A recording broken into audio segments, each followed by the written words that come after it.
Good morning, everybody, and welcome to News Now from Fox. This is your Thursday, April 22nd, 2021. Man, that's a little difficult to say edition of News Now from Fox. So good morning. Thank you so much for being with us. We are starting off the day in Jacksonville, Florida. I don't know why. I don't know what it is about this skyline, but this is one of my favorite nighttime pictures that we have available to us across the country before the sun rises. I don't know if it's that unique Wells Fargo building. I haven't seen anything like it anywhere that I've been across the country. I don't know if it's because it's right there off the water. I'm not sure, but I like it, and I hope that you guys like it too. So again, good morning, everyone. My name is Pilar Arias. I'm coming at you live from the News Now from Fox East Coast Hub, not too far away in Orlando, Florida. So I want to thank you for starting your day off with us right here. And while I have a moment, I would like to invite you to please join me on social media. I'm on Facebook, Twitter, Instagram. All you have to do is search for Pilar News Now. I would be happy to connect with you outside of the hours that I am hosting the show. So again, thank you so much for tuning in. We've got your morning brief ready to go for you, the top stories that you want and need to know about from across the country as you start your day. A lot of headlines, lots of top stories to get to today. And guess what? We're going to be having a lot of live events a little bit later today on News Now from Fox. We are a 24/7 operation. All you have to do is go to newsnowfox.com. You can see all the different ways that you can watch us, and you can always take us with you with your smartphone, your tablet, your laptop, whatever you have.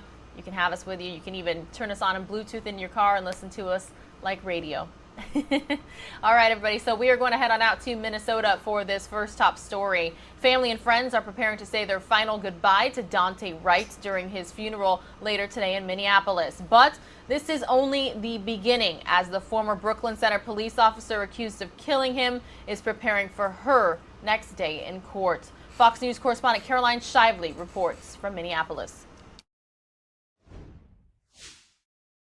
Heavy hearts and mixed emotions here in Minnesota as the cheering for George Floyd turns into sadness for Dante Wright. May God bless you in Jesus' name. A day after thousands celebrated the guilty verdict in the George Floyd murder trial, family and friends of Dante Wright gathered for his viewing Wednesday. Don't tell us what you did for George Floyd and ignore what happened to Dante Wright. Hundreds of people came to the viewing. The 20-year-old was shot and killed by former police officer Kim Potter during a traffic stop last week. Officials say Potter confused her handgun for her taser when officers tried to subdue Wright after he had pulled free from police attempting to handcuff him and jump back into his vehicle. Advocates say they will seek accountability just as they did for George Floyd.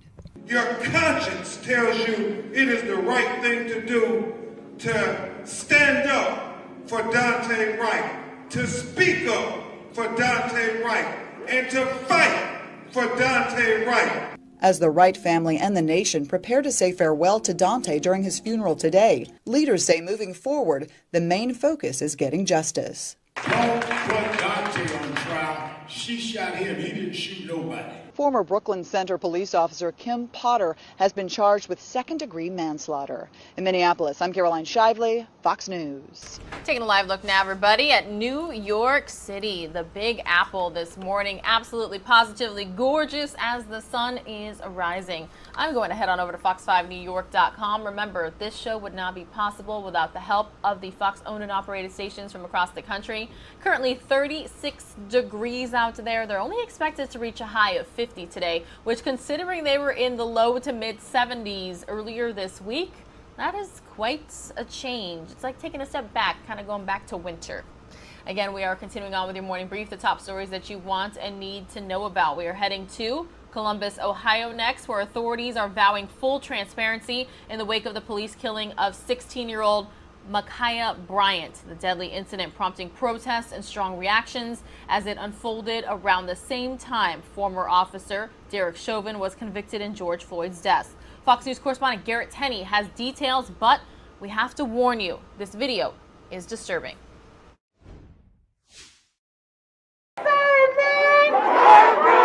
outrage over the police killing of Ma'Khia Bryant, the 16-year-old girl shot by a Columbus, Ohio officer after she charged at two people with a knife in her hand. The entire incident, which was caught on body camera, happened minutes before the Derek Chauvin verdict was delivered. Authorities on Wednesday released video from multiple officers' body cameras in an effort for full transparency, while also saying it's important to wait for the facts. Under any circumstances, that is a horrendous tragedy.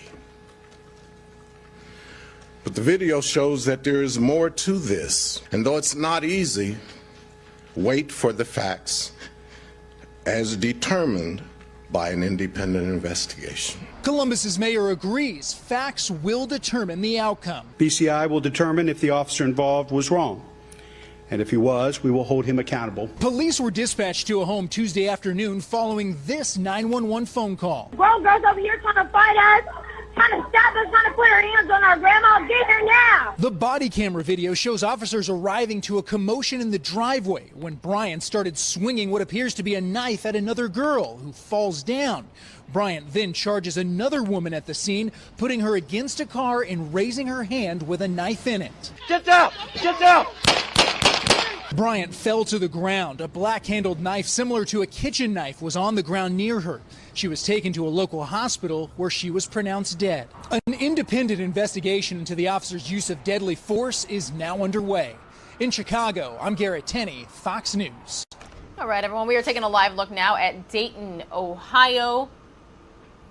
Interesting live picture there, nighttime shot. You can see the skyline there off in the distance and what appears to be a major freeway as well, because I do see some cars driving by there. We are going to go back out to Minnesota for this next top story. Policing practices in Minneapolis are now the focus of a new investigation by the Justice Department. The announcement comes after a murder conviction in the death of George Floyd. Fox News correspondent Lauren Blanchard has more. The Minneapolis Police Department now faces a civil investigation 1 day after the verdict in the trial of former officer Derek Chauvin. Good officers do not want to work in systems that allow bad practices.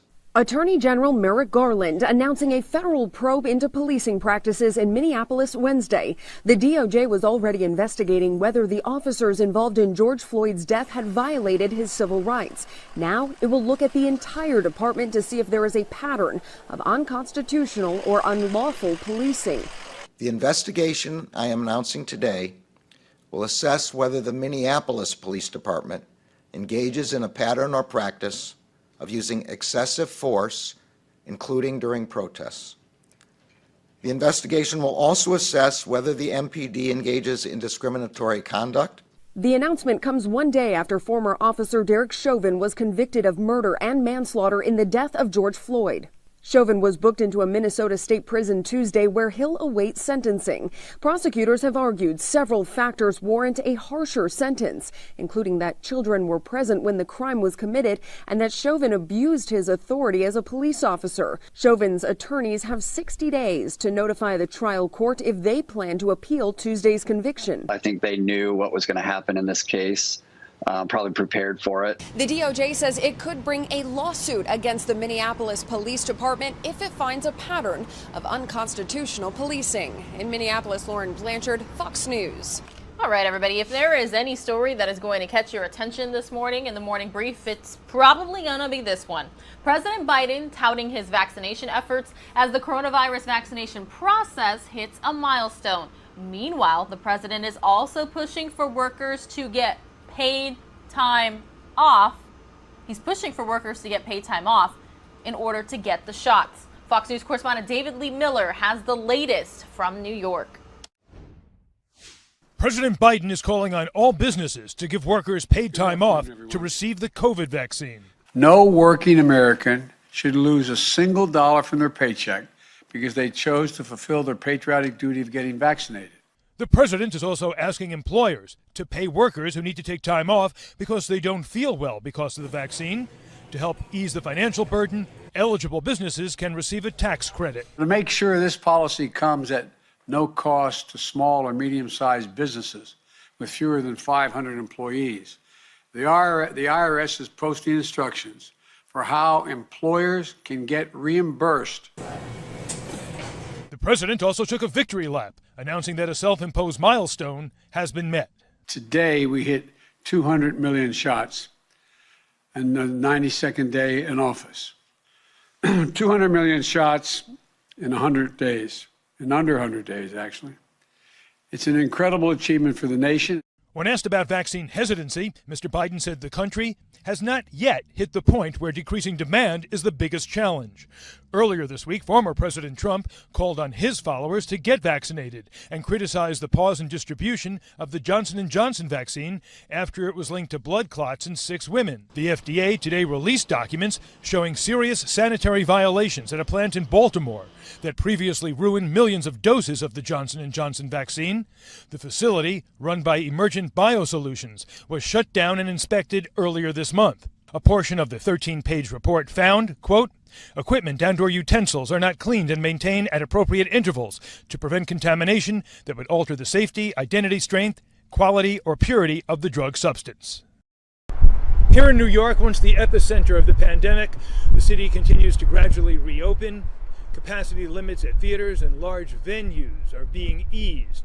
And today, Mayor Bill de Blasio said the city is launching a $30 million ad campaign to try and bring back tourists. In New York, David Lee Miller, Fox News.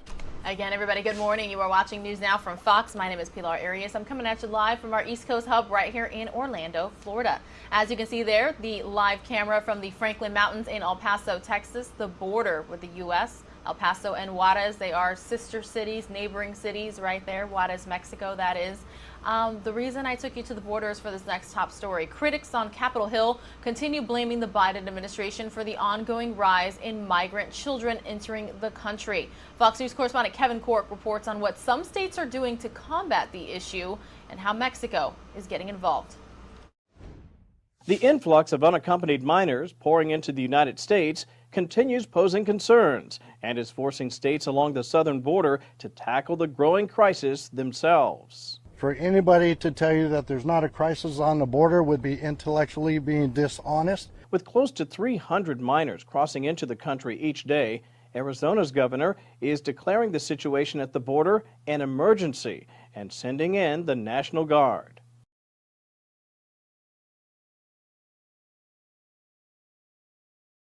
But some Democrats think these actions are a waste of time. I just hope that this isn't one of another Governor Doug Ducey's Trump tactics that are, at the end of the day, are costly, ineffective, and really a distraction to the voters. Meanwhile, Mexico is pledging to help. Their president declaring the government will build more than a dozen camps to shelter migrant children in hopes of reducing the number of kids entering the U.S.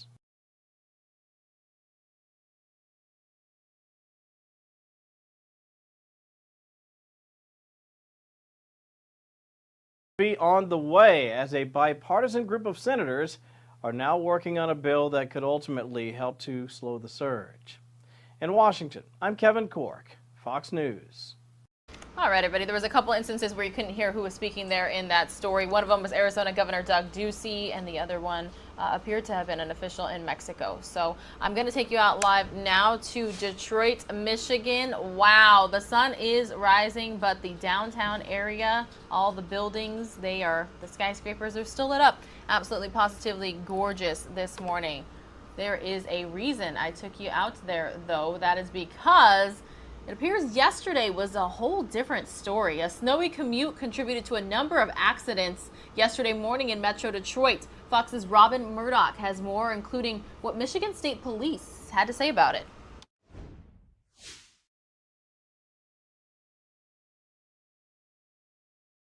This was in April, so I think it seemed a little bit more than what we're used to. A slippery and slow morning on area roadways for both drivers and police dealing with a number of crashes all over Metro Detroit.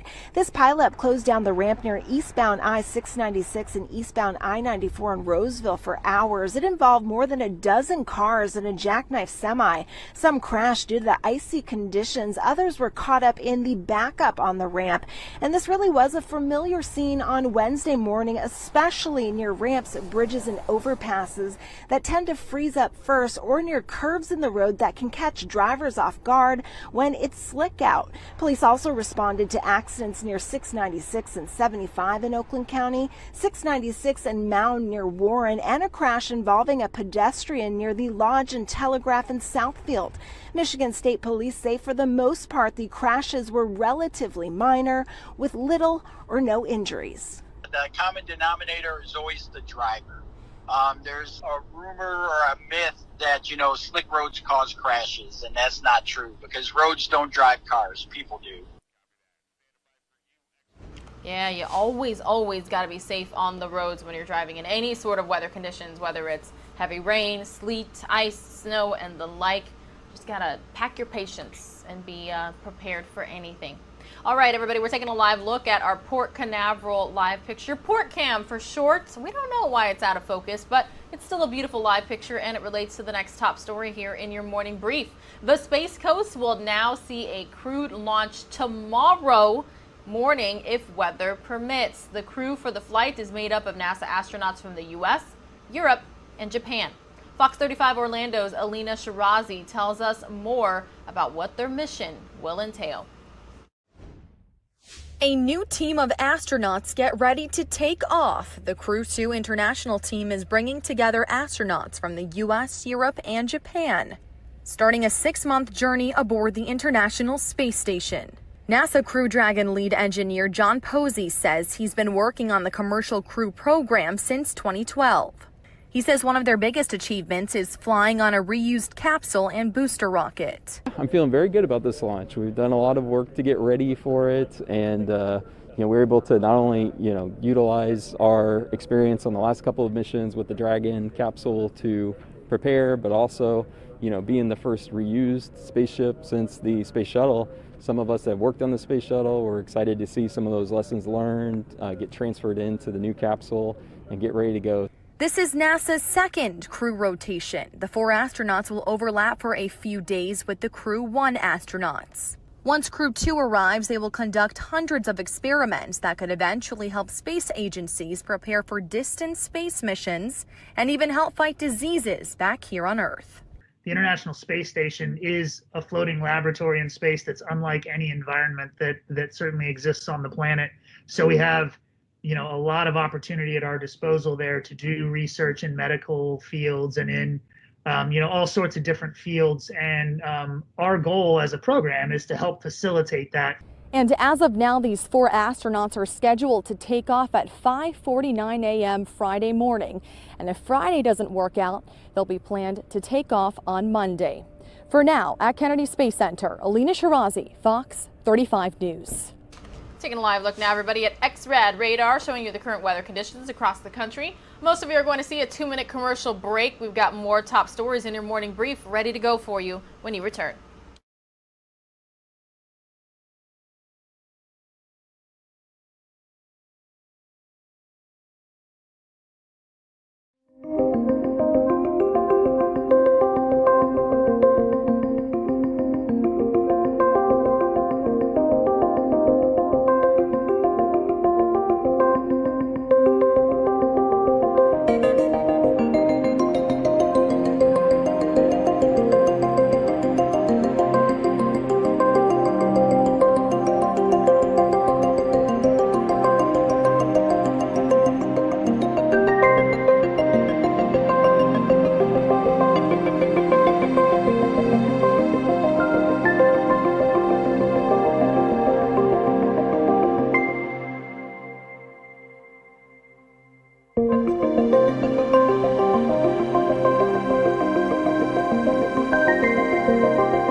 All right, everybody, welcome back to News Now from Fox. We're taking a live look just outside of the Fox News headquarters in New York City. Hope you guys are all having a great Thursday morning. Those of us who work Monday through Friday, we are almost to the weekend.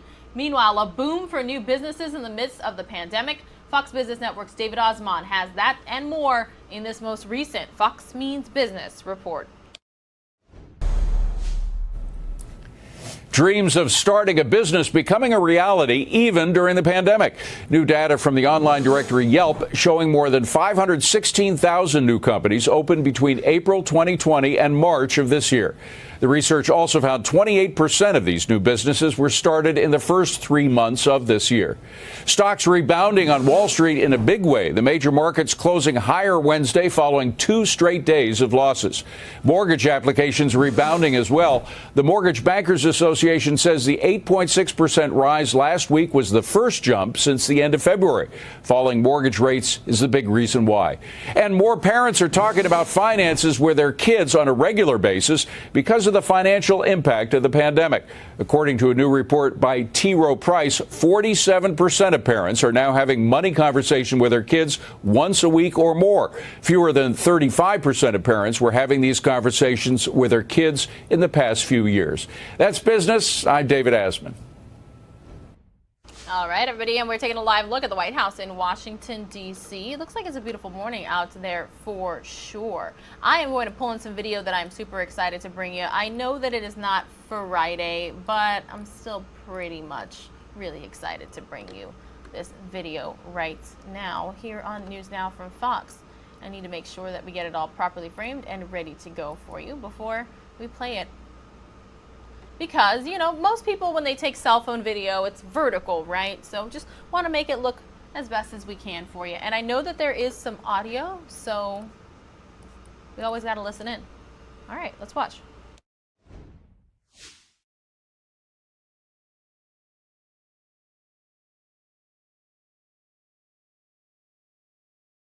All right, so there isn't any audio, which makes me kind of sad. But cuteness alerts.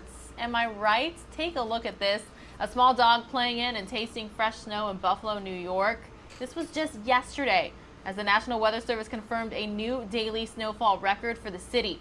The service said 3.1 inches of snow was recorded again April 21st, which broke the old record for the date of 1.3 inches set in 1934.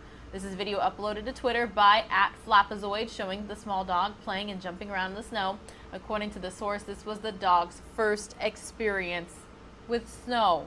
Isn't it so cute? You guys, don't you love animals? They're just absolutely positively the best. Anytime we get a chance to bring you an animal video, I'm going to do it for you here on News Now from Fox. Just makes you happy, in a much better mood. All right, everyone, we are going to continue on with your morning brief. Top stories from across the country that you want and need to know about. First, though, I do want to show you a live look at Capitol Hill in Washington, D.C. The gorgeous color hues as the sun rises there. And next, we are going to talk about a controversial new bill just passed Nevada's assembly. It aims to protect cannabis users from state DUI laws. Fox's Maddie White tells us why not everyone is happy about it. Under current law, whether or not a driver is actually impaired, if a blood test shows even the slightest amount of marijuana use, they will be convicted for a DUI. Nevada Assembly Bill 400 aims to change that.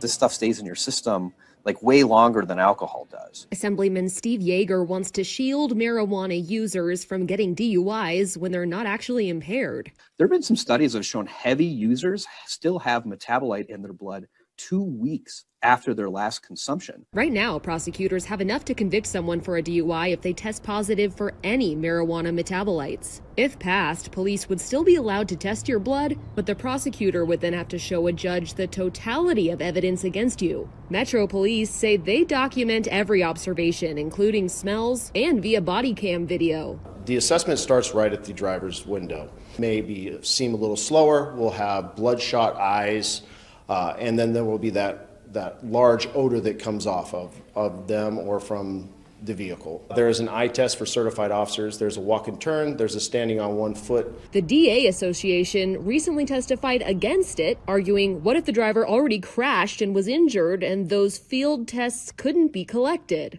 This bill, as currently written, would really hinder our DUI marijuana prosecutions, especially where the impaired driver was involved in an accident or worse, caused bodily injury. We don't have the ability to make all the physical observations and perform all the physical tests necessary to prove a DUI beyond a reasonable doubt in the absence of blood results. We need to get this right. I mean, it's not fair to somebody who's not actually impaired. We'll keep you updated. I'm Maddie White, Fox 5 News, local, Las Vegas.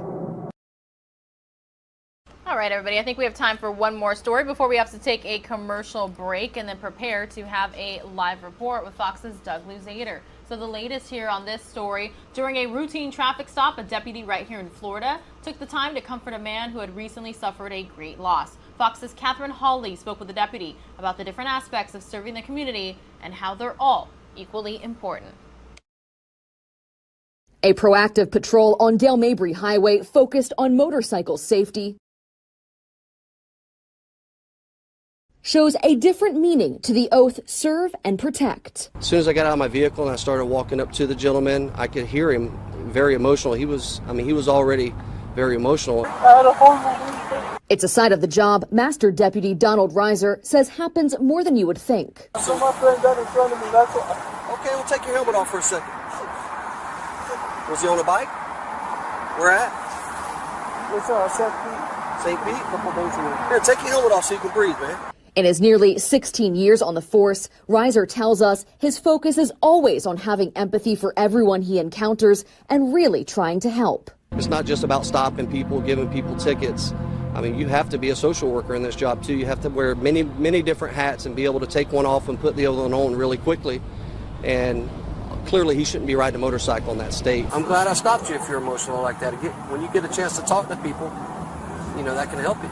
It really can, because I don't want to see anybody down on a motorcycle. Are you the first person that you actually talk to? Oh, that's cool, man. Lending an ear and giving support because that's what the man needed. So I just took a few minutes to talk to him and noticed that he still really wasn't doing very well. So I did something I really never do. All right, everybody, most of you are going to see a 2-minute commercial break. More news now from Fox is next. We're preparing to have a live report with Doug Luzader talking about lawmakers' push for police reform following the verdict in the Derek Chauvin trial earlier this week. Again, don't go anywhere. More news now from Fox is next.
Welcome back, everybody, to News Now from Fox. Again, we're taking a live look at the White House in Washington, D.C., and that is where our next guest is joining us from this morning. Congress may be edging closer to a bipartisan agreement on police reform. This comes just days after former Minneapolis police officer Derek Chauvin was found guilty of murdering George Floyd. Doug Luzader joining us live from Washington this morning with the latest. Good morning, Doug. How are you?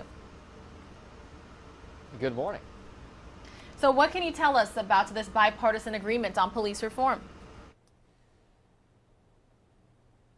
Well, we don't have an agreement at this point, and that certainly has eluded Congress for some time, but there have been some talks behind the scenes, and we may be edging closer to something. The GOP point person on this, Senator Tim Scott of South Carolina, says that talks have been underway really for some time, and that they may be just a couple of weeks away from a deal. I mean, there is some overlap in some of the things that Democrats and Republicans have each been pushing for in terms of dealing with the use of chokeholds by police agencies, additional training, and so on. But when you get to this idea of changing the legal protections for police officers, going after qualified immunity, which protects police officers from a lot of lawsuits, that's where both sides have really been at loggerheads. Democrats think that you need to strip this provision away. You need to strip away qualified immunity to allow for more accountability of police officers.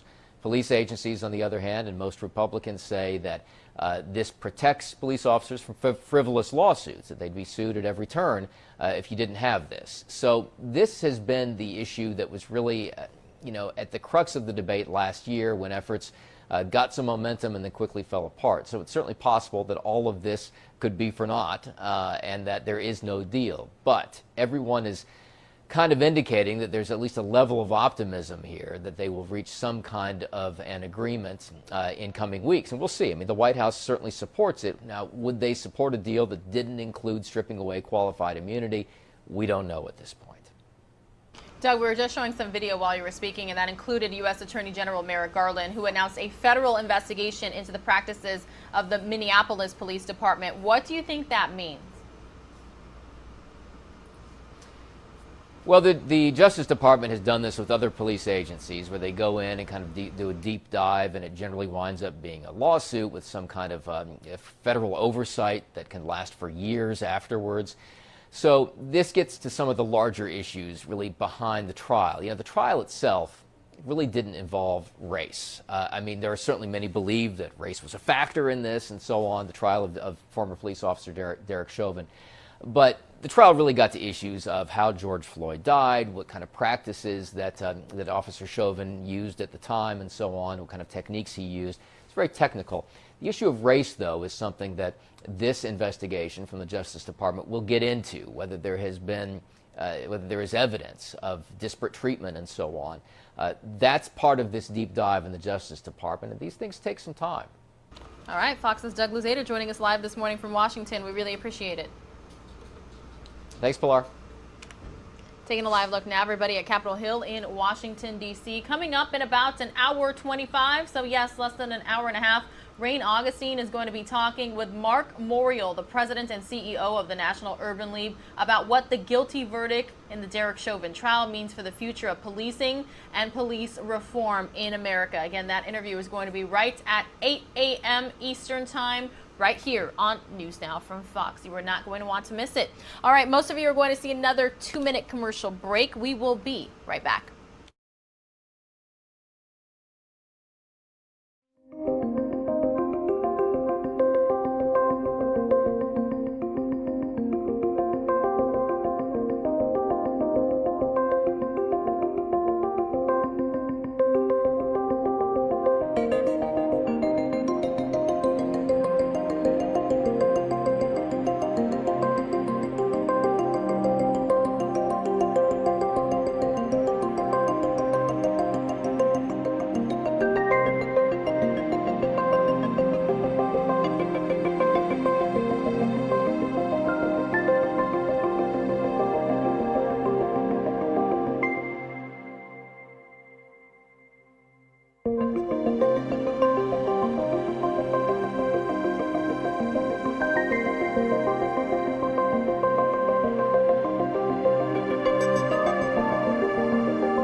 All right, everybody, welcome back to News Now from Fox. We are taking a live look at Detroit, Michigan. Looks like it's a much different weather day than it was yesterday, but we're going to be asking Fox 2's Ryan Ermani a little bit later this morning right here on News Now from Fox. I believe we are less than an hour away from that interview. Our weekly segments checking in to get all up to speed with the top stories there in the Motor City. But it's still cold out there in Detroit, 29 degrees. But yeah, they're expected to reach a high of 50 degrees today. So a little bit different out there. All right, everybody. Well, the Justice Department has started a sweeping investigation into policing practices in Minneapolis as President Biden denounces what he calls systemic racism. We will have a live interview about it here in just moments. But meanwhile, Fox News White House correspondent Kristen Fisher takes a look. Attorney General Merrick Garland announcing a sweeping investigation into the entire Minneapolis Police Department to determine whether the Minneapolis Police Department engages in a pattern or practice of unconstitutional or unlawful policing. Find the defendant guilty. The announcement comes just one day after former Minneapolis police officer Derek Chauvin was convicted of murdering George Floyd. Yesterday's verdict in the state criminal trial does not address potentially systemic policing issues in Minneapolis. While the Attorney General searches for systemic policing issues, President Biden is promising to confront the systemic racism embedded in U.S. institutions. The systemic racism is a stain on our nation's soul. Republican Senator John Kennedy has a problem with the word systemic. I don't think our law enforcement agencies are systemically racist. I don't think America's systemically racist. I think we do have racists in both. Yesterday, President Biden promised George Floyd's family that he would do everything in his power to get the George Floyd Justice and Policing Act passed. We're going to stay at it till we get it done. The bill, which would ban chokeholds and end qualified immunity for police officers, has already passed the House and is now stuck in the Senate. Today, the White House press secretary shot down the idea of killing the filibuster to pass the bill and instead pointed to Republican Senator Tim Scott and Democratic Senator Cory Booker, who are trying to strike a deal. They're going to have to decide where they can find agreement moving forward. Senator Scott proposed his own police reform bill back in June, but it was blocked by Senate Democrats. They don't want this president to have a victory on another serious issue confronting the minority communities. This is pure race politics at its worst. But today, Senator Scott indicated a deal may be close, saying, quote, "I think we are on the verge of wrapping this up in the next week or two." President Biden also used yesterday's verdict to push for the confirmations of two of his nominees to top jobs at the Department of Justice. Both have been waiting in limbo for months amid Republican concerns that they're trying to defund the police, accusations that both nominees deny. And today, one of them got through, Vanita Gupta, who will now be the first woman of color to serve as Associate Attorney General. At the White House, Kristen Fisher, Fox News. All right, Kristen, thank you so much. The perfect segue for our next live guest here this morning on News Now from Fox. Joining us is Mr. Jim Trusty. He is a former Department of Justice prosecutor, now a partner with the IFRA law firm, talking to us about the Department of Justice opening this investigation into the Minneapolis Police Department practices. Good morning. How are you? And thank you so much for joining us. Morning. Thanks for having me. If you wouldn't mind, can you please talk to us about your background? Where have you been? What work have you done? Sure. Well, I was a local prosecutor in Maryland for somewhere in the neighborhood of 10 years. And then I was a federal prosecutor for 17, starting as an assistant U.S. attorney in Maryland, ultimately being the chief of the organized crime and gang section for the Department of Justice for like the last 6.5 years. And then went into private practice at IFRA Law about 4 years ago. So we aired it live here, Attorney General Merrick Garland's news conference, when he announced this investigation. Breaking it down, what do you think it means? It will encompass? Well, in a lot of ways, it's a signal that we're returning to the Obama years in terms of the predominance of the Civil Rights Division within DOJ. You know, if you remember, when Michael Brown assaulted a police officer and was fatally shot, the Attorney General at that time, Eric Holder, parachuted in probably 50 different attorneys to Ferguson to start a pattern and practice investigation as well as a civil rights investigation. So these were kind of big moments to use that kind of resources, to make that kind of commitment to policing the police. And I think that's what we're returning to. These pattern and practice investigations are deep, deep dives, serious audits of everything that police department does, from training to bad jokes in emails. And it's a real reach. It's the federal government saying we're going to manage local police departments, because that's how they typically end up with consent decrees, where the federal government is monitoring this particular department for many years. Of course, our Fox station out in Minneapolis has been covering this extensively. They're saying that federal investigators will assess the police department's use of excessive force, including during protests, whether it engages in discriminatory conduct, and the effectiveness of its current accountability mechanism. So when this thing is complete, first of all, how long do you think it's going to last, the investigation? Well, the investigation part is probably more a matter of weeks to months. It's the civil litigation that follows, and again, typically ends up with a consent decree or an agreement to be monitored. That's the thing that can take years. So the investigation, I would say, probably months, but the big picture, it's a long one. And you were saying that they were literally going to look at everything and anything. What repercussions, if any, do you think people will face as a result of this investigation? Well, you don't know till you see the evidence. But look, the bottom line is they're going to look on kind of a systemic level of what the training is there and whether or not these officers are getting appropriate training. But when you kind of get the camel's nose under the tent, you can see a lot. And so a lot of times it starts off in that direction, but it may find other issues, including just basic insensitivity to racial issues, as evidenced by email exchanges. So it's a very deep dive. You never know where it's going to end up, but it's certainly looking hard at the practices and the conduct of leadership within that department. A lot of people have been saying that the Derek Chauvin trial, the verdicts, essentially historic, unprecedented, and now finally for the first time is truly drawing attention to this issue, or at least admitting there is an issue. Do you agree with that? Oh, I think that's a little overstated. I mean, we've had high-profile prosecutions of police. We certainly investigate fatal shootings. It doesn't mean it's always a criminal matter at the end of the day. Look, I look at that trial and I think the system worked. You had a judge that handled the case in a very controlling but appropriate way. You had attorneys that I think did a nice job. I mean, it's easy for the attorneys on TV to kind of pot shot them and say how they would have done it better. But I think the attorneys represented their clients well. And you had a cross section of the community and the jury that came to a verdict supported by the evidence. So, to me, for all the talk of how the institutions are so deeply flawed and stained, this was a trial that went the way it should based on the evidence and based on the conduct of the participants. So I think it was a good day for the system. Is there anything else that you would like to tell us or our viewers that perhaps I forgot to ask? Nothing leaps to mind. I mean, look, I think you always have to hope that the criminal justice system is based on reason and not on emotional reactions. And I'm concerned that the politicians are so busy stoking emotions that we've lost track of rationality. I mean, again, we don't know what the overall facts are in Columbus, Ohio right now, but the headline could have been police officer saves teenager from being stabbed. But of course, our media in today's world immediately leaps to the conclusion that a fatal shooting by the police is probably unjustified. So I'd like to see individual justice, not these kind of political claims that are saddling every one of these events. All right, Jim Trusty, former Department of Justice prosecutor, now a partner with the IFRA law firm. Thank you so much for joining us here this morning on News Now from Fox. Sure, thanks for having me. Taking a live look now, everybody, at the White House in Washington, D.C. The sun has definitely risen. It is almost 7 o'clock in the morning here this Thursday, April 22nd, 2021. Most of you are going to see another 2-minute commercial break. We will be right back.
Welcome back, everybody, to News Now from Fox. We went from Washington, D.C. back out to Detroit, Michigan. There, the sun is rising, absolutely positively gorgeous. We are not too far off from our live interview, report, sit down, chat with Fox 2's Ryan Ermani.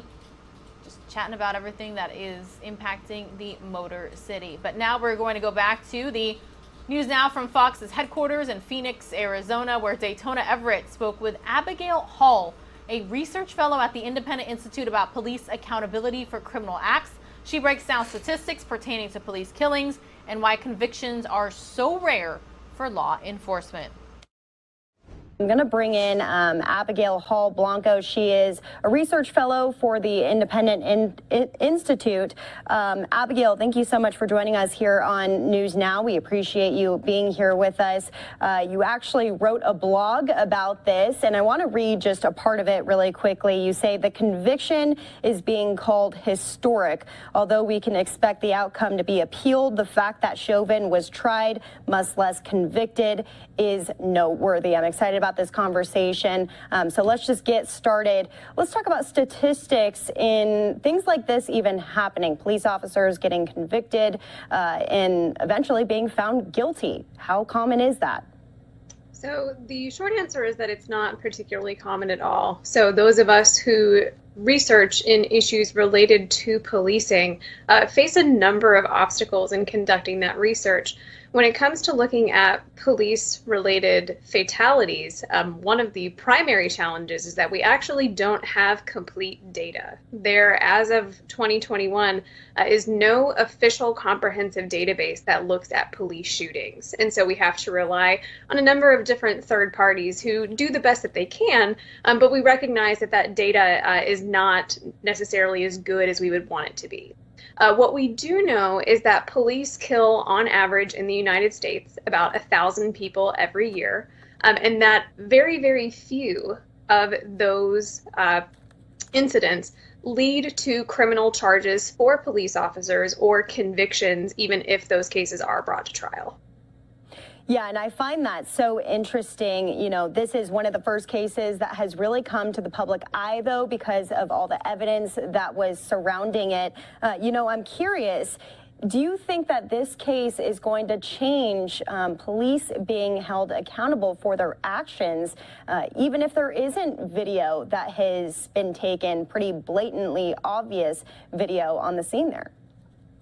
So I think that that's an interesting question, and people have brought forth that exact question, this idea that will this case be the genesis, if you will, of greater police accountability? And I think that there are a few different reasons that even though this is a step in the right direction, it is likely not going to herald in some new era of police accountability, at least not right away. And there are a few different issues that are important when having this discussion.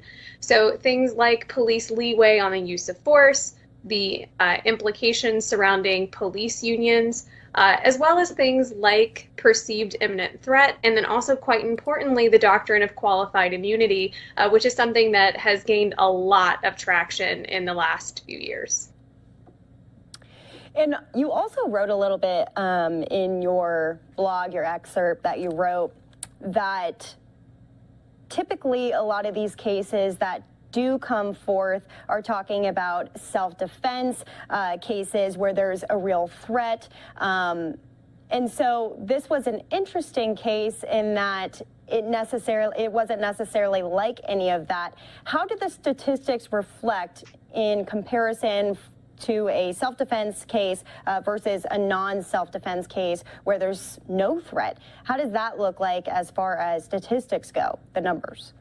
So that's a really good question, and we don't have, again, all of the data related to different types of cases. There are certain databases that we can look through, and we can sift through different details related to different cases.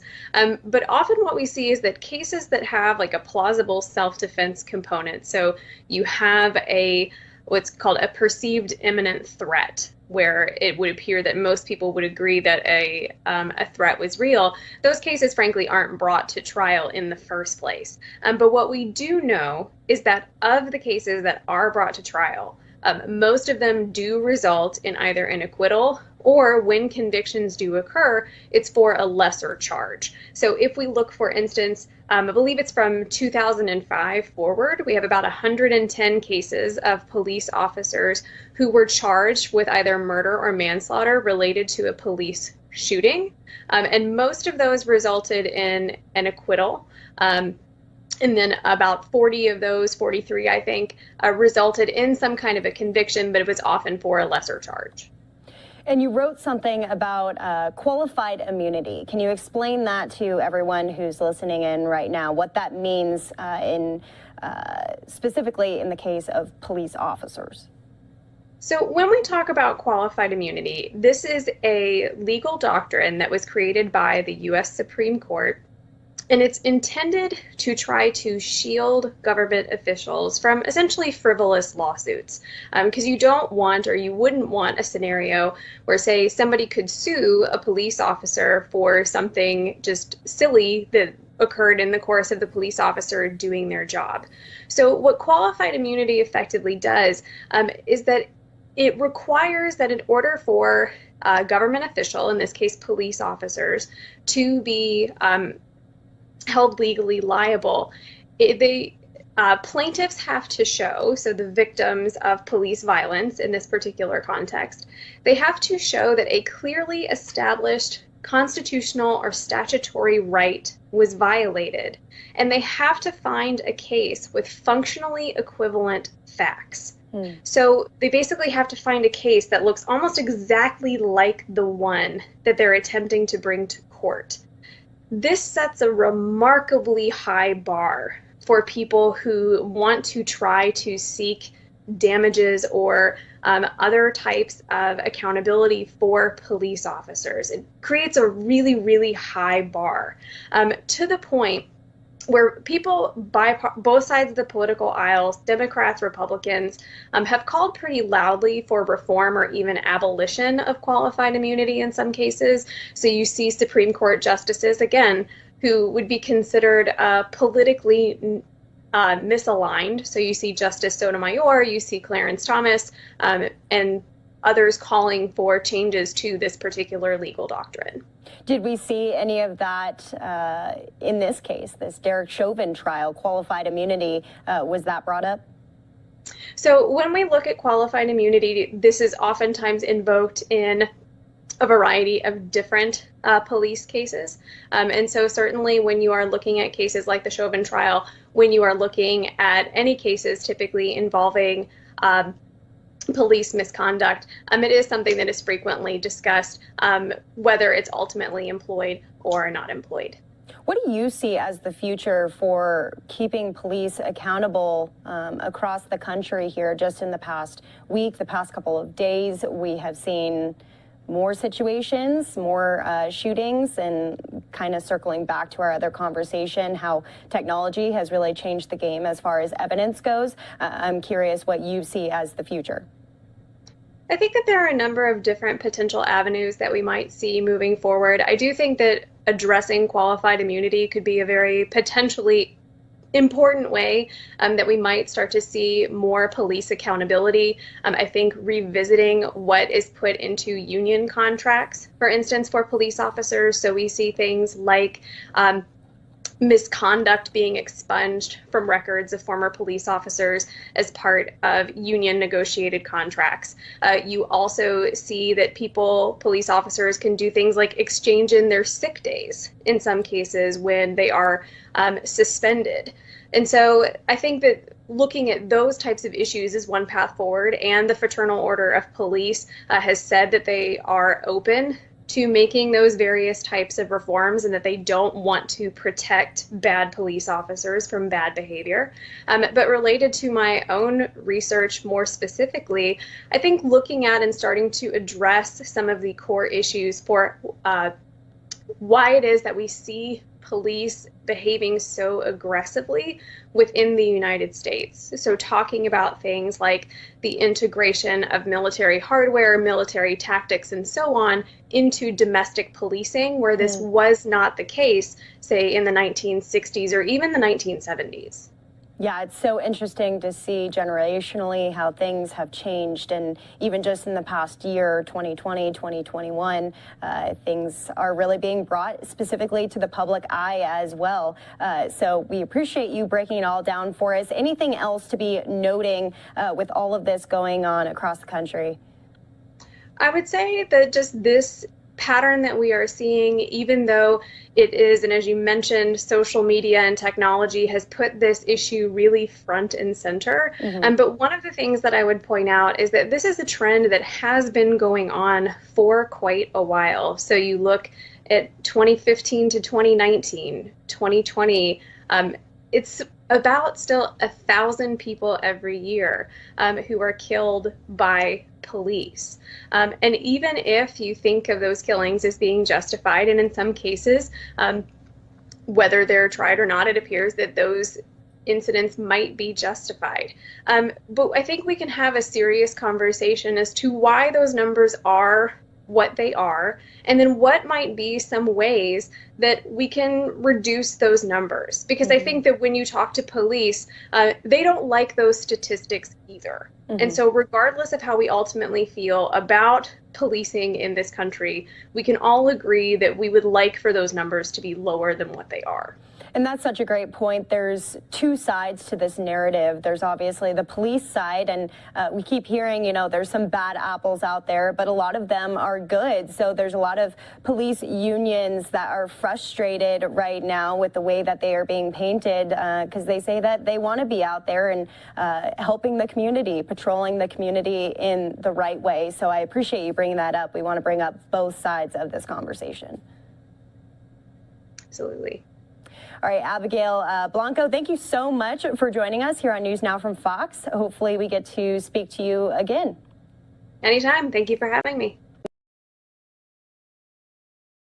All right, everybody, again, that was Daytona Everett there doing that interview. So it's a huge team effort here at News Now from Fox to bring you the coverage that you see each and every day. Thank you so much for tuning in. You're taking a live look now at Minneapolis, Minnesota there. The Dante Wright funeral is going to be at 1 o'clock this afternoon.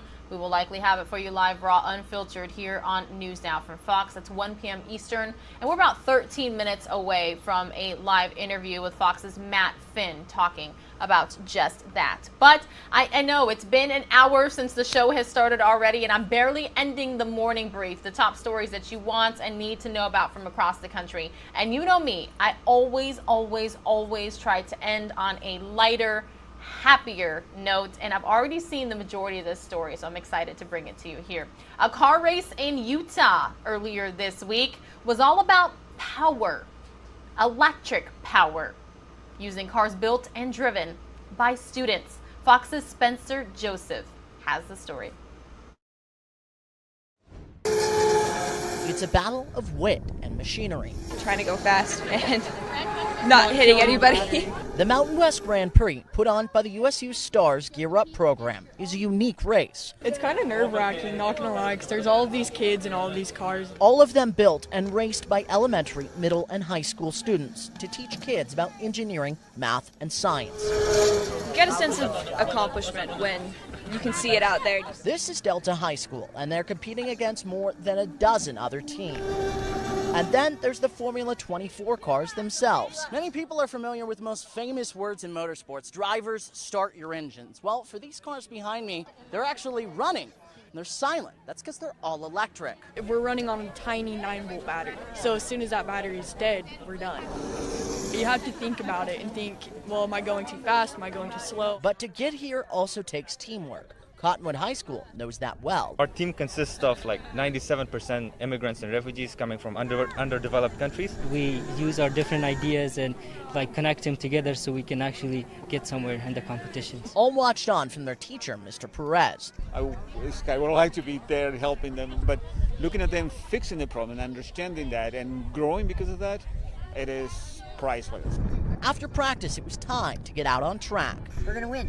You know the racing lines. You know what you're supposed to do, all right? We're going to win this. Never let the fun go. Let's do this, bro. And green flag. Ready, go. Right away, the Cottonwood team developed a problem. But with some cool heads, they were back racing in no time. After 90 minutes, the race was over. But the lessons still remained as the Delta team walked away placing. And Cottonwood High School, even though they didn't win, finishing was just as much of an accomplishment. It doesn't matter if we win or not. It's much of the more experience and having the fun. For any teacher like myself, it's a dream came true. Spencer Joseph, Fox 13 News, Utah. All right, everybody. That was such a cool story for sure. I wanted to bring you here this morning on News Now from Fox. But now we're going to head back on out to Minnesota. I believe it is Brooklyn Center where Fox's Matt Finn is joining us live this morning to talk about the funeral for Daunte Wright. Good morning, Matt. How are you? Doing well. Good morning to you. Here in Minnesota, there was cheering and celebrations in the streets yesterday in Minneapolis for the Derek Chauvin guilty verdict. Now today is the funeral for 20-year-old Daunte Wright. Wright was shot and killed by an officer as the Derek Chauvin trial was ongoing. Tension was very high here in the Minneapolis area. It was hard to fathom that yet another person was killed by a police officer as that trial was ongoing. Police say the shooting of Daunte Wright was accidental. That a 26-year police veteran, Kim Potter, claims she accidentally shot Wright with her taser instead of her handgun. Police say Wright was pulled over during a traffic stop, and video appears to show he was resisting, trying to get back into his car. The officer has been charged with second-degree manslaughter. Family and friends attended a viewing here yesterday. The Reverend Al Sharpton is scheduled to give the eulogy today, and Ben Crump is also representing the Wright family. You'll recall he also represented the Floyd family here in Minnesota. All right, so you are in Minneapolis, is that right, Matt? Yes. What? Of course, it's very early in the morning out there. Are you seeing anybody? Are you hearing anybody? Are there any signs, any memorials where you're at?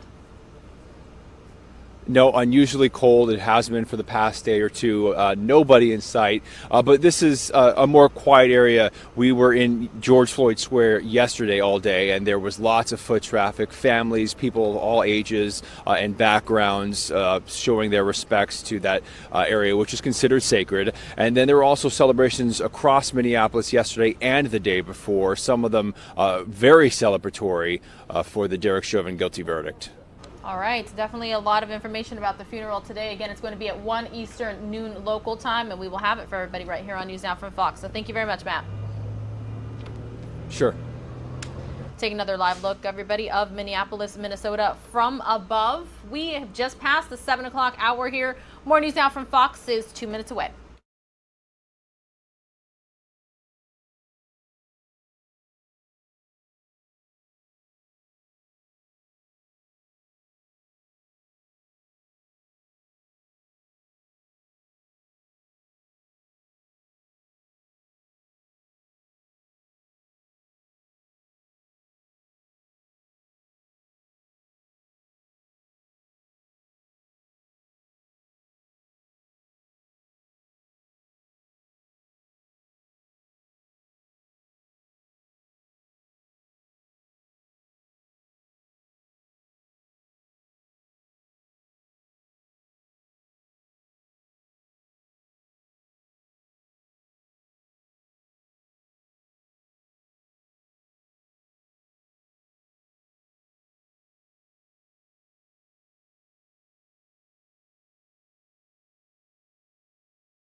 Welcome back to News Now from Fox, everybody. We are live in New York City, Manhattan, right across from Radio City Music Hall. It is a Thursday morning, just past 7 o'clock in the morning, and yeah, you're starting to see more cars on the road and people walking on the streets.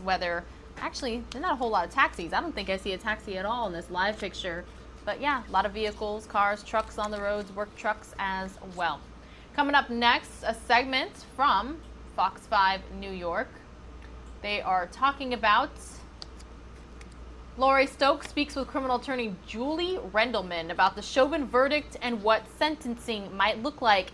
And yeah, we heard when the verdict came down earlier this week that it could be 2 months, 8 weeks until the sentencing phase begins. Former Minneapolis police officer Derek Chauvin spending his first full day in jail as a convicted killer. He now awaits sentencing, and his time in prison will depend on several factors, including the state's guidelines that call for at least 12.5 years behind bars. And the judge has the discretion to keep Chauvin locked up for decades. Joining us now, criminal attorney and former Brooklyn prosecutor Julie Rendelman. Julie, good to have you with us tonight. Thank you for having me. So we know that Chauvin could spend up to 40 years in jail, but there are aggravating factors that the judge is going to look at. Might one of them be that heartbreaking testimony that we heard from the 9-year-old girl who was there as a bystander and witnessed his murder? You're exactly right. That is, you were correct that we have sentencing guidelines in Minnesota, and they dictate what the judge is going to do in terms of the length of time that Chauvin is going to serve in jail. But they're just guidelines, and the prosecutor's saying, you know what, 12.5 years, which is the normal amount for an individual who has no criminal history, is simply not enough. And they're giving factors, aggravating factors. One of them is just what you talked about. The fact that he committed this heinous crime in front of children is one of the factors the judge is going to consider. The other is the vulnerability of George Floyd. Keep in mind, he was cuffed and prone during most of this event. And so that's another thing he's going to consider. He's going to consider the brutality of the crime, the pain that he caused George Floyd, the fact that he disregarded his job as a police officer to serve and protect, the fact that he committed this crime with others. Those factors are going to be things that he considers to decide if he should give him more time. Well, the verdict certainly was swift, unanimous. There were no questions for clarification. The jury diverse from all walks of life. How often do you see a decisive verdict come in like that? A lot of times when it's a quick verdict, I think as a prosecutor, as a defense attorney, I'm nervous that it's going to be an acquittal, depending on what side I'm on. And so I think everyone assumed the minute this came in, as short a time as it did, that it was going to be a conviction. I thought immediately it was going to be the top count, because you didn't hear the jury questioning the meaning of the various counts. And to me, it seemed that that meant that they all had agreed that to each count. I couldn't imagine a scenario where they had acquitted him on any of those counts. You know, if it hadn't been for that video taken by Darnella Frazier, people have called her the teen with the cell phone and sheer guts. There was the initial report that had been called inaccurate and misleading. There might not have even been a trial.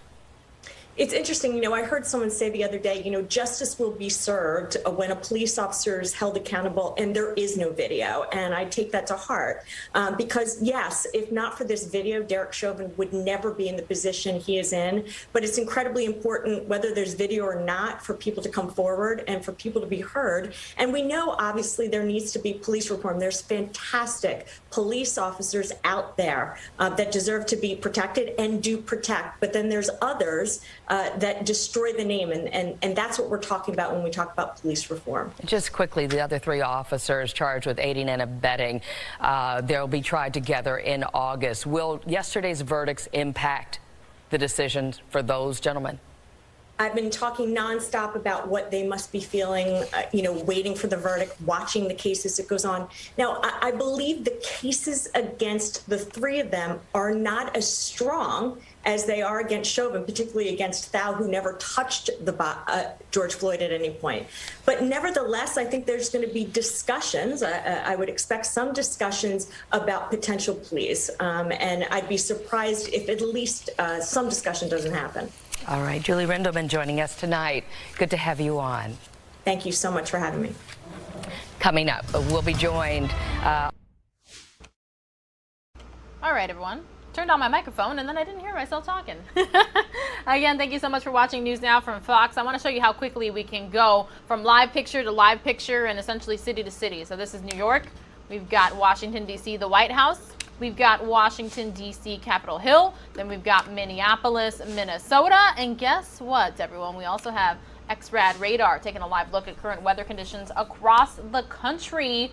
Northern California sitting comfortably at the lower to mid 50s, even getting up to 60 there. You got the Bay Area, you've got Sacramento, and then you've got Portland, Oregon at 48 degrees right now.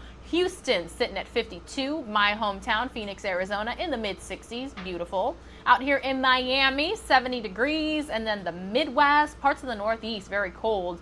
You've got areas there, Charlotte on the East Coast and other towns as well. New York sitting at 37 degrees right now. So we are continuing on with these segments from our Fox-owned and operated stations from across the country. So we're going to go from the East Coast all the way to the West Coast, Los Angeles, California. For this next segment, they actually spoke with a retired Los Angeles Police Department sergeant about the Derek Chauvin trial and verdict. Lots of reaction coming in from across the country, and will likely continue to. Let's watch right here on News Now from Fox. It appears they spoke with Dr.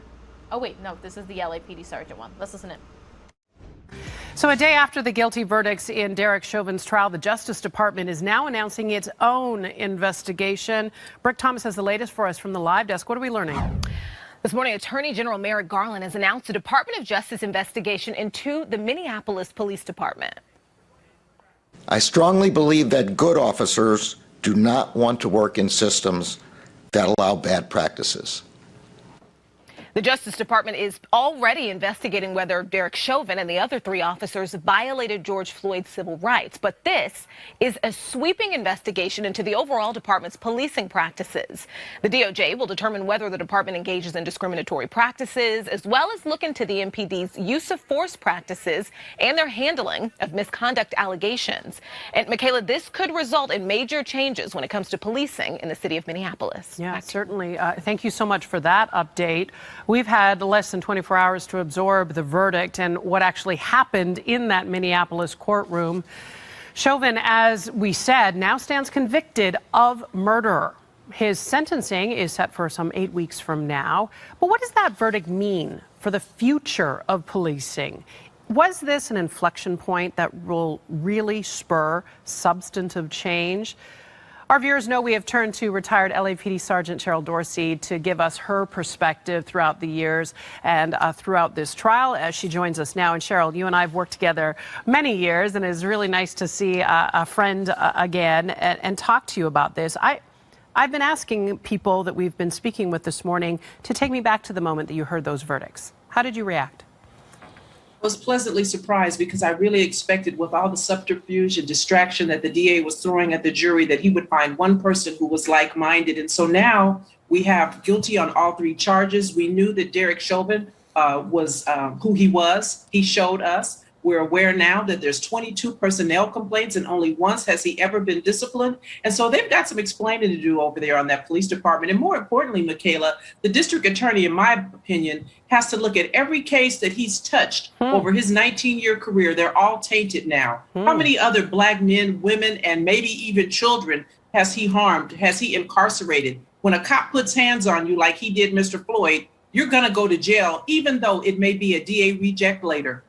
Well, we certainly know that Merrick Garland, the AG, has directed the Justice Department to delve into what has been happening in the Minneapolis Police Department. I want to ask you, I talked earlier about the fact that you and I have covered so many of these stories together. We've had on these conversations on the air in the aftermath of these deaths, these shootings of Black men by police. What was different this time to you, Sergeant?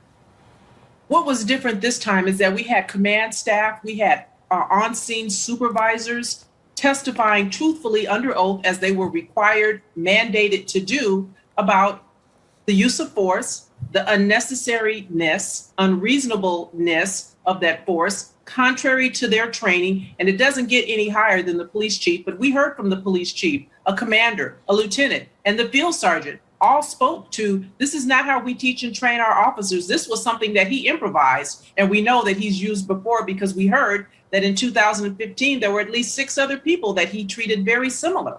And so that was different publicly to hear officers speak out.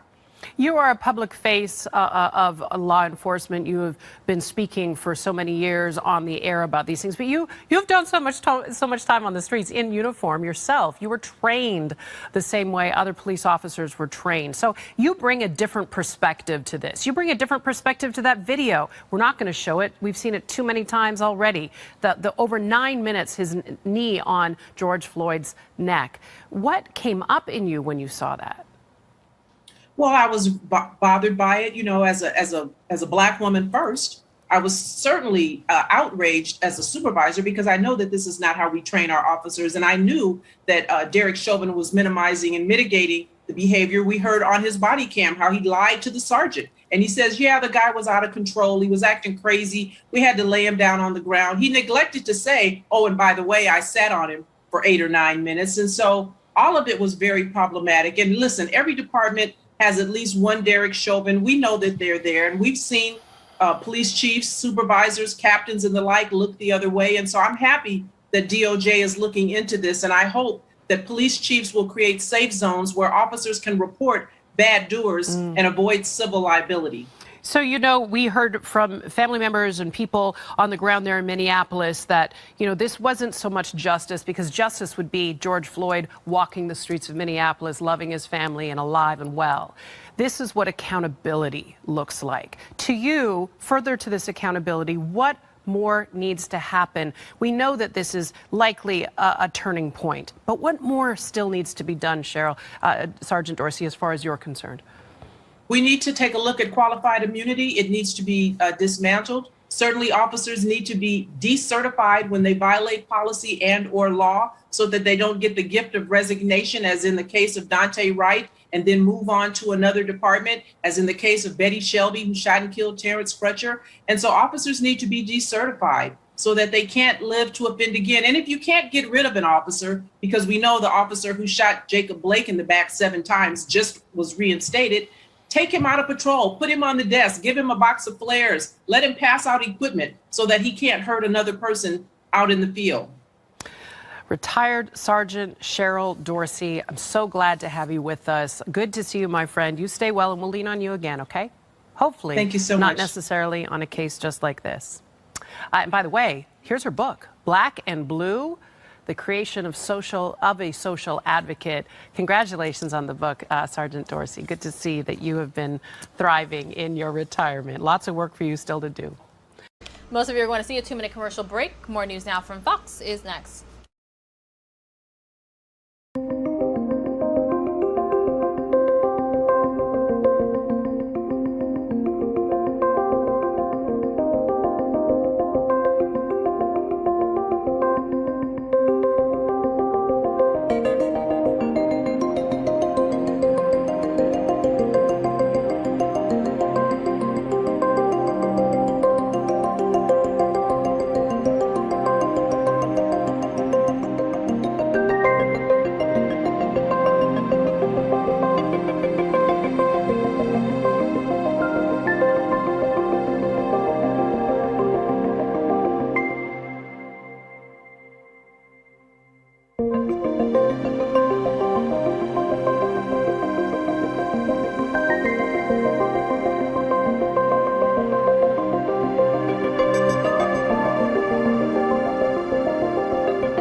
All right, everybody, welcome back to News Now from Fox. We are taking a live look yet again at XRAD radar, taking a look at the current weather conditions across the country. We are going to head on out to Detroit, Michigan, the Motor City right now, where Fox 2's Ryan Ermani is joining us live this morning. Good morning, Ryan. How are you? And thanks for being with us again.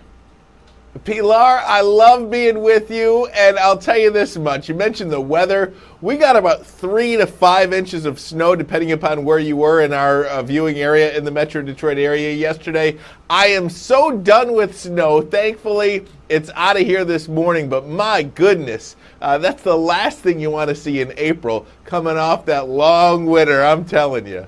But yeah, it's good. We're positive and we're ready to go. Ryan, we played a story from out there from yesterday showing how there was multiple pile-ups with cars and traffic was just kind of a mess. So yeah, we saw that. It's pretty late in the year for it. Yeah, and on my way to work yesterday, Pilar, I saw one right in front of me, and it just kind of gets your heart pumping. It's one of those things that you don't expect in April, but those roads were so slick, and there were multiple accidents all over the place here. Much different picture today, though, right? Weather's supposed to be a little bit more calm. On the upswing. How about that? All right, Ryan, let's chat about what is going on with you guys out there. You guys are still in the headline for COVID-related news, right? I'm telling you, still the highest in the country, Pilar, and thankfully it is tapering down just a little bit. I just looked moments ago. Our hospitalizations were on Monday. 4,208 people were hospitalized in our state on Monday. That's the highest number of hospitalizations since COVID began in our state. And you think about way back when, in March of 2020, in April of 2020, when people really didn't even know what this was or how to treat it. And on Monday, we had our highest number of hospitalizations in this state. Thankfully, some 4 days later, that is now down below 4,000 hospitalizations in the state of Michigan. And that's the first time, Pilar, in 9 days that we've been under 4,000 hospitalizations in our state. So it is coming down a little bit. The positivity rate was at 16%. I mean, that's incredible when you think back to October. We were hovering around 3%. You're talking about, opening everything up and let's go at 3%, 16%. We were just last week. Now we're tapering down around 13%. So thankfully, things are improving. When it comes to vaccinations, 2.5 million people in our state have been fully vaccinated. And we have a population in our state about 9.7 million people. So that's a significant amount of people. 32% of the adult population, about 45% of our adult population has had at least one shot. So, and I get mine today. How about that? So we are improving on vaccinations. We are coming down on the positivity rate and the hospitalizations. Nowhere near out of this thing yet, but nonetheless, Pilar, it is headed in the right direction, thankfully. Ryan, which shot are you doing? I am doing the Moderna, and I was looking. First of all, I wanted the Johnson & Johnson because it was just one shot. We all know how that's going right now. But the Pfizer shot I've been looking for because my parents have that one, and they had no side effects with that at all. My brother had the Moderna. He had a fever of 102 the next day, but it was just a one-day thing, and he's fine now. So I'm doing the Moderna. That's what my local CVS had, so I'm going to walk in and get it. Now, I did get the Johnson & Johnson days before the news broke and the pause or the halt happened. So I had some really bad side effects. It was interesting, for sure. Hopefully you're fine now, though. I am. And I passed my 2-week threshold. All right, Ryan. So I'm hearing that you guys have some news in terms of your mayor. Is it Mike Duggan? Yes, Mike Duggan. So yesterday, the Attorney General in Michigan, Dana Nessel, revealed there would be no charges. It was about a maternal health program that was conducted by the city of Detroit, and the doctor who was in charge of this maternal health program had what many believed, it's unconfirmed, but many believe that the mayor had a personal relationship with this doctor, and that this program that the doctor led got preferential treatment. At some point, some high-level staffers with the mayor they required or asked for and requested lower-level staffers to delete some emails regarding to the program. Those emails were ultimately recovered and read. There was no criminal activity. There was nothing like that. But here in Detroit, where we've had a previous mayor, Kwame Kilpatrick, who just was released from prison on the President Trump gave him a commutation of his sentence, and he was released. We've had a lot going on with our mayors in the past, and by all accounts, Mike Duggan is a really, really good mayor, but transparency is a big thing. They felt like he was not transparent. Nonetheless, the Michigan Attorney General said while some things that were done may have been unethical, nothing was criminal, and the mayor has been cleared of any charges or anything like that. There were no charges, just unethical behavior from the mayor's office. Right. This was, again, tied to the Make Your Date scandal, and this was following a 2-year investigation. But again, we're hearing may not be ethical, but it's not criminal. We are going to... And there is a difference. I mean, there is a difference, right? You know, not everything has... You don't have to be, you know, a saint, I guess, all the time, for lack of a better way to say it. But it doesn't mean you're a criminal. You know what I mean? Does that make sense? Okay, this next top story we have, Ryan. A Michigan father, we're hearing, is furious after learning his biracial daughter's hair was cut by another child and then again by a teacher? Yeah, this is an interesting case. So in Mount Pleasant, about 3 hours away from Detroit, if you well, I guess that would be up there.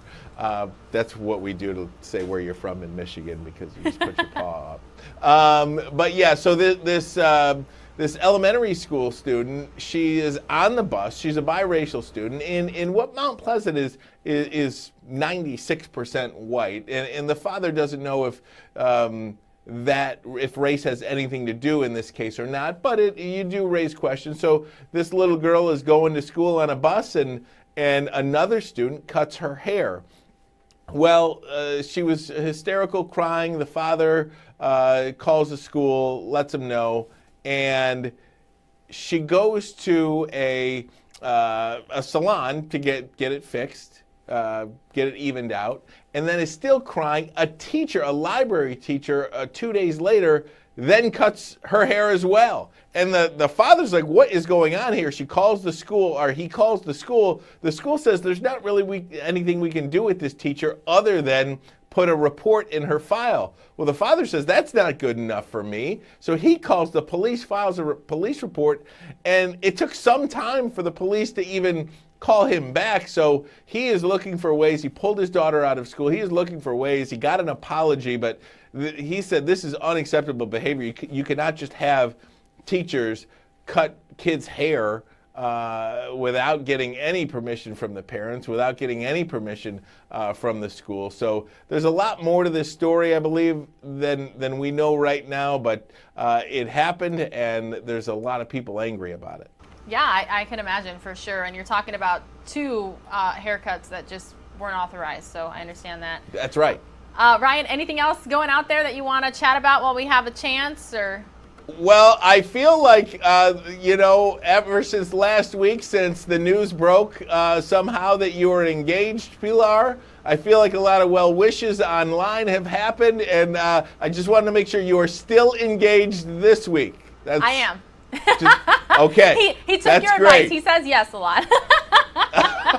I'm telling you, my best advice to him and Ruth Bader Ginsburg, the late Justice of the Supreme Court, she said the key to a successful marriage, be a little deaf sometimes. That's what works for me, and I do say yes a lot too. So or as my dad calls it, selective hearing, your because fiance. My parents have been married for more than 50 years, so. Oh, so they know. You got the advice from them. Yeah, absolutely. All right, Fox 2 See, Detroit's everybody Ryan. I know is divorced. Oh, goodness. All right, Ryan Ermani, thank you for joining us yet again, and hopefully we get to see you next week. You bet. All right, Pilar. Have a great week. You too. All right, everybody, this isn't too far from Ryan out in Michigan. A live look at the snowy conditions most of you are going to see. Another 2-minute commercial break. We will be right back.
All right, everybody, welcome back to News Now from Fox. Again, we're taking a live look. This is Cadillac, Michigan. I had to ask Regina Gonzalez. She pulls up all these gorgeous live pictures from across the country and lets me know, hey, we're going here today. So again, you can still see the snow on the ground in Cadillac, Michigan.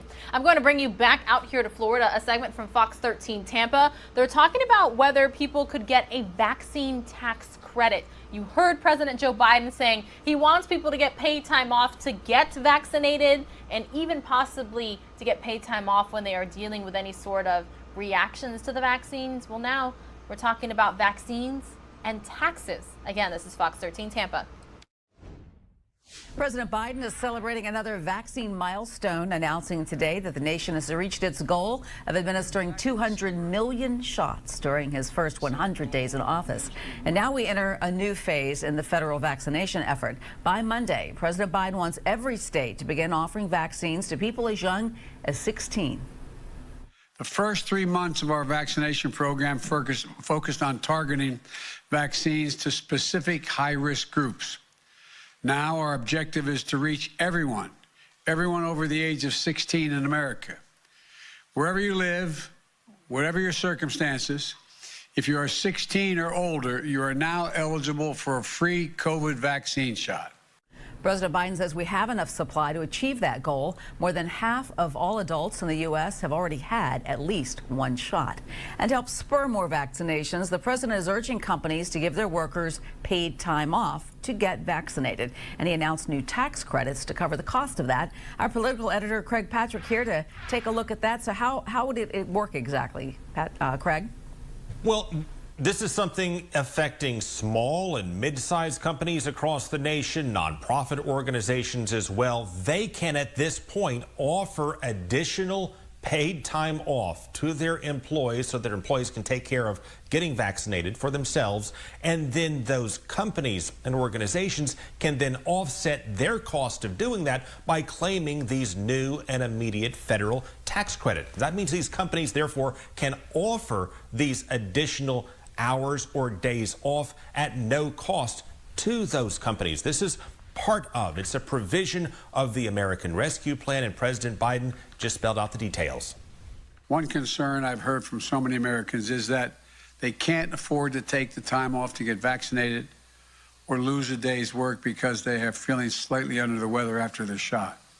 So today, I'm announcing a program to address that issue nationwide. Businesses and nonprofit organizations with fewer than 500 employees are eligible for these new and immediate paid leave tax credits. And that means this applies to nearly half of all private sector employees in the nation. The Treasury Department released the snapshot notifying companies they could see these credits in their bottom lines as soon as their next quarterly filings. The president said this will improve productivity and workplace safety and, of course, increase vaccination rates. No working American should lose a single dollar from their paycheck because they chose to fulfill their patriotic duty of getting vaccinated. There is a time limit on this. The tax credits reimburse companies that offer paid leave to get vaccines from April through September of this year. Every employee should get paid leave to get a shot. And businesses should know that they can provide it without a hit to their bottom line. The credits will effectively cover the cost of an employee's regular wage capped at $511 per day for up to 80 hours or 10 work days, up to a total of more than $5,000 per employee. While most won't need that much time off to get the vaccine shots, this means the credit will also cover the small percentage who may need additional time to recover from the after effects of the shots. I think in most instances, we do expect that folks who receive these vaccines, most symptoms have resolved within 24 to 36 hours. So if there are some extenuating circumstances, then that's, of course, going to be a case-by-case basis. How do you respond to people who are still feeling a bit hesitant to get the shots? Well, the first thing I tell folks is that, when the decision was made by the CDC and the FDA to pause on the administration of the Johnson & Johnson vaccine, it was in the setting of 6 cases out of about 7 million. I think that shows the abundance of caution that we're using in this administration. It shows the commitment to people and the commitment to safety. So the announcement just came in whereby the federal government will effectively pay many companies across the nation to offer paid leave to their employees in such a way that it offsets.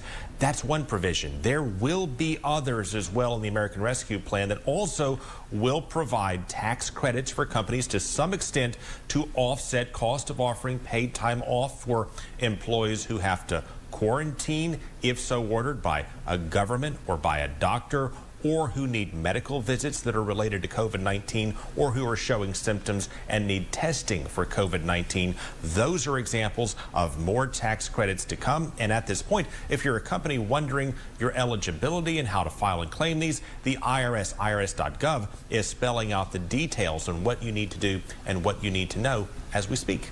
And it's going to be interesting to see what kind of impact this is going to have. Are there any projections on that? Well, the only numbers the White House threw out today in its fact sheet is 400 potential cases per day, at least, that can be prevented. That's based on studies going back last year after paid leave provisions were added in prior legislation. Based on that analysis, the thinking is that can be part of the impact, but the president said you don't know the exact number of cases that can be prevented because of this, but we know that cases would be prevented and reduced, and would go a long way towards suppressing the virus and making workplaces safer. All right, sounds good. Thank you so much. Craig Patrick reporting. All right, everybody, we are now taking another live look at Detroit, Michigan. We just spoke with Fox 2's Ryan Ermani, talking about all the latest updates this week with the Motor City. Unfortunately, they are being pretty hardly hit, or they are being hit pretty hard by COVID-19. So now the next segment we have is from Fox 2 Detroit, talking about the doctor is in COVID-19 in hospitals. I see Dina Santafanti. She is one of the medical experts that we have available. The doctor's in this morning. The spread of COVID-19 in Michigan, we know this, remains among the highest in the nation. The health department reporting more than 5,200 new cases yesterday. Hospitals seeing a massive increase in patients, some reaching capacity limits. So this morning, the doctor is in. Dr. Anurag Malani. Dr. Malani, thank you so much. The medical director of infection prevention and control at St. Joseph Mercy Health, joining us live this morning. Good to see you, doctor. Yep, thanks for having me on, Dina. Give us the status at your hospital system. What's going on right now with COVID? Yeah, you know, the last 2 weeks have actually been quite busy. We've seen surging activity. Right now, I'm actually speaking out of Ann Arbor, and, we've had anywhere from about 80 to 100 hospitalized patients with COVID. It's a little different than what we saw a year ago. This is a bit of a younger demographic in regards to age, in regards to who's being hospitalized. It's obviously compounded by, many of our elderly population has had vaccine, and in turn, we've seen, the majority of patients that we're seeing in the hospital actually do not have their vaccine. And one of the things that has also compounded this is, we've heard about this strain, this B117 strain that we know is pretty rampant in Michigan. This is a strain that's associated with, higher transmissibility and a higher severity of illness, meaning that people are sicker. Okay, so younger demographic, unvaccinated is how you would describe the majority of your patients. Can you put a percentage on that, doctor? Yeah, I mean, the majority, the overwhelming majority of hospitalized patients are those that have actually not had vaccine. We actually know that the vaccines do a wonderful job of keeping people out of the hospital. We also know that they really help to prevent those worst outcomes associated with COVID, including death. But the vaccines are not 100%. I mean, they're really, really good. There are going to be some that maybe have had one dose of the mRNA vaccines that, end up in the hospital. But the overwhelming large majority of patients that have completed their series are not in the hospital. That's actually not who we're seeing. And how many, so you say 80 to 100 patients at the Ann Arbor Hospital or throughout your system, just so we get an idea of numbers? Yeah, so we have 7 hospitals in the state. We have 5 in southeast Michigan and 2 in the west part of Michigan. We've had anywhere from 350 upwards of that amount in terms of hospitalized patients in the state. Specifically in Ann Arbor, we've had the most number of patients. It's typically ranged from about 80 to about 100.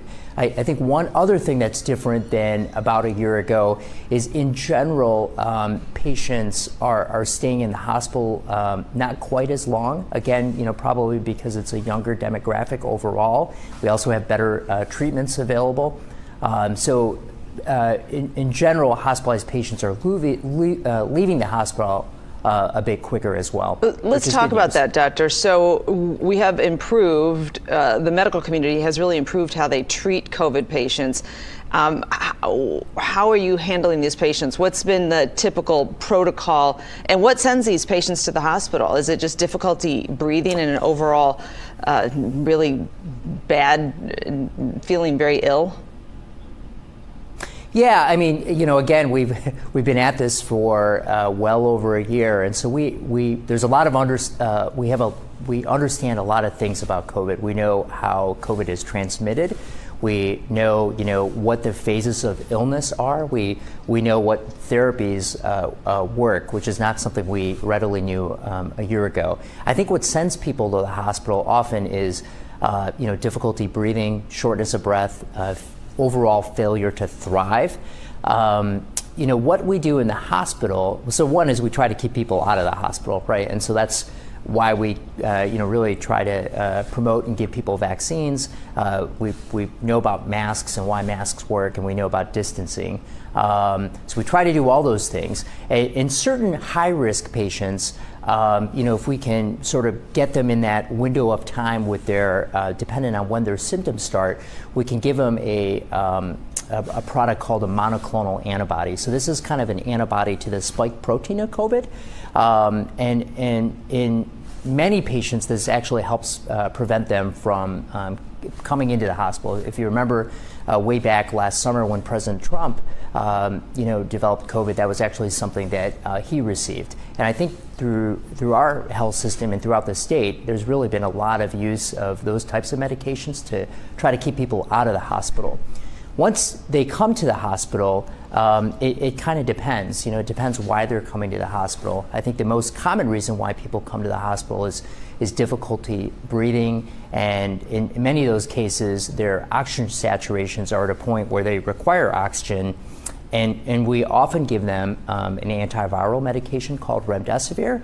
And in many of those patients, we also give them a medication called dexamethasone, which is a steroid. There are really two parts of COVID. The first part, or the first week of COVID, is when people have this high viral load. So we try to bring the viral load down by either giving them that monoclonal antibody type product, which is usually most commonly in the ambulatory setting, or we give them an antiviral drug if they come into the hospital. But the second part of illness is really a immune-mediated illness, and for those, we're traditionally not giving antiviral medications, but we're giving medications that modify the immune system. Gotcha. Doctor, when we talk to you next hour, I really want to dive in on this vaccine question. We want to talk about the latest with Johnson & Johnson. In Europe, they're saying we're going to go ahead and start giving it again. And we have more questions about vaccines, getting vaccinated. So we'll talk about that in our next hour, okay? And hospitals are seeing an increase in patients, some reaching capacity limits this morning. The doctor is in, Dr. Anurag Malani. Doctor, thank you so much. Medical Director of Infection Prevention and Control at St. Joseph Mercy Health. Big, long title there. Doctor, thank you for your time. We know you're very busy. Thanks for having me. I do want you to just set this, and I know we did this last hour, but sometimes we are accused of exaggerating things, so I like to be super factual, and you are right there, ground zero. Can you describe to us, is your hospital system filled to capacity with COVID patients, or just describe the current situation? Yeah, I mean, it's really really quite quite busy. I think, if you look at the maps kind of tell the story. I mean, Michigan is really leading, unfortunately leading, in regards to how many cases we're seeing and how many hospitalizations we have. It's eerily similar to last spring, but of course a bit different in regards to who we're seeing and what types of treatments we have. But it is the truth. We have through our 8 hospital health system, we have over 350 hospitalized patients with COVID. And just in Ann Arbor alone, we've been ranging anywhere from about 80 to 100 patients on a daily basis for the last few weeks. So Doctor, it's actually quite busy. Let me just ask you one thing about what you just said. Do you have any idea, and I have reached out to a doctor in Ohio to try and understand what is happening different in neighboring states that have perhaps similar demographics and weather and all that. Do you have any idea why Michigan is being hit so hard? Yeah, I think there's 2 big reasons why. One reason is vaccine access, so the ability for people to get the vaccine. And I think, every day we know that the ability to get a vaccine improves. But in the early months of January and February and even early March, it really was restricted towards essential workers and those of an older demographic. So when you look at actually vaccine rates in the state, you see those above 65, well over 60% of those age groups have actually completed their series, and above 75% of them have actually had at least 1 dose of vaccine. But as you actually go down to age demographics, 50 to 59, 40 to 49, 30 to 39, those rates actually fall, and they fall with each decade. That coupled with the variant, you've heard this B117 variant, is first kind of reported and described from England. What we know is that this strain, which is the majority of the cases of COVID that we're seeing in our state, again, unfortunately, we're leading the country in regards to seeing this B117 strain. We know that it's actually more transmissible, so meaning that people are more infectious, so the likelihood of actually getting it is higher. We also know that it's also associated by nature of more people having it. We also know that people are sicker, and we're seeing that reflect in terms of who we're seeing in the hospital. So I think those are the primary reasons why, unfortunately, we're seeing this current surge in Michigan. All right, Ryan, jump in here. Doctor, we are continuing to learn so much about this virus and have learned so much about this virus, but one of the areas we really don't hear a lot about are those with natural immunity, people who have tested positive for the virus, in May, June, July, last year, whatever the case may be. Are you aware of the 350 people that are currently in your hospital system? Has anybody said this is the second time they've had the virus? Yeah, I think the good news on that front, Ryan, is that based on local data, state data, national data, global data, reinfection doesn't seem to be common. It does happen from time to time, and there are different strains.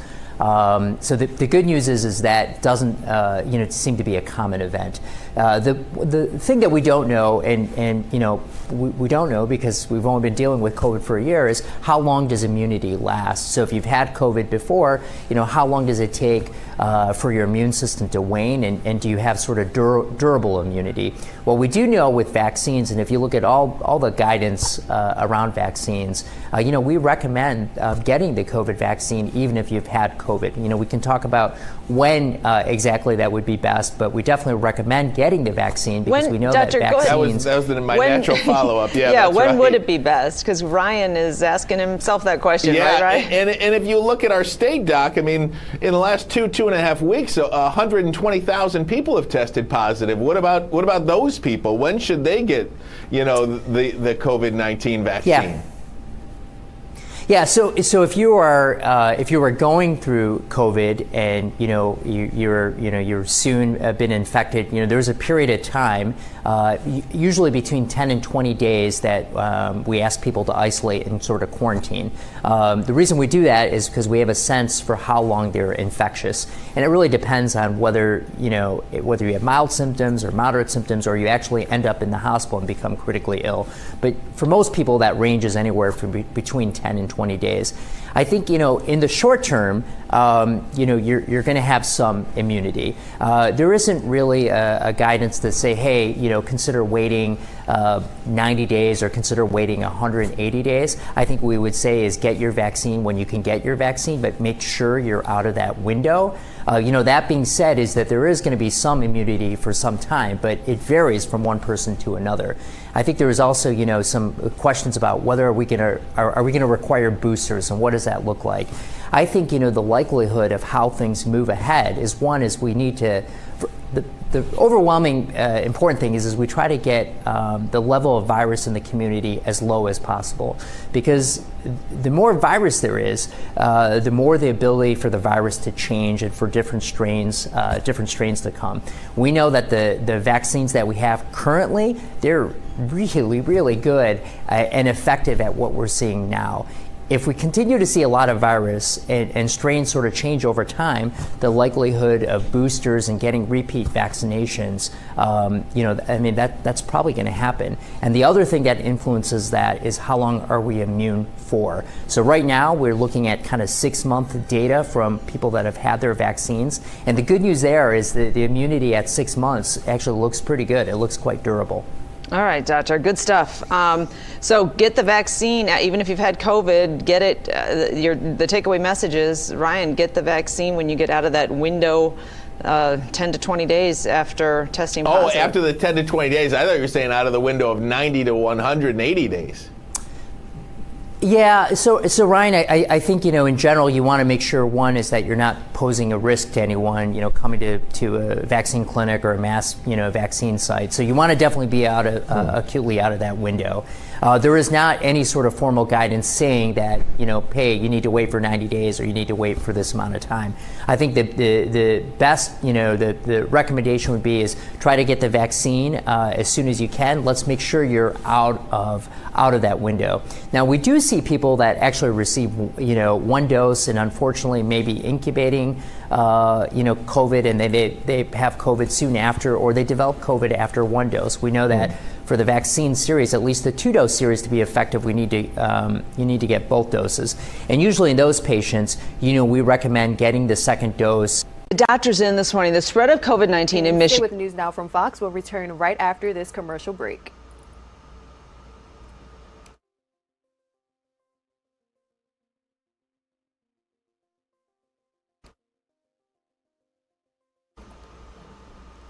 Good morning, Mark. Can you hear me?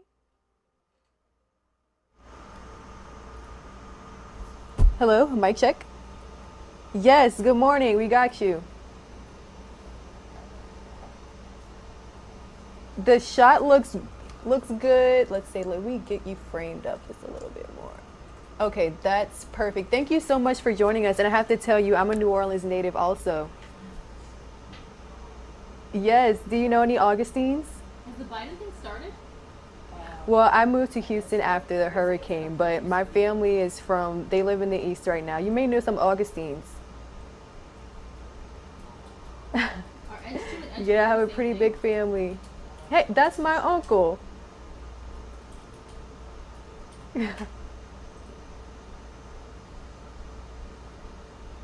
Yes, and my mom always says how you are the people's mayor. She always says that.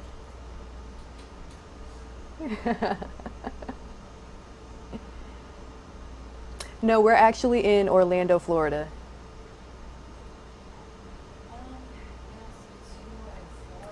I've been with Fox for about 4 months. News Now from Fox is a new operation. So we're powered by Fox television stations across the country, and we have bureaus in Orlando, Phoenix, and Los Angeles. Yes, so of course. And so we're almost back from break, but I'll send you an email to follow up after the interview.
Good morning, everyone, and thank you all so much for tuning into News Now from Fox. This is your source for raw and unfiltered, non-stop news. So we have been closely following the Derek Chauvin verdict, and just days after the verdict, it seems as though Congress is inching closer and closer to a bipartisan police reform deal. So I want to bring into the conversation right now the president and CEO of the Urban League, Mark Morial. Mark, thank you so much for joining us. Hey, good morning, and thank you for having me. Now, specifically following the verdict of the Chauvin trial, we saw a lot of reaction. A lot of people took to social media sharing their sentiments about the verdict coming back guilty. And of course, people were relieved, people were joyful. However, it seemed as though a lot of people were in disbelief that the verdict actually came back guilty. What do you think this says about the current state of policing in America? I think, and thanks for having me again, I think the fact that people may be in disbelief or may have been in disbelief stems from the fact that convictions in police misconduct cases, convictions in cases where police kill black men or black women are rare. There have only been 44 convictions of officers for murder or manslaughter in, I think, in the 21st century, out of thousands and thousands of cases where a citizen has been killed by the police. But right now, we have to pivot our energy on systemic change at the federal level, and it starts, and I want to underscore, it starts with the passage of the George Floyd Justice and Policing Act. That bill, which we've worked on, and it's been led in the House by Karen Bass and the Senate by Cory Booker, would be the most significant federal law change when it comes to policing, perhaps in American history. We have looked at that bill carefully, and those that look at that bill recognize that all of its changes are commonsensical. They make very good sense, and what they would do would just create another framework, another tool, ban no-knock warrants at the federal level, and also create a framework for them to be banned at the local level, end chokeholds, enhance, if you will, professional development and training, reform qualified immunity, and make other changes are what the foundation of this law is all about. So we are working, and I think we have a chance now. We have a chance now to pass this comprehensive reform. But in addition to that, you have states like Michigan. The Minnesota House of Representatives just passed a police reform bill yesterday. This has to happen in every state and every city and at the federal level. But the George Floyd Justice and Policing Bill is a chance for the federal government, for the House, the Senate, and the president endorsed it to lead the way. Now, qualified immunity, this seems to be an issue that's at the center of the police reform debate. What do you have to say to those that say that this actually protects law-abiding officers from frivolous civil lawsuits? It really doesn't. You don't need qualified immunity to protect people from frivolous lawsuits. It's not only police officers, but it's all citizens who want to be protected. And there's a mechanism in place. Qualified immunity is a judge-made law. It's not in the Constitution. It was never passed by Congress. It's a judge-made law. In effect, it serves as almost a padlocked door to the courthouse, because what it means is your constitutional rights can be violated by a police officer, but because of the special protections of qualified immunity, that officer or the city or the agency that they work for will not be held responsible. It's a special protection. It's as though everyone in America has a sweater and every police officer has a 4-layered heavy down jacket on. Why should police officers have extraordinary protection in the law, more protections than other public employees, municipal officials, or you and I?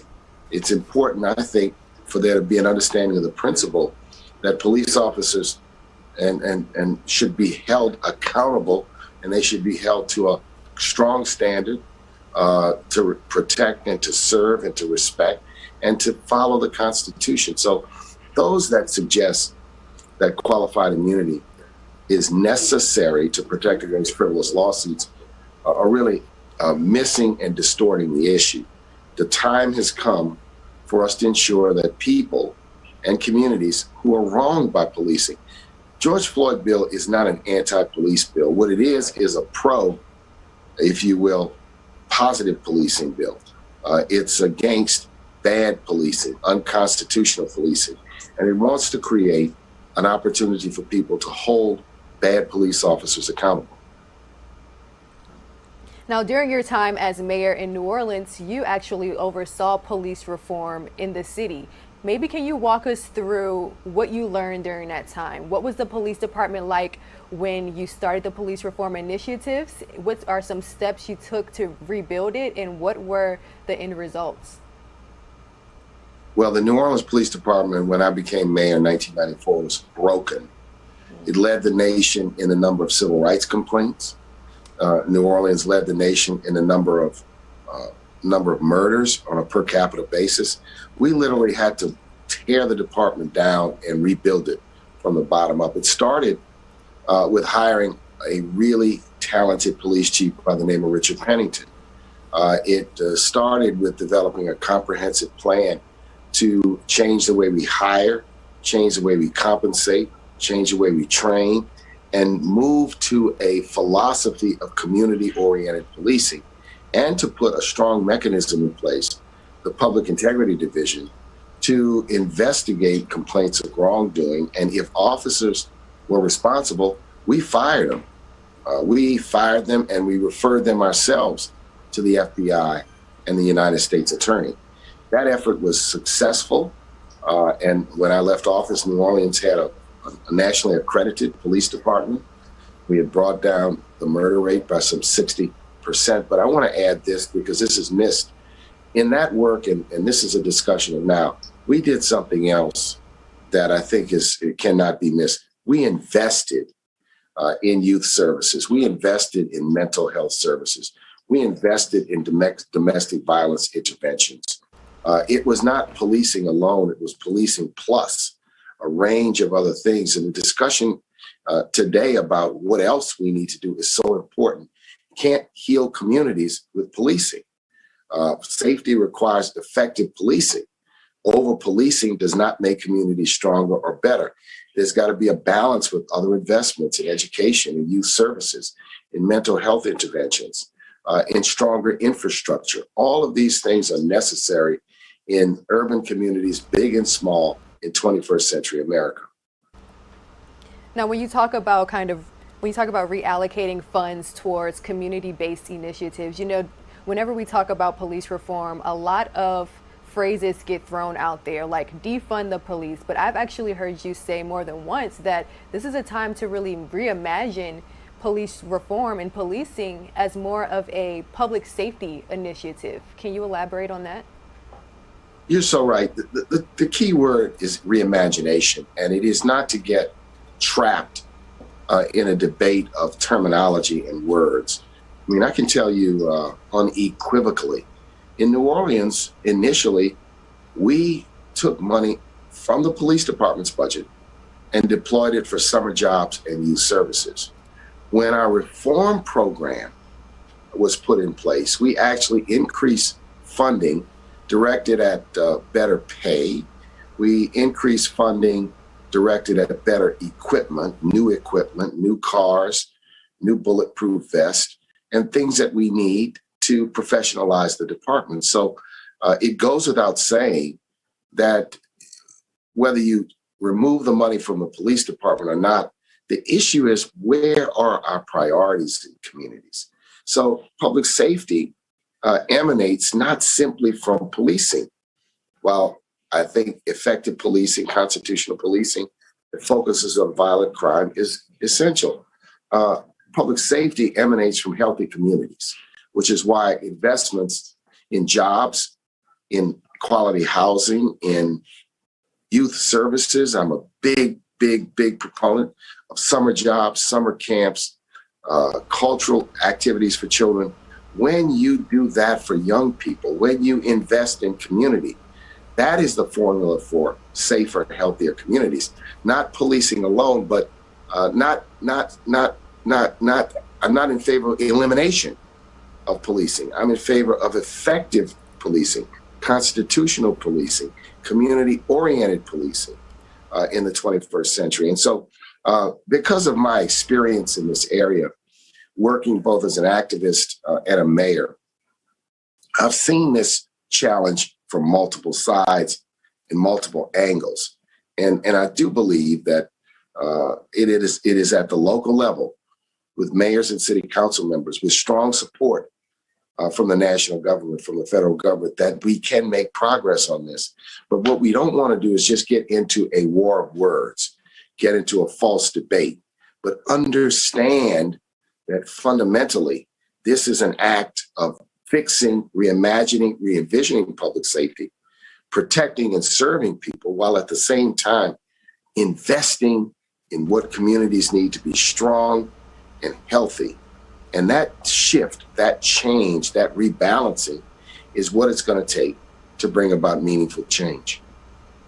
Now, speaking of change, some people are saying that the Chauvin verdict is really a defining moment for the future of policing. I mean, even during the testimony, we saw the police chiefs testify and say that Chauvin went against the department's use of force policy. And some activists are saying that that was really significant to see a law enforcement officer go against what some people call the thin blue code, you know? So what is the impact of that? And what is the impact of the verdict overall? I think the Minneapolis police chief's testimony, his willingness to testify, his testimony, which was so not impassioned, but so level and so logical, is an important moment for police reform, because it breaks the old code of silence, the old blue code, that a police chief's responsibility to the end is to simply stand behind his officers or her officers. And so I do believe that the George Floyd case, the conviction of Derek Chauvin, is a watershed moment, not only for American policing, but it's brought to the forefront so many of the difficult challenges and the aftermath of the long history of slavery and segregation, and how discrimination and racism affects us as a nation today. Which cannot be doubted. And therefore, the question becomes, and the work becomes, that we have to understand that for this moment of truth, this moment of justice, to become a permanent moment of truth and moment of justice, we have to do more work in every industry, in the media, in academia, in the private sector, in government. Where does this go for people who may say, well, where does this go? We're trying to build a stronger, better nation, a nation that's respectful, a nation that honors and respects all people's rights, a nation that everyone has an opportunity to live to their fullest potential without barriers, without restrictions, without the after effects of racism standing in their way.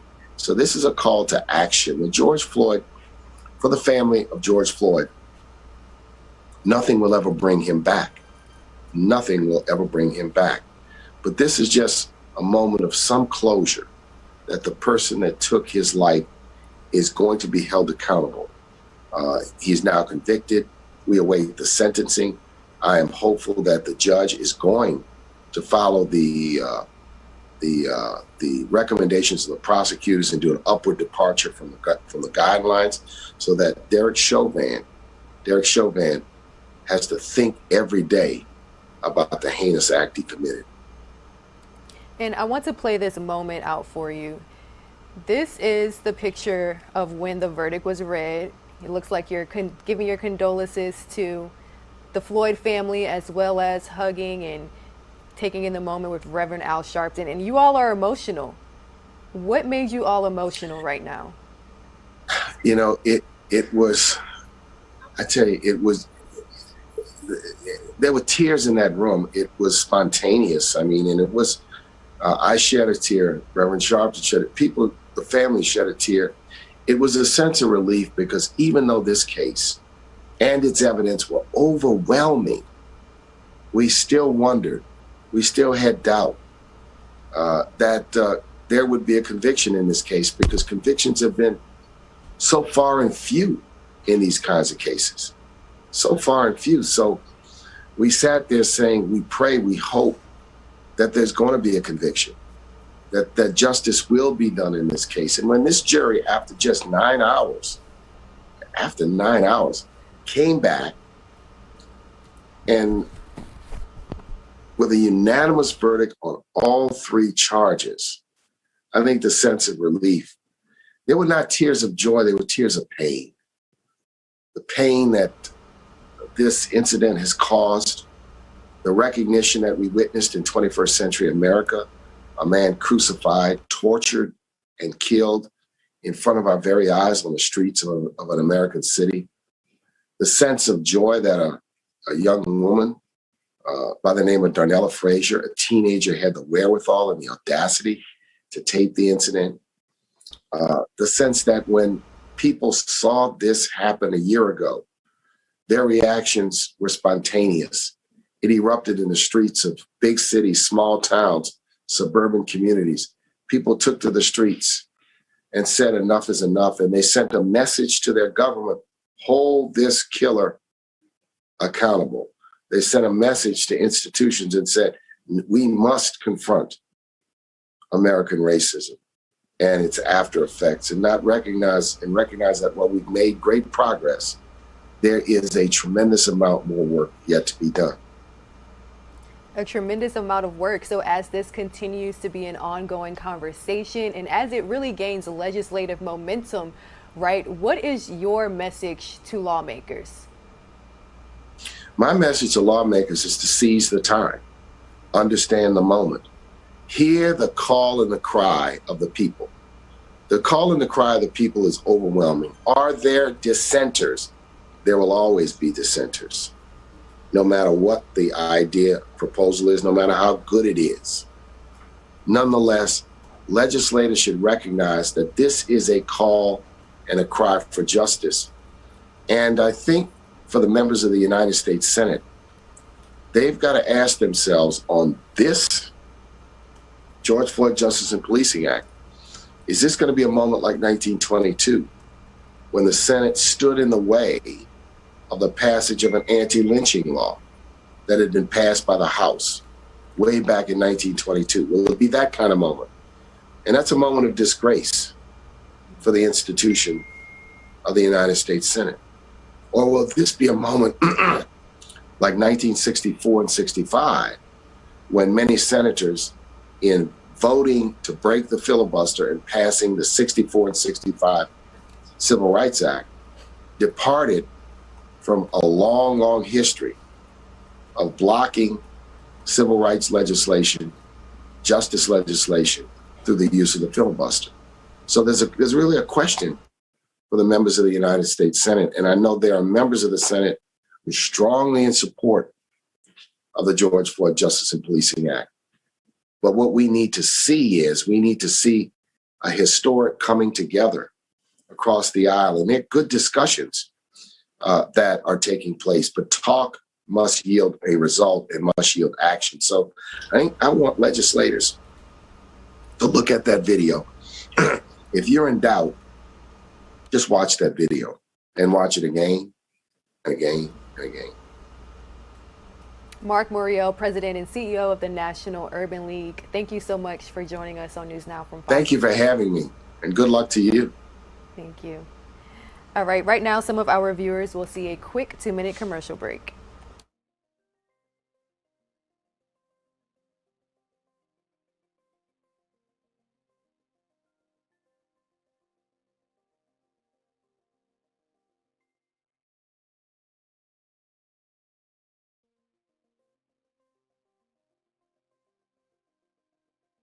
We're clear. Thank you. I saw some people went live. Peter Paul?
Welcome back to News Now from Fox, continuing to bring you all non-stop news and also exclusive interviews. But I now want to take things to our friends from Fox 26 Houston. They recently produced a segment where mothers sat down with their children to talk about the Chauvin trial, the verdict, and what this all means for a kid. So let's listen into that segment from Fox 26 Houston.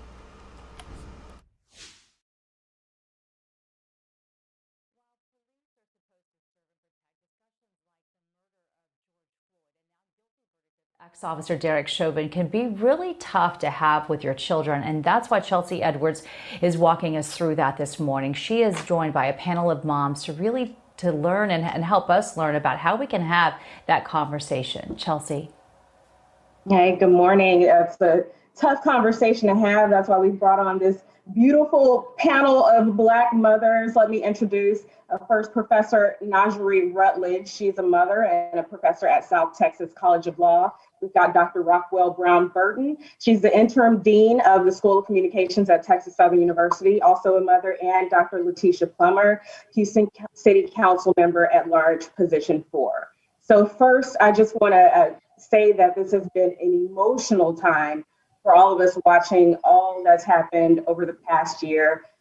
Especially as a new mother myself, it's been a tough time seeing that and knowing that oftentimes when we want our children to be safe, they aren't. So I want to ask you all, as a mom, I've learned that you give up a lot of sleep, you give up a lot of things, but did you sleep any better last night after that verdict? Let me start with Professor Rutledge.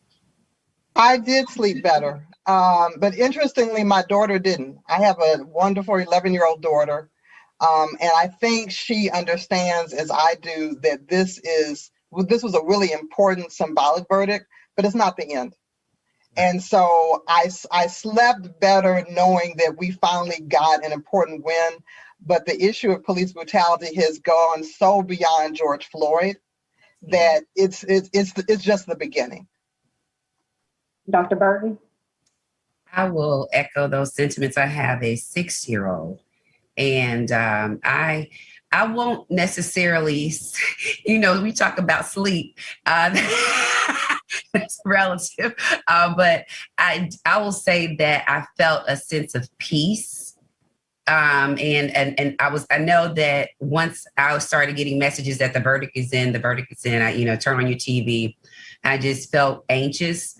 And so once the verdict was read, I don't want to use this term, but I'll just say I was settled. I don't want to say it was anticlimactic because it is the beginning. It's like the first step forward. I think it's probably what some of our elders would say how they felt with the passage of the Voters' Rights Act. That we know what we're still experiencing, and look at what we've seen happen just in the last week, right? And so it's not over. And I think that the George Floyd verdict is maybe an opportunity to finally make a real pivot, and hopefully one in which we won't pivot back, that we'll continue to pivot forward in a different direction. And Dr. Plummer, your son, we talked about this before and on the show yesterday, your son was profiled as an 8th grader. Having gone through all that, how do you feel? Did you sleep any better last night? So when I heard the verdict was coming out about 3:15, 3:30, I actually picked up my son from school early. I didn't let him go to practice yesterday. I wasn't sure what the verdict was going to be. I was unsettled all day yesterday. I got him home, and then we watched it. We watched the announcement together. Obviously, I checked on, my oldest son, Sharif, who had the incident. I called him to see how he was feeling. I checked in to see where he was. He's in Iowa. So, far, far away. And so, I did feel better. But like my sisters, they're just speaking previously, we have so much work to do. And as an elected official, I feel a lot of pressure to get this right. and to continue this happening the same way. And so I'm kind of wearing two hats. But I do believe this is a new hope and a new opportunity to see what the right decision is and gives us guidance. And I just hope that Houston leads in making sure that we, in this particular city, make the right decisions moving forward. Her memory, so yes, I do have those concerns, but I'm trying to just be observant and not force it, but make sure, just ask how she's doing. And she seemed okay this morning. Dr. Plummer, I want to finish off with you. In a country where we're finding some people feel like they can do what they want with our sons, with our kids, do you feel like there are any safe spaces now, especially after this verdict? Not necessarily. I really, my children are older, and so I really let them lead the conversations. I ask them open-ended questions and have them give me feedback, because right now it's important for me to know exactly what they're thinking, just so if they find themselves in particular situations, they know how to act. We have a lot of work to do. Chelsea, we have a lot of work to do. This is just the beginning. And our young people are our new hope. That's our hope. And the status quo needs to be eliminated. This has to be, we need to look at criminal justice differently. And our children are our new leaders. Our young people, our Alina Hidalgos, those are the people that are going to lead this country in the city, in state, in a different way. And so looking at new leadership, people that are creative and look at criminal justice differently is what we're leaning on. And our children truly are our future. I tell you, I have one great hope, that our children haven't seen the disappointment of the not guilty. Absolutely. We lived through the disappointment of the court system getting it wrong. Right. Thank goodness my daughter felt like, well, of course justice was served. Yes. And they don't really know any different. And that has been a relief. Harrison said the same thing this morning. He said the exact same thing. He goes, Mom, we should be surprised. Right. Thank you, ladies. This is such an important conversation.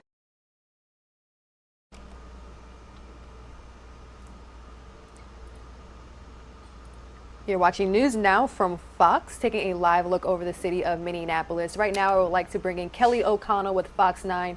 Kelly, thank you so much for joining News Now from Fox. We have quite a few topics to cover, so let's start with Daunte Wright. His funeral begins today in Brooklyn Center, am I correct? Correct, yes. It's set for noon, our time here in Minnesota. It's going to be a very emotional day. We know, obviously, Daunte Wright, 20-year-old here in Brooklyn Center, who was killed earlier this month by police. Probably your viewers have probably heard about this. We know that the Reverend Al Sharpton will be there. He will give the eulogy, as well as Ben Crump, Attorney Ben Crump, who initially was here in the city of Minneapolis to be with the family of George Floyd. He is now also representing the family of Daunte Wright. So we know both of them will be there. Our reports that members of George Floyd's family will also be there at the funeral today. It is a private service for the family and community members. There was a public visitation held last night where a lot of people went to pay their respects to Daunte Wright and also just show the love to the family and the community there. As I mentioned, he was killed by a Brooklyn Center police officer earlier this month. Police have called it an accidental discharge, saying the officer, Kim Potter, now former officer, meant to grab her taser, but instead grabbed her gun. Now, she has been charged with second-degree manslaughter and will appear in court later this month. But again, the funeral set for Daunte Wright at noon Central Time. Kelly, policing and police reform seems to be an ongoing conversation, especially during this time. What can you tell us about the investigation that the Department of Justice is launching into Minneapolis's police department? Right, so that was just notified, or just announced, I should say, yesterday. Basically, it's a big review of the Minneapolis Police Department. They call it a pattern or practice investigation. So the idea is that they are going to nitpick and essentially really look through the police department. They're going to look if there's unconstitutional or unlawful policing, which is what's happening here. They're going to look and see if that is happening here in Minneapolis. Depending on the outcome of the investigation, it could potentially really change policing in the city of Minneapolis.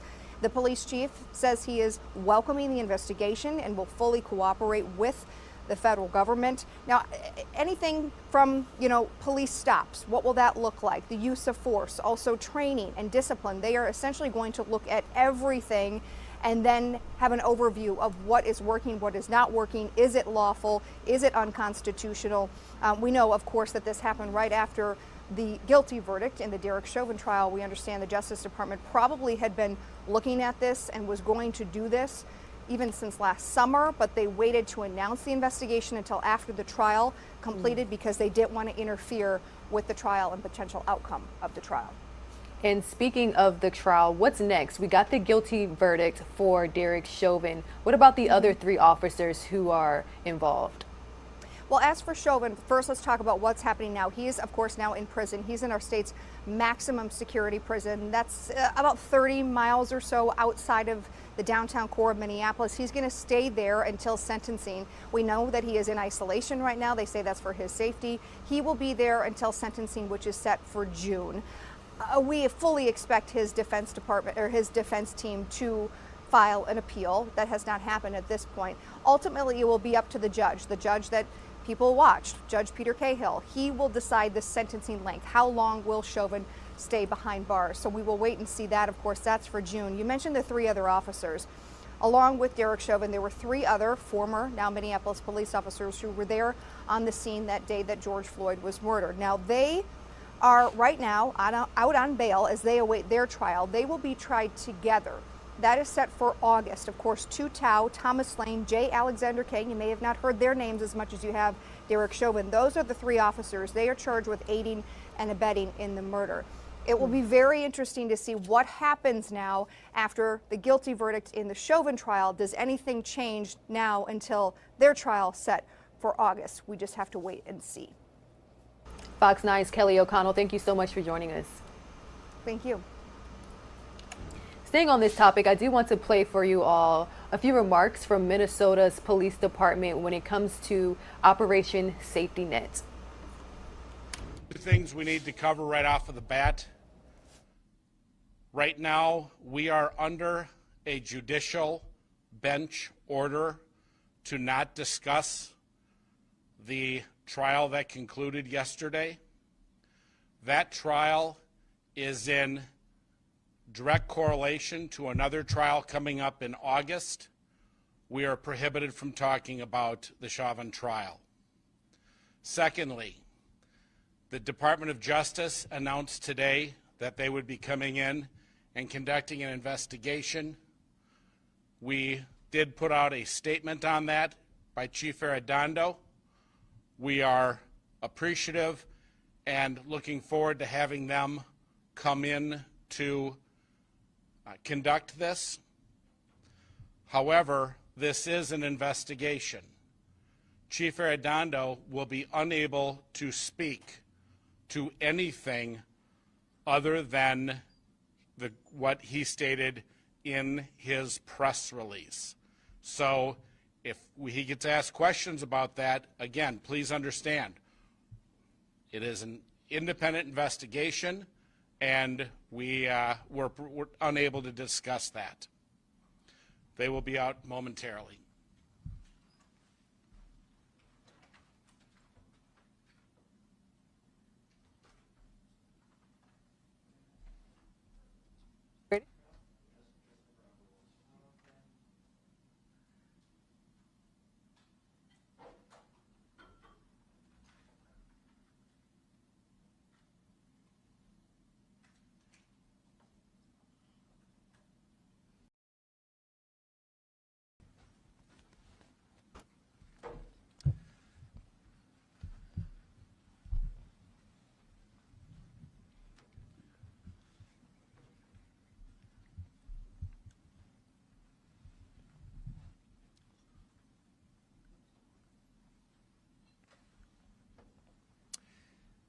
Good afternoon, everyone.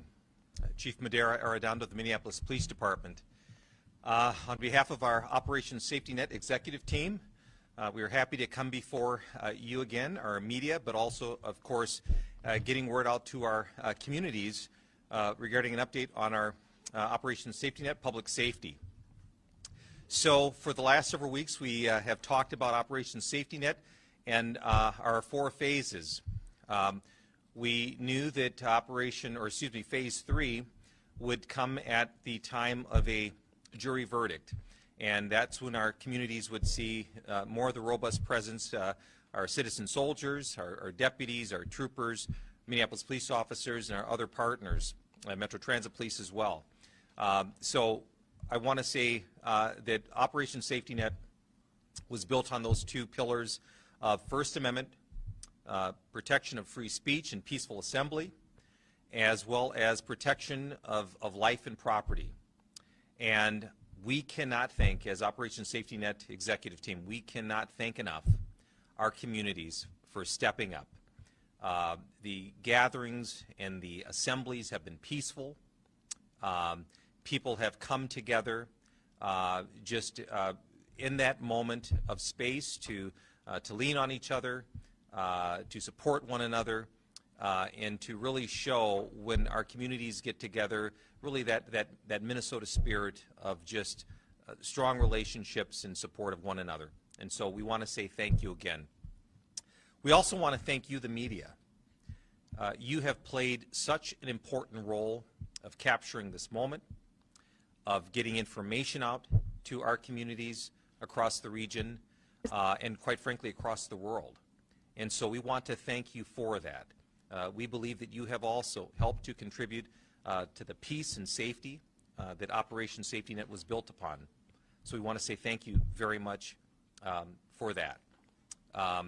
For all of those, again, who got together and decided to do so peacefully, we thank you. We knew that Minnesota could do this here, and you were a beacon of light to our country and across the globe. So thank you very much. With that, I'm going to bring up Sheriff Hutchinson of the Hennepin County Sheriff's Office. Thank you, Chief. Again, Dave Hutchinson from the Sheriff's Office. I want to again say thank you to the community and the people who were out there peacefully protesting. What happened yesterday through the judicial process showed that nobody is above the law. We hold everybody accountable, including the police and other people in public safety. We have a lot more to do with the community, but again, that's why community partnerships, like I've mentioned several times, Mother's Love, we push for peace, Inner Hero, these organizations are now going to be at the forefront of what the Sheriff's Office does, and I'm assuming my partners with Minneapolis, the state, and the Transit Police, and the National Guard, the same token is we understand we need to do better outreach to our community. Our community are the people we're responsible to. And we talk about accountability through the last several days of things that happened, the peace that we had last night from the Operation Safety Net. Again, we have to hold other people accountable. We have to hold our community members accountable, elected officials accountable for what they're talking about to keep the peace through the county, through the city, and through the state. We talk about accountability. It happens on us. I'm 100% going to hold all of my staff accountable, as are my other partners. But again, this Operation Safety Net has been very stressful for us. Yesterday, we all got some good news. Hopefully this means we can look to the future, do a better job, and making sure every single person in our county is safe regardless of race, sexual orientation, creed, national place of birth, all that stuff is in Hennepin County. You have my promise. We're going to do a better job serving the people with the utmost respect. Thank you for your time.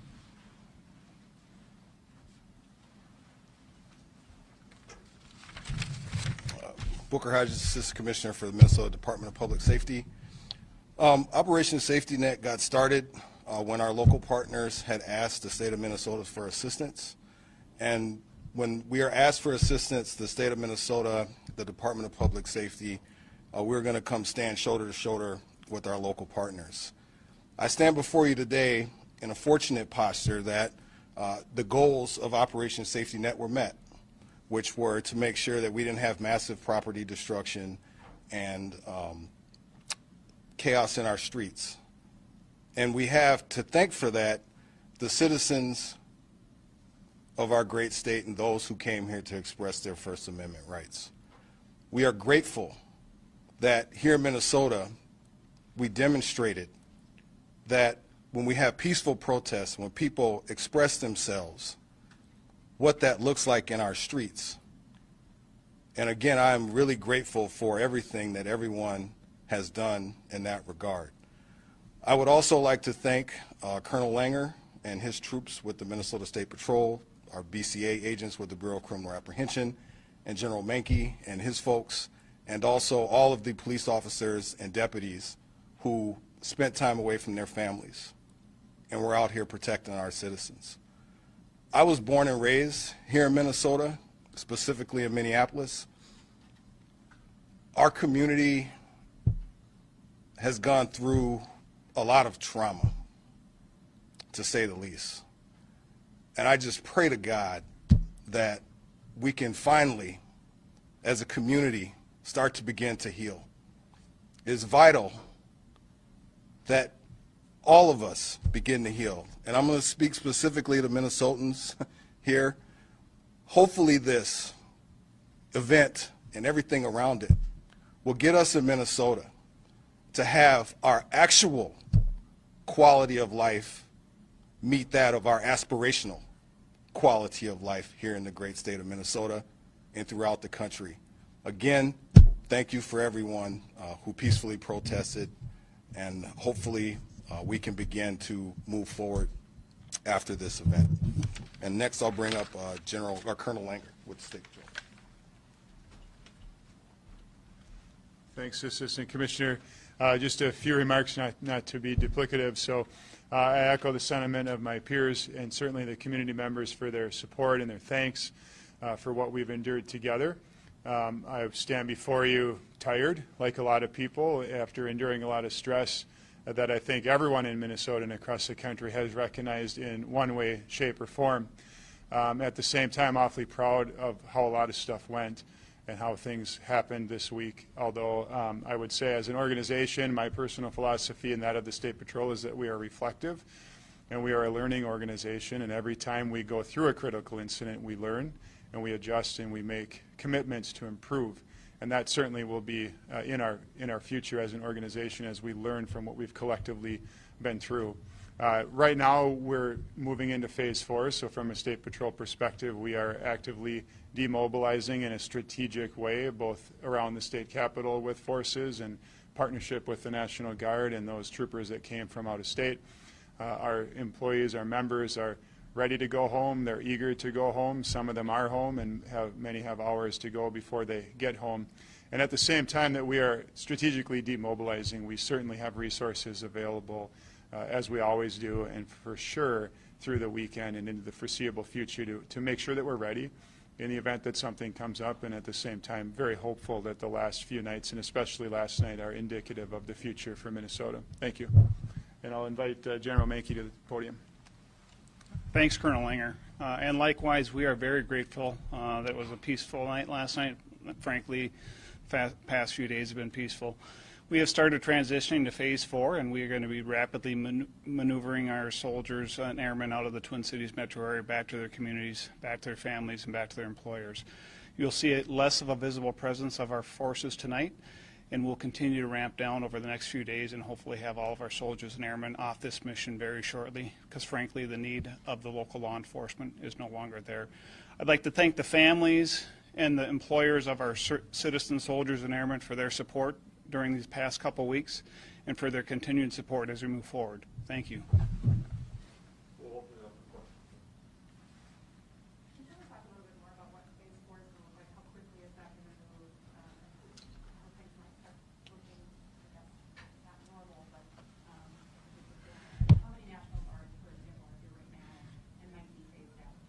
So the question is, what will phase 4 look like from a National Guard perspective in all perspectives? So from the National Guard, we've got over 3,000 soldiers and airmen activated for Operation Safety Net.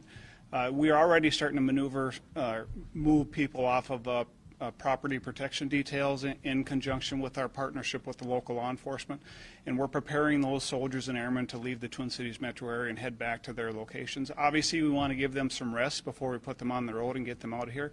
Our intent is by the end of the week, and we have the vast majority of soldiers and airmen off this mission. So their presence, visibility should be much less over the next few days. And then we will continue to have soldiers on the next week as we continue to prepare our equipment, reset it so it's ready to go again for the next mission, whether that be a federal mission or a state mission.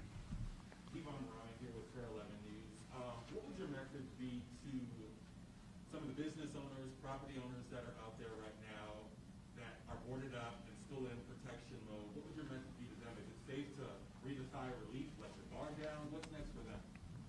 Yeah, the question, good question in terms of the business owners, property owners out there right now who still have some of their businesses plywood and secured and might be feeling some angst right now.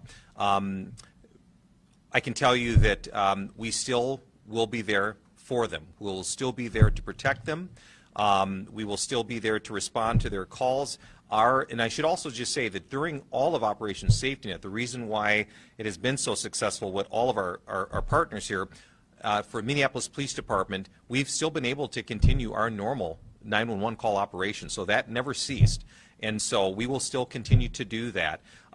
We will continue to reach out to them, our neighborhood business associations, our nonprofit organizations. We'll continue to talk to them. But the other thing that was very important that I think these weeks over the trial is that neighbors really stepped up to look after one another. Businesses were looking out after each other. Neighbors were looking out after each other. And so that, again, as Assistant Commissioner Hodges said, which is so resolute about Minnesotans, we were looking after each other. And so that will continue. But they can certainly continue to call 911 if they have any issues or concerns that are of immediate needs to be addressed. But our Minneapolis CPED and other city enterprise organizations are still there for them. But we're still going to continue to do our patrols and look out after their property and businesses. Right now we are listening to law enforcement officials in Minneapolis, Minnesota, speaking on Operation Safety Net, which is a multi-jurisdictional law enforcement effort that was put into place in preparation for possible unrest during the Derek Chauvin trial. And I want to switch gears and bring you all this live shot coming out of Las Vegas, Nevada, where one person is hurt after a shooting on the Las Vegas Strip. This happened early this morning. According to Las Vegas Metropolitan Police, the shooting happened around 2:20 a.m. on Las Vegas Boulevard, north of Flamingo Road. As you can see, the scene is still a little active. There are many police officers there, and the suspect is still on the loose. Now, police said that the shooting occurred on the sidewalk area. One victim was shot and taken to the hospital, but that person has non-life-threatening injuries. As I mentioned, police are still looking for the suspect. And according to police, this appears to be an isolated incident with no active threat to the public, which is good because, as we all know, this is a very popular tourist destination. We will continue to keep you all updated as this is a developing story. So stay with the News Now for Fox for any future updates. Right now, some of our viewers will see a 2-minute commercial break.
Welcome back to News Now from Fox. Again, taking a live look over Las Vegas, Nevada. Breaking news to share with you all. We have reports that one person is hurt following a shooting on the Las Vegas Strip. According to police, this happened around 2:20 a.m. on Las Vegas Boulevard, north of Flamingo Road. One victim was shot and taken to the hospital, and that person has non-life-threatening injuries. And perhaps the most important part is that police believe this is an isolated incident with no active threat to the public, although police are still investigating and searching for the suspect. And I want to switch gears and bring you all this live feed. Sur le chemin qui nous mène. President Biden, Vice President Harris, and Secretary of State Antony Blinken, all guest speakers at the Climate Summit. They hosted leaders from around the world in discussions highlighting the urgent need to reduce greenhouse gas emissions and help vulnerable countries cope with unavoidable climate impacts. So let's go ahead and listen in as the President of France is currently speaking. I now turn the floor to the President of the Russian Federation, His Excellency Vladimir Putin. Précis, mesurable, vérifiable. Au fond, 2030 est le nouveau 2050. C'est ce plan que l'Union européenne a mis sur la table en décembre, traduite dans une loi climat européenne, avec le Green Deal pour lui donner corps. À nous donc maintenant de...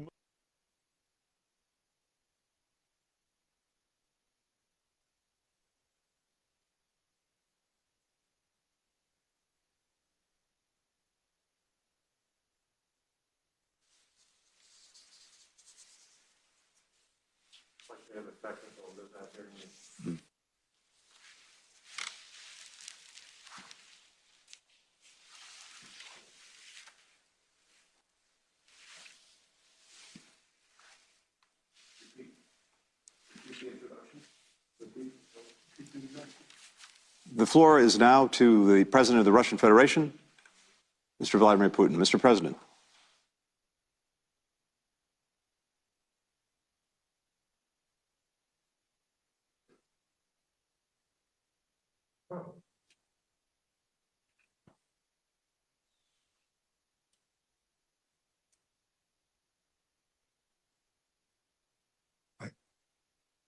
They may be getting Macron because that was a tape of Macron.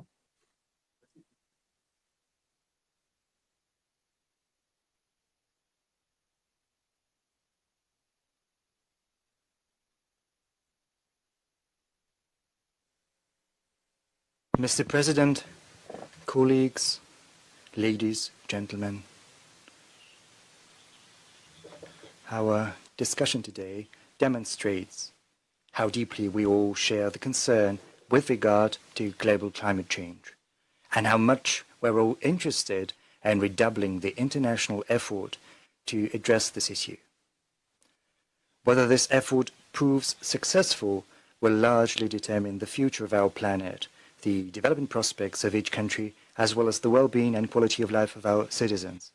We believe there is a solid legal framework for international collaboration in controlling and reducing greenhouse gas emissions, namely the universal agreements reached under the UN auspices. I'd like to stress that Russia treats its international commitments with the utmost responsibility in this sphere, and I refer in particular to the implementation of the UNFCCC, the Kyoto Protocol, and the Paris Agreement.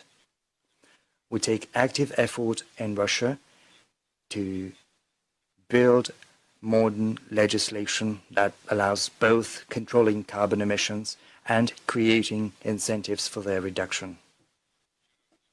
Yesterday, I presented my annual address to the Federal Assembly of the Russian Federation, and among our social and economic priorities, I listed the task of significantly reducing the net accumulated emissions in our country by 2050. I'm confident that despite Russia's size, its geography, climate, and economic structure, this task is achievable. We shouldn't forget, as colleagues have already pointed out throughout this summit, recollecting the 90s, as compared to the 1990 level, Russia has reduced its greenhouse gas emissions to a greater extent than many other countries. Our emissions have halved, dropping from 3.1 billion tons to 1.6 billion tons of CO2 equivalent. This has become possible because of a fundamental restructuring of our industry and energy that has been underway for the last 2 decades. As a result, as of now, 45% of our energy mix is accounted for by low-emission energy sources, including nuclear generation. And, as is well known, the greenhouse gas emissions from nuclear power plants stand at almost zero throughout all of the life cycle of nuclear power plants. We intend to further improve our capacities for using associated petroleum gas and carry out a large-scale campaign for environmental modernization and greater energy efficiency across all economic sectors to ensure carbon capture, storage and use from all sources. We're also building an infrastructure for producing hydrogen to be used both as a fuel and an energy source. I'd like to take note in that regard that Russia has launched a pilot project in Sakhalin region for creating a carbon pricing system and a mechanism for carbon trading.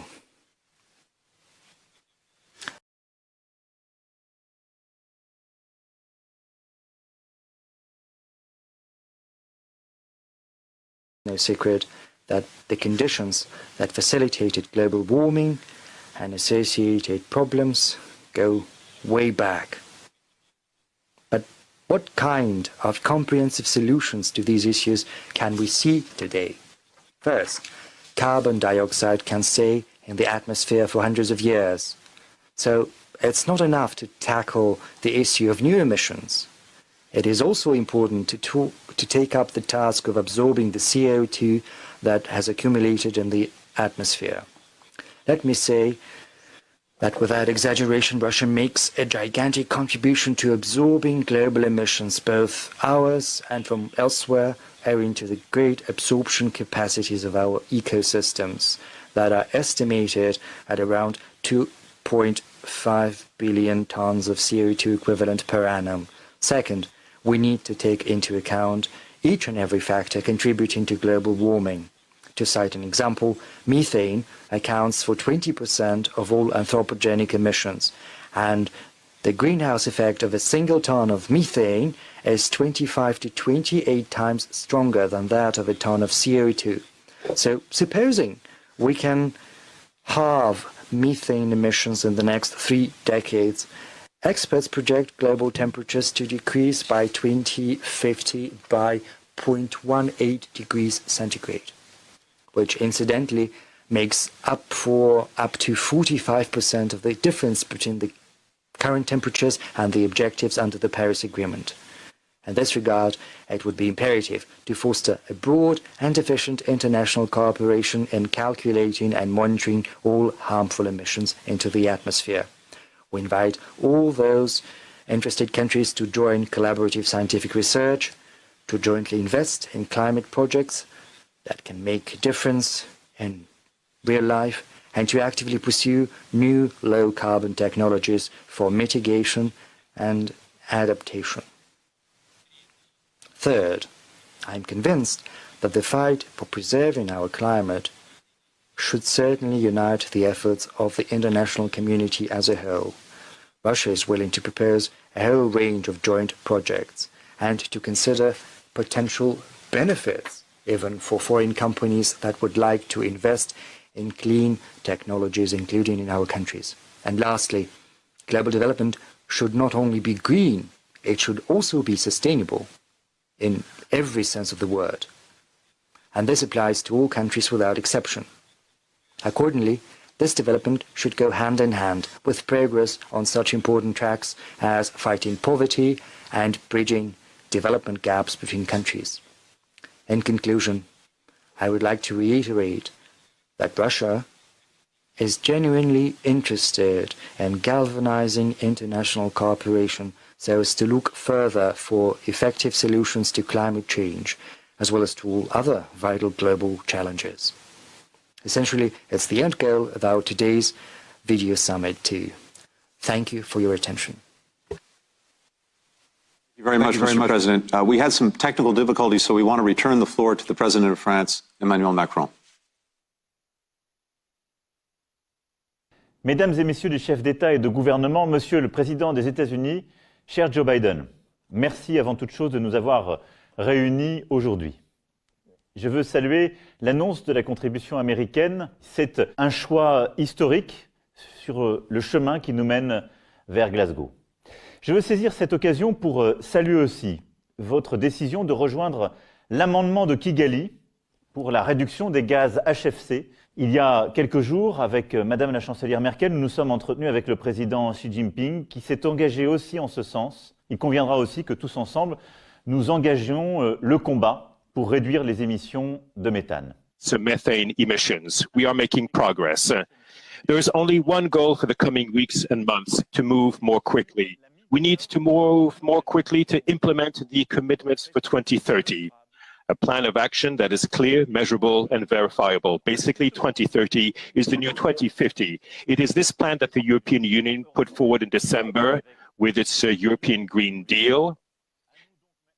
It is therefore up to us to use all the levers available to us: innovation, transformation, regulation. Let's move more quickly on our cooperation on innovation and disruptive technologies, which will enable us to rise to the challenge and drive down our costs, just as you have done in the areas of solar energy or batteries. This will be at the core of the European action, especially in the months ahead. A second lever: we need to completely transform our financial system. We have started to do this with the Network for Greening the Financial System, the NGFS, which the Fed has just joined, which is something I welcome. With the Task Force on Climate-Related Financial Disclosures, TCFS, we have also taken, all of us together in these last several years, an extensive and transformative initiative. The One Planet Initiative has brought together sovereign funds, asset managers, and private equity so that everyone can use the same methodology. These initiatives have become models for the future and are changing global finance. France will shoulder all of its responsibilities in the coming months in order to go even further on the issue of this finance for climate. Taking action for the climate means regulating and regulating at an international level. If we don't set a price for carbon, there will be no transition. Therefore, we need to factor the environment in the costs of investment, in our regional investment, in our regional markets, and in our trade relations. There can be no credible and sustainable environmental action if there's no social and climate justice. To succeed collectively, we need to move much more quickly to improve climate justice. That is the meaning behind the action we have taken with India and the International Solar Alliance. That is also why we are holding the Summit on the Financing of African Economies in Paris on May 18. It is now up to us to establish a stronger mandate for our public banks in order to achieve net zero carbon emissions.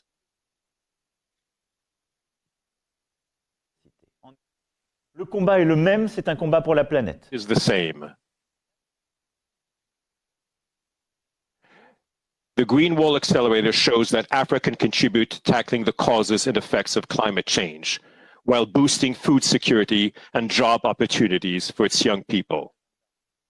All of these agendas are connected. It is up to us to take action. Thank you again, Joe. It is up to us to take action for our generations and the generations to come. Thank you. Thank you very much, President Macron. We turn now to the President of the Republic of Korea. Mr. President, President Moon, the floor is yours. Thank you very much. His Excellency President Biden, Your Excellencies, this evening on Earth Day, the Korean people turned their lights off for 10 minutes and heeded the whispers of the earth. I hope that the warm support of Koreans will reach out to all the countries that are in the fight against climate change together. As we embark on the implementation of the Paris Agreement this year, President Biden has exerted global leadership by rejoining the Paris Agreement and hosting this Leaders Summit on Climate. I express my deepest respect to the President and his administration for all their hard work. Your Excellencies, the people of Korea, amidst the challenges posed by COVID-19 last year, set the goal of carbon neutrality by 2050 and are now working to put together detailed scenarios.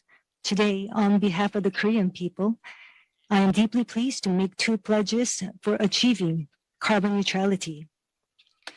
First, the Republic of Korea will further raise our nationally determined contribution for 2030 and submit it to the United Nations within this year. Last year, we replaced our previous reduction target based on BAU with an absolute target of cutting 24.4% from 2017 emissions level, making it our first upward adjustment. Now, in a strong aspiration to reach net zero emissions by 2050, we hope to enhance our NDC once again. Korea reached peak greenhouse gas emissions in 2018. And in the ensuing two-year period from 2019 to 2020, reduced more than 10% of emissions from 2018 level. Second, Korea will end all public financing for new overseas coal-fired power plants. Since the launch of my government, Korea has stopped issuing permits for building new domestic coal power plants, shut down 10 aged units earlier than scheduled, and as a result, drastically reduced its reliance on coal for power generation. Instead, we're swiftly ramping up the production of renewable energy, such as solar and wind power.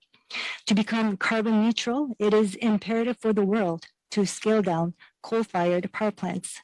Yet, developing countries that will struggle due to their heavy dependence on coal should be given due consideration and access to proper support.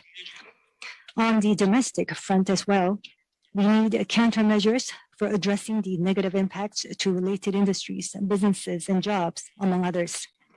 With a view to promoting investment in renewable energy facilities, both in and outside Korea, we will actively seek to scale up green finance. In coming May, the second P4G summit will be held in Seoul. Member countries, civil society, industries, as well as other diverse partners will come together to accelerate the vision of carbon neutrality for humanity.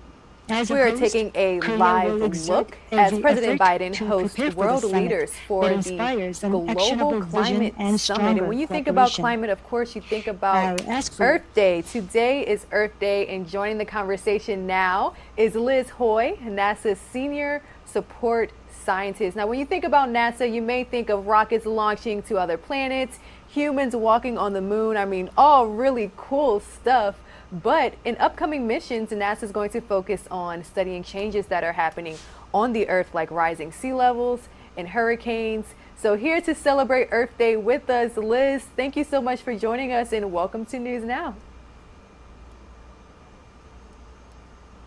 Day.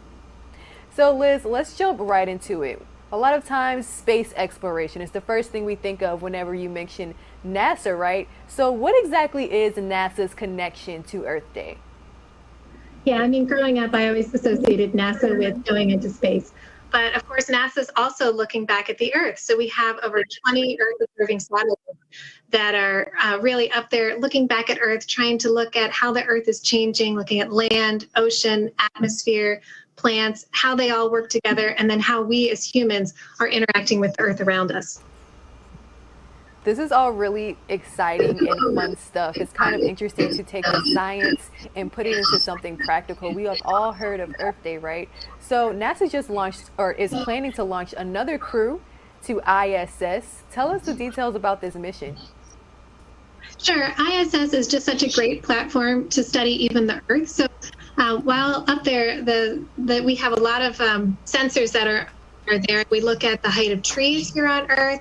We're looking at the temperature and water use of plants, which is really important for agriculture. And we're even trying to understand the carbon sources and sinks here on Earth.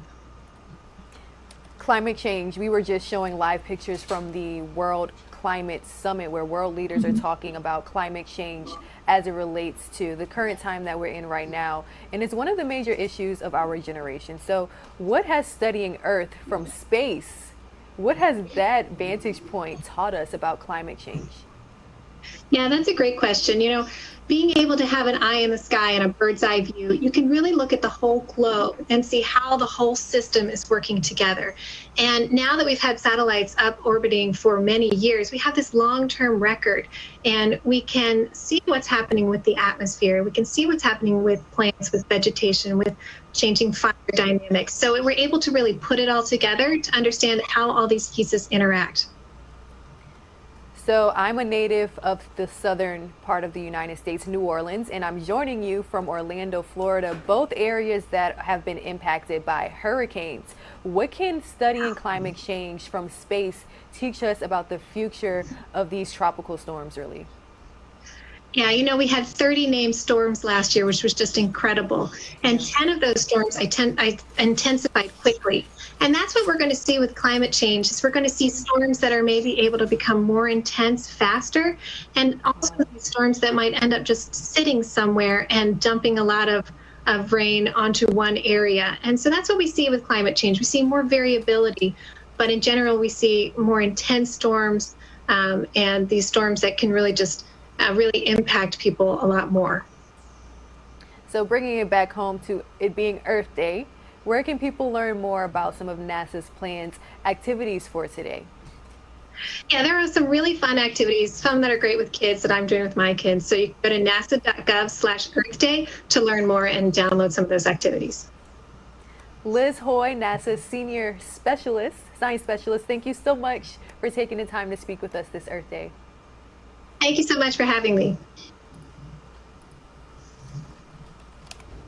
President Biden and Vice President Harris made a few remarks just moments ago about Earth Day and climate change, and I do want to play those out for you in full right here on NewsNOW.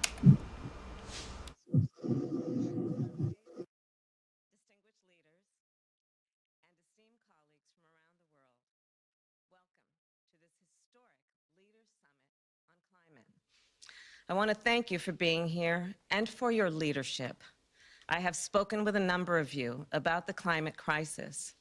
We have talked about the scarcity of water.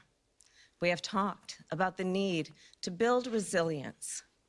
And we have talked about the importance of investing in clean technologies. Together, of course, we come from very different places, but we share this common concern and this common threat. Here in the United States, the storms hitting our Gulf Coast are worst every year.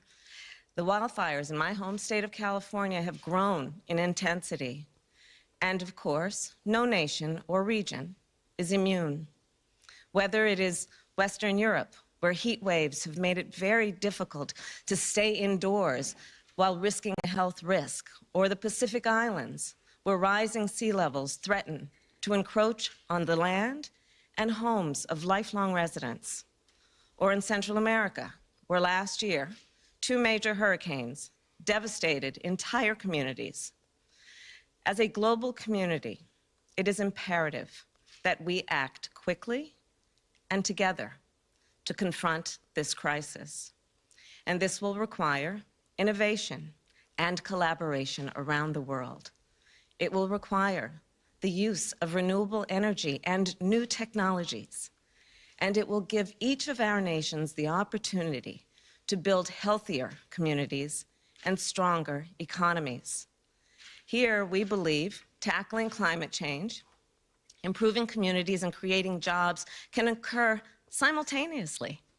And we must recognize the importance, of course, of justice in the work that we do. The communities hardest hit by climate change are the same communities harmed by wealth and gender inequality, toxic air pollution, and so much more. This truth holds around the world. So I urge all of us to focus on these communities, including indigenous communities, and consider their insight and experience in our efforts moving forward. They are critical leaders in this fight. Friends, The health of our communities, the well-being of our workers, and the strength of our economies depend on what we do now. And I can think of no one more committed to achieving our collective goals than President Joe Biden. The president was one of the first members in the United States Congress to take on the issue of climate change. And on our first day in office, he led the fact that we would rejoin the Paris Agreement. And the president is just getting started as we work to tackle this crisis while creating clean energy jobs across our nation. It is now my great honor to introduce the President of the United States, Joe Biden. Thank you, Madam Vice President. Good morning to all our colleagues around the world leaders for taking part in this summit. I thank you. You know, your leadership on this issue is a statement to the people of your nation and to the people of every nation, especially our young people, that we're ready to meet this moment. And meeting this moment is about more than preserving our planet. It's also about providing a better future for all of us. That's why when people talk about climate, I think jobs. Within our climate response lies an extraordinary engine of job creation and economic opportunity ready to be fired up. That's why I've proposed a huge investment in American infrastructure and American innovation to tap the economic opportunity that climate change presents our workers and our communities, especially those too often that have left out and left behind. I want to build a critical infrastructure to produce and deploy clean technology, both those we can harness today and those that we'll invent tomorrow. I talk to the experts and I see the potential for a more prosperous and equitable future. The signs are unmistakable. The science is undeniable. But the cost of inaction keeps mounting. The United States isn't waiting. We are resolving to take action. Not only our federal government, but our cities and our states all across our country. Small businesses, large corporations, American workers in every field. I see an opportunity to create millions of good-paying, middle-class union jobs. I see line workers laying thousands of miles of transmission lines for a clean, modern, resilient grid. I see workers capping hundreds of thousands of abandoned oil and gas wells that need to be cleaned up and abandoned coal mines that need to be reclaimed, putting a stop to the methane leaks and protecting the health of our communities.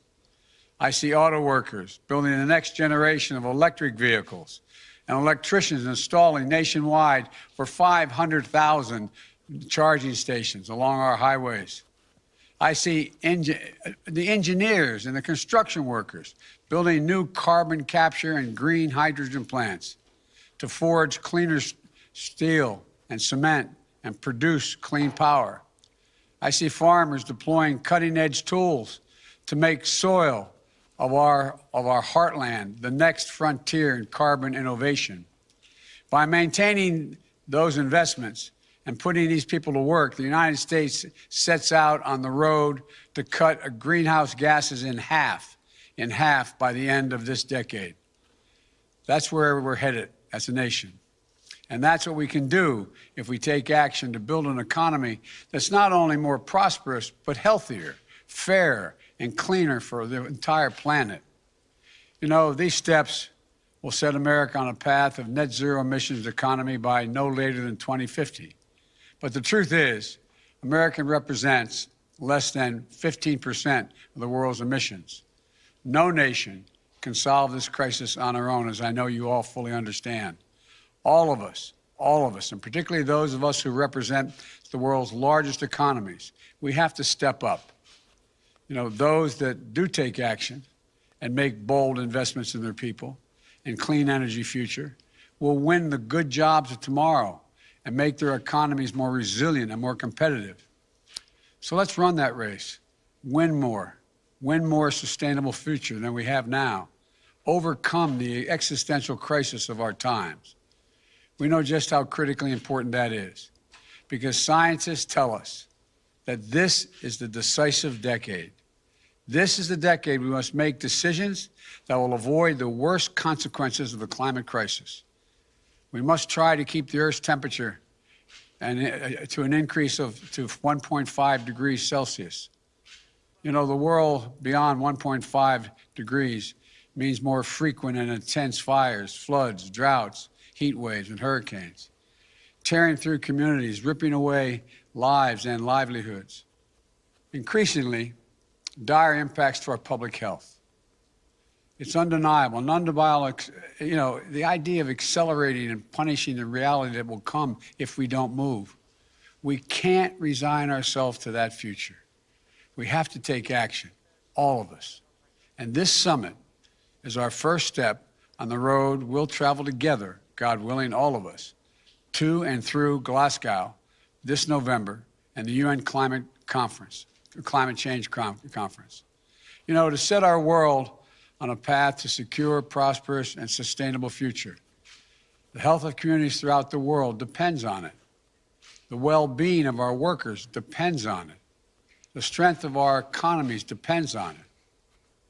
The countries that take decisive action now to create the industries of the future will be the ones that reap the economic benefits of the clean energy boom that's coming. You know, we're here at this summit to discuss how each of us, each country, can set higher climate ambitions that will in turn create good-paying jobs, advance innovative technologies, and help vulnerable countries adapt to climate impacts. We have to move. We have to move quickly to meet these challenges. The steps our countries take between now and Glasgow will set the world up for success, to protect livelihoods around the world and keep global warming at a maximum of 1.5 degrees Celsius. And that was the latest from President Biden. A few remarks he made ahead of the Leaders Summit on Climate on this Earth Day. So I do want to bring you all a live picture out of Washington, D.C. It does look like D.C. Congresswoman Eleanor Holmes Norton was just speaking. The House is voting today on a bill that would grant D.C. statehood, legislation that most Republicans oppose. However, 2 House Democrats are also co-sponsoring the legislation, but the House isn't where you should be watching. We need to pay attention to the Senate. So let's go ahead and listen into these remarks. In this historic moment, I now yield 1 minute to this distinguished gentlewoman from California, the first female speaker in history, and our Speaker of the House, Nancy Pelosi. Gentlewoman from California is recognized. Thank you, Mr. Speaker. I thank the gentlewoman, Madam Chair, for yielding and salute her for her leadership in bringing this historic legislation to the floor. All of us join in saluting Congresswoman Eleanor Holmes Norton, who has been the patron saint of D.C. statehood since she came to Congress. She has been tireless, persistent, and dissatisfied. She has built historic support for this bill, which passed in the previous Congress with 235 votes. I rise as Speaker of the House to join my colleagues on this momentous day for American democracy as we right an historic injustice by passing legislation to finally grant Washington, D.C. statehood. Statehood for the District of Columbia is about showing respect for our democracy, for the American people, and for our Constitution. That Constitution begins with our preamble, "We the people," setting out our founders' vision of a government of, by, and for the people. Yet for more than 2 centuries, the people of Washington, D.C. have been denied their right to fully participate in our and their democracy. D.C., as the gentlewoman mentioned, Congresswoman Norton mentioned, pays more federal taxes per capita than any other state. Its budget is larger than 12 states. Its population is larger than 2 states. Its people have fought in every American war since the Revolution. D.C. residents have been fighting for voting rights and autonomy for 220 years, with a full 86% recently voting for statehood. And it is well past the time to grant them the rights that they have been fighting for and that they deserve. As I said, Mr. Speaker, I rise as Speaker of the House on this momentous occasion, but it is an official honor to do so, but it is also a personal privilege to join Congresswoman Eleanor Holmes Norton, the distinguished chair of the Committee of Jurisdiction, Congresswoman Maloney, and others of my colleagues, our distinguished Majority Leader, Mr. Hoyer, who has made this part of his life's work in the Congress. So to join in this fight for statehood. But it's, as I say, a personal privilege because when I was born, my father was a member of Congress from Baltimore, Maryland, Thomas D'Alessandro Jr. He served as chairman of the District of Columbia Appropriations Subcommittee. That position made him the unofficial mayor of Washington because of the authority that the committee had over the District of Columbia and their every decision. However, my father did not agree with that. He was a proponent for what was then called home rule.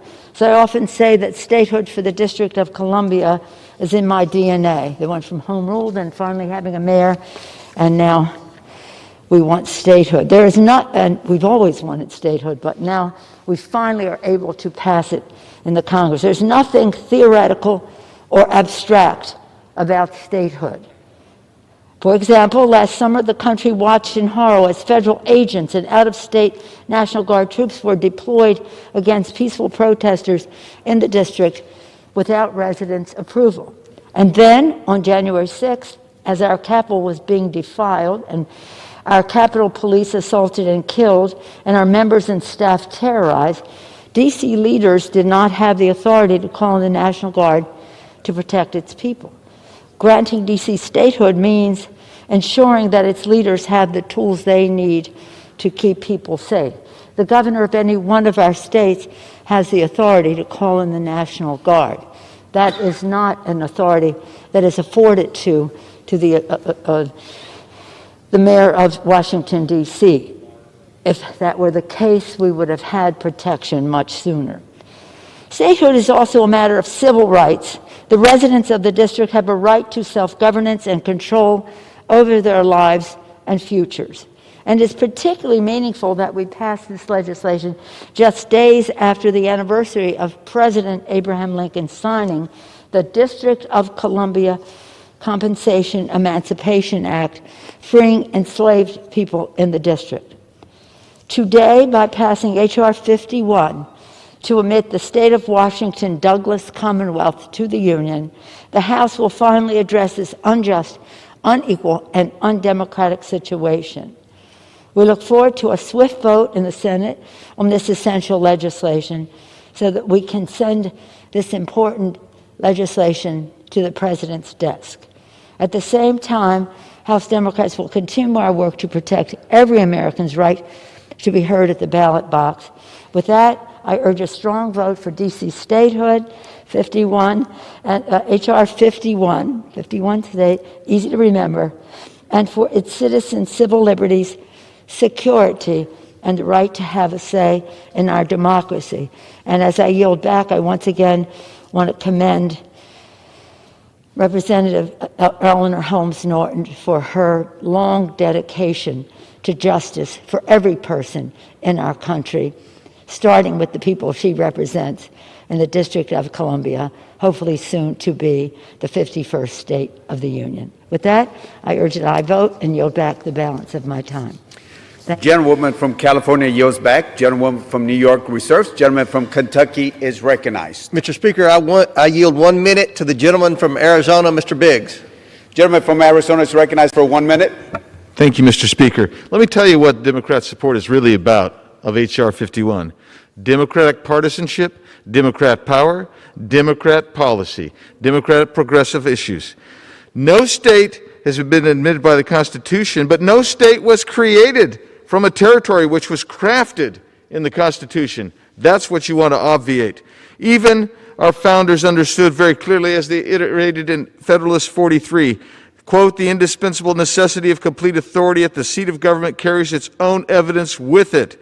It is a power exercised by every legislature of the Union. I might save the world by virtue of its general supremacy. Without it, not only the public authority might be insulted and its proceedings interrupted with impunity, but a dependence of the members of the general government on the state comprehending the seat of government for protection and the exercise of their duty might bring on the national councils an imputation of awe or influence. That is what is at stake here. H.R. 51 is bad according to the founders, but it also violates the 23rd Amendment. That is clear as well. And it's time that the Democrats realize it and quit trying this power grab and vote this thing down. I yield back. Gentleman yields back. The gentleman from Kentucky reserves. Gentlewoman from New York is recognized. I now yield 3 minutes to the distinguished gentleman from Virginia and chairman of the Government Operations Subcommittee, Jerry Conley. Gentleman from Virginia is recognized for 3 minutes. Thank you, Mr. Speaker, and I thank my good friend, the distinguished chairwoman of our full committee, and my good friend Eleanor Holmes Norton, the Congresswoman from the District of Columbia, who soon, I hope, will have the right to vote on the floor of the House. Today, Mr. Speaker, we come together to right a wrong. 750,000 fellow Americans are denied the right to representation in their Congress, in the very place in which Congress is located, ironically. The only capital in the democratic world that denies its own citizens the right to vote and be represented. We've heard a lot of subterfuge here today, and we'll hear more about the Constitution. The Constitution that clearly gives Congress the right of admission of a state.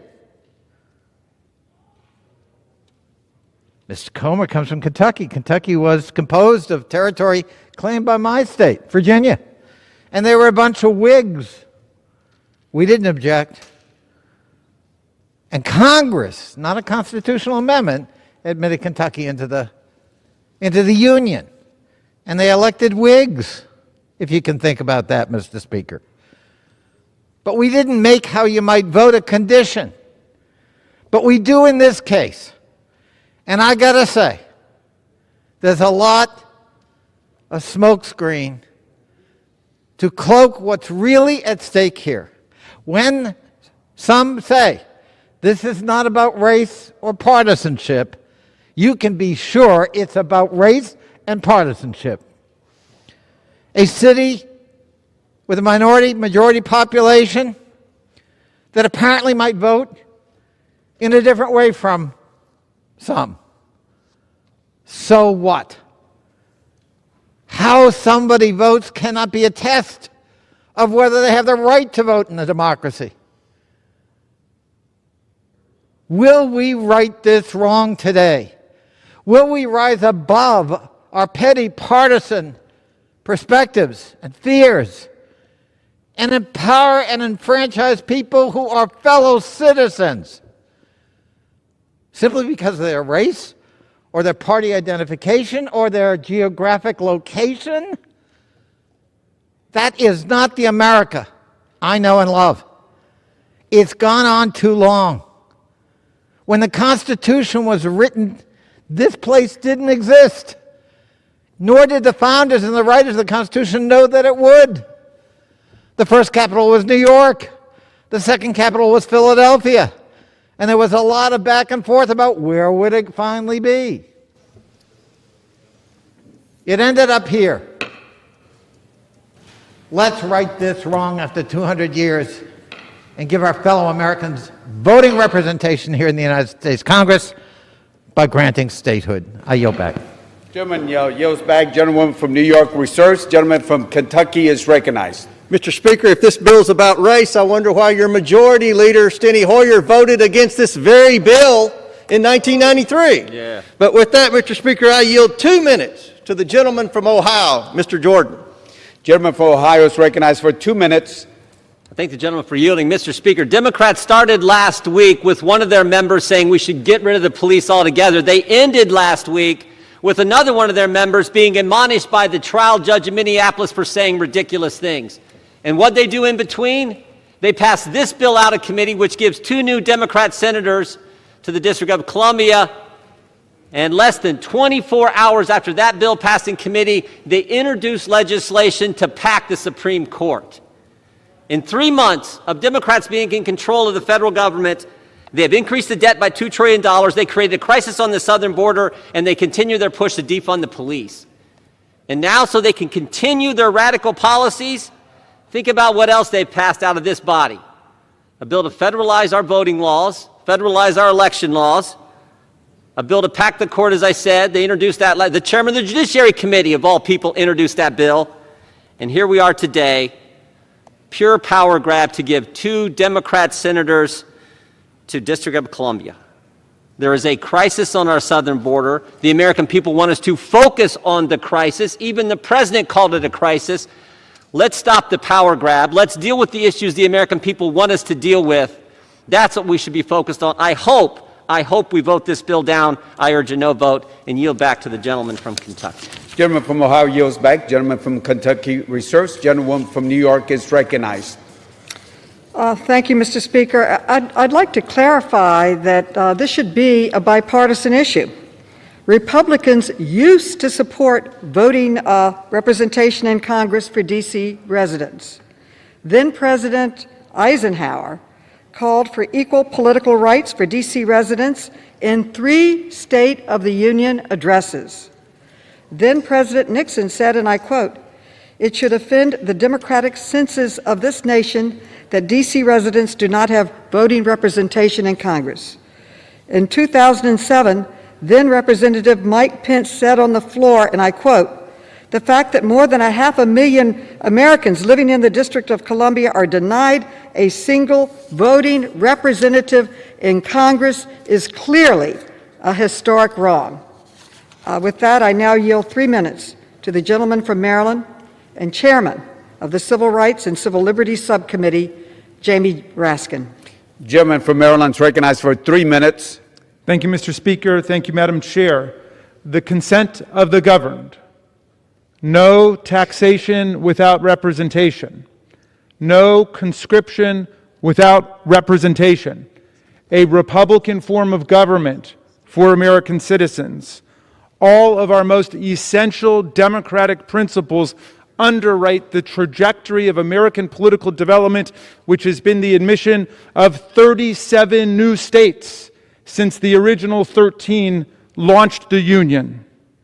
All of these states were admitted by one mechanism and one mechanism only, an act of Congress, exercising congressional power under Article 4, Section 3 to admit new states. There has never been a new state admitted by constitutional amendment. There has never been a state admission struck down by the United States Supreme Court, because the admission of new states is a political question in the juridical sense, which means it is vested exclusively in Congress to decide whether or not to admit new states. It is an exercise of the plenary power and judgment of the Congress, the people's branch. It is up to Congress to act.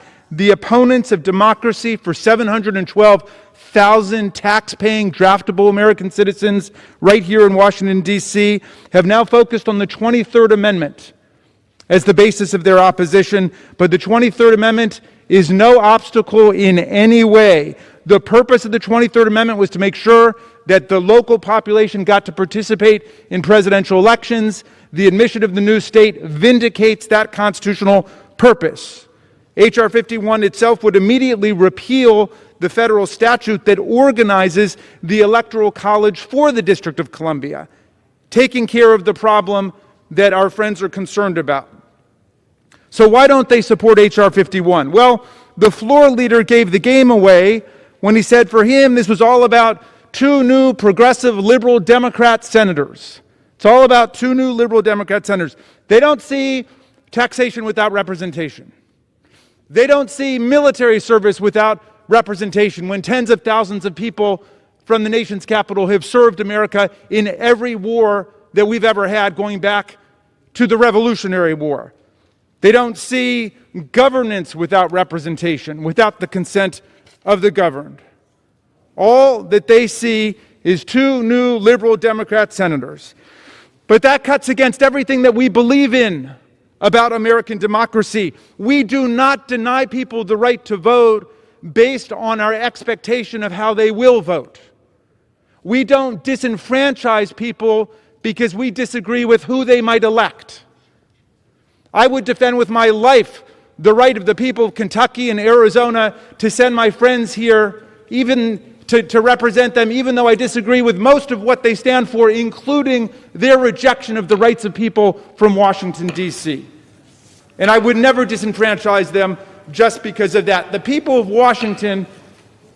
Gentleman's time has expired. 30 seconds. I yield the gentleman additional 30 seconds. The people of Washington came to our aid on January 6th.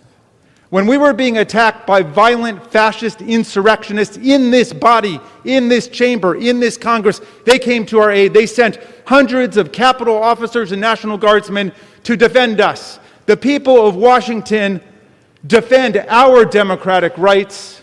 Will we defend theirs? That's the question of H.R. 51. Let's pass statehood for the people of Washington. Gentleman from Maryland yields back. Gentleman from New York reserves. Gentleman from Kentucky is recognized. Mr. Speaker, I yield 1 minute to the gentleman from Texas, Mr. Roy.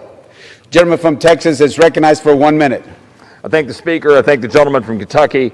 My friend from Maryland makes an excellent closing case in court because he knows that this is going to be in court, because he knows that this is constitutionally infirm. And he's trying to make the case that's going to have to be made in court on the losing side of the argument, because it is very clearly unconstitutional to add D.C. as a state by statute. And what we have here today is a simple question. Does anybody in this room believe that if Lubbock, Texas had been set up as the capital seat of the United States of America, that my colleagues on the other side of the aisle would be arguing to give it the position of statehood? No, of course not. This city was set up by the founders to be the capital seat of the United States of America. It was not set up to be a state. And when my friend said that every other state has been added by statute, none of those had been specifically set up as the capital seat of the United States of America. This should be rejected. It is unconstitutional. D.C. has never been a state. It shouldn't be a state, and it's not going to be a state. Gentleman yields back. Gentleman from Kentucky reserves. Gentlewoman from New York is recognized. I now yield 2 minutes to the distinguished gentleman from Illinois, Congressman Danny Davis. Gentleman from Illinois is recognized for 2 minutes. Thank you, Mr. Chairman, and let me thank you for yielding to me. And also, I want to commend you, Chairman Maloney, on your outstanding leadership of this committee. I also want to take a moment and commend my colleague who has been championing D.C. statehood before I even came to Congress.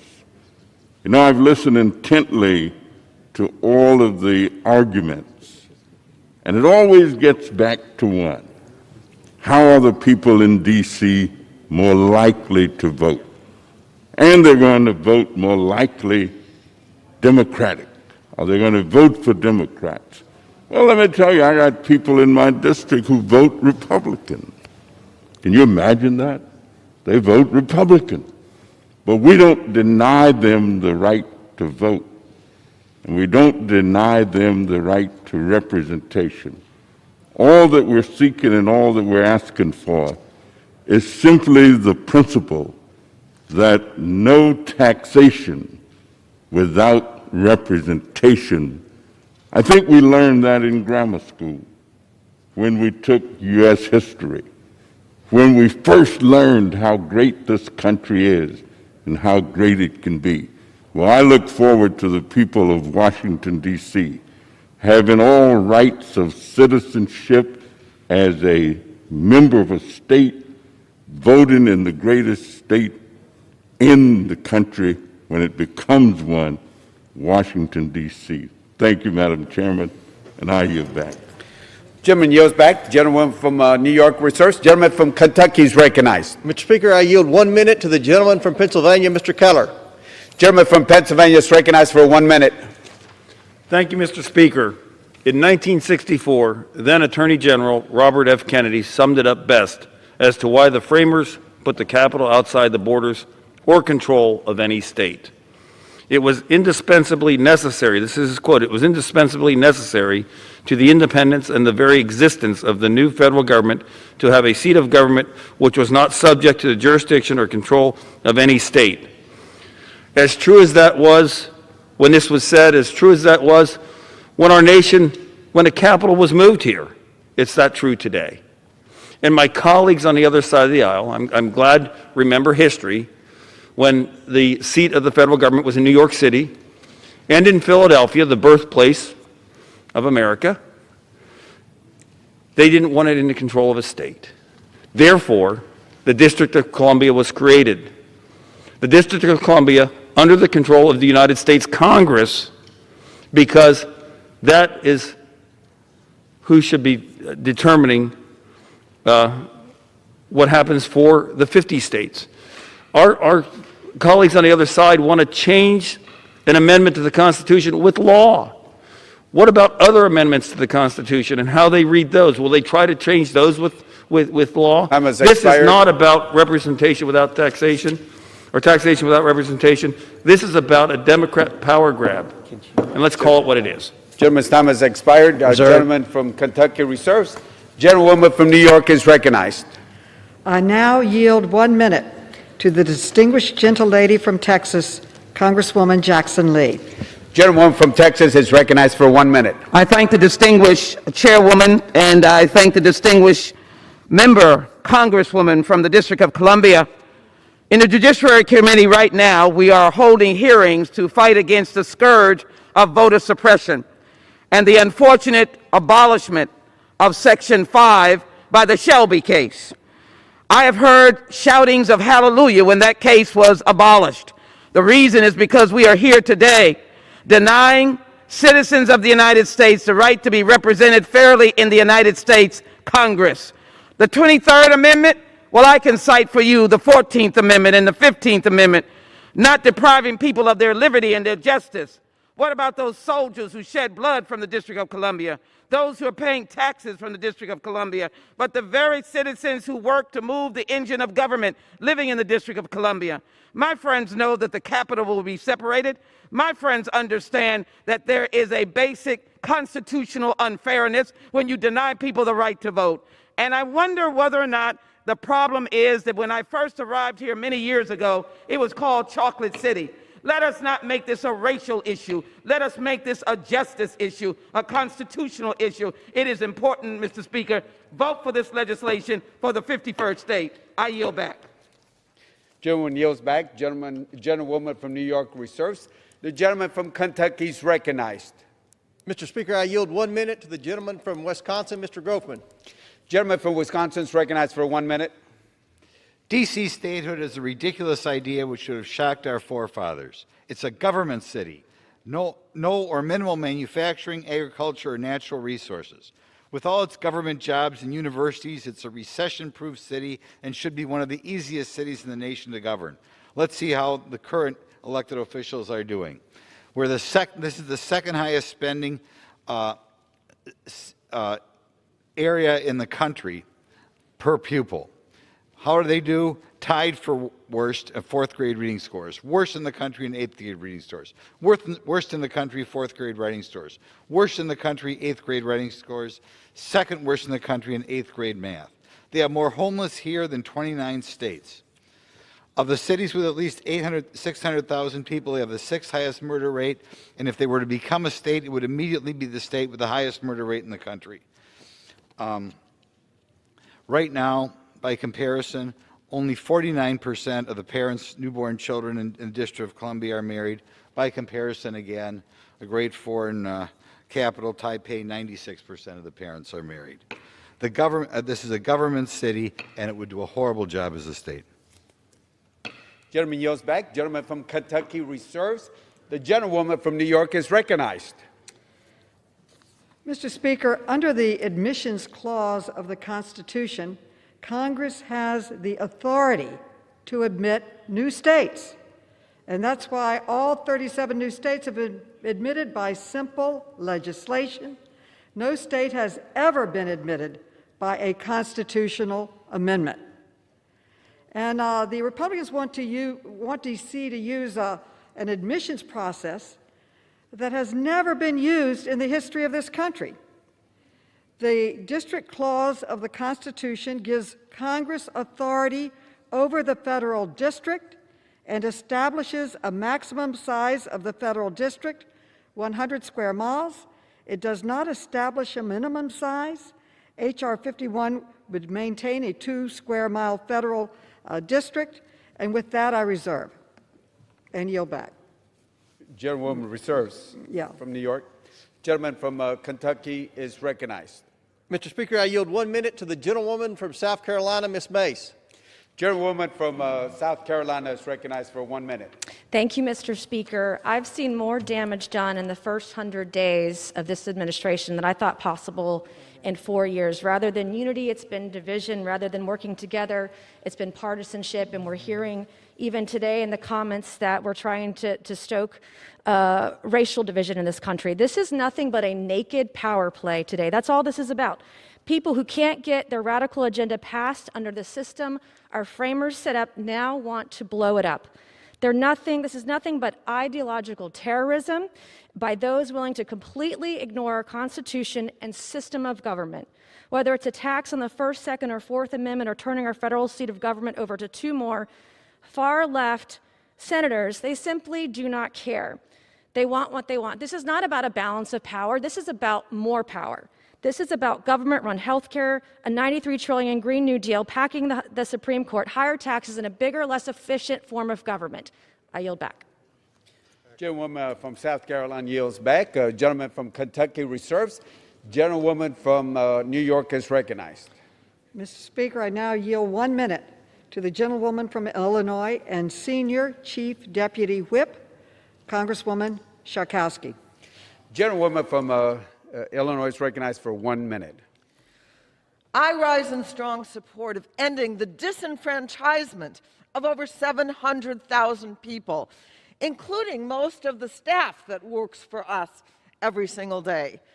Our nation is the only democratic country in the world that denies full democratic rights to the citizens living in its nation's capital. That's more than 700,000 American citizens who pay federal taxes, who fight and die in wars, who serve on our juries, and yet have no vote in the Senate or the House of Representatives. That is the definition of taxation without representation. It is 219 years overdue for the citizens of the District of Columbia to have their right to vote. Let me thank and commend my colleague Eleanor Holmes Norton for all of her decades of work. It is time to vote yes on statehood for the District of Columbia. And I yield back. Gentlewoman from Illinois yields back. Gentlewoman from New York reserves. The gentleman from Kentucky is recognized. Mr. Speaker, I yield 1 minute to the gentleman from Texas, Mr. Fallon. Gentleman from Texas is recognized for 1 minute. Thank you, Mr. Speaker. Making D.C. a city-state is unconstitutional, it's impractical, and it flies in the face of the founders' intent. James Madison said it himself in the Federalist Papers. Unfortunately, our colleagues across the aisle are trying to make this about race. I thought that was inevitable, and it's sad and unfortunate. But let's look at data. In 1800, this city was a white majority, 10,600 and 4,000 African-American residents.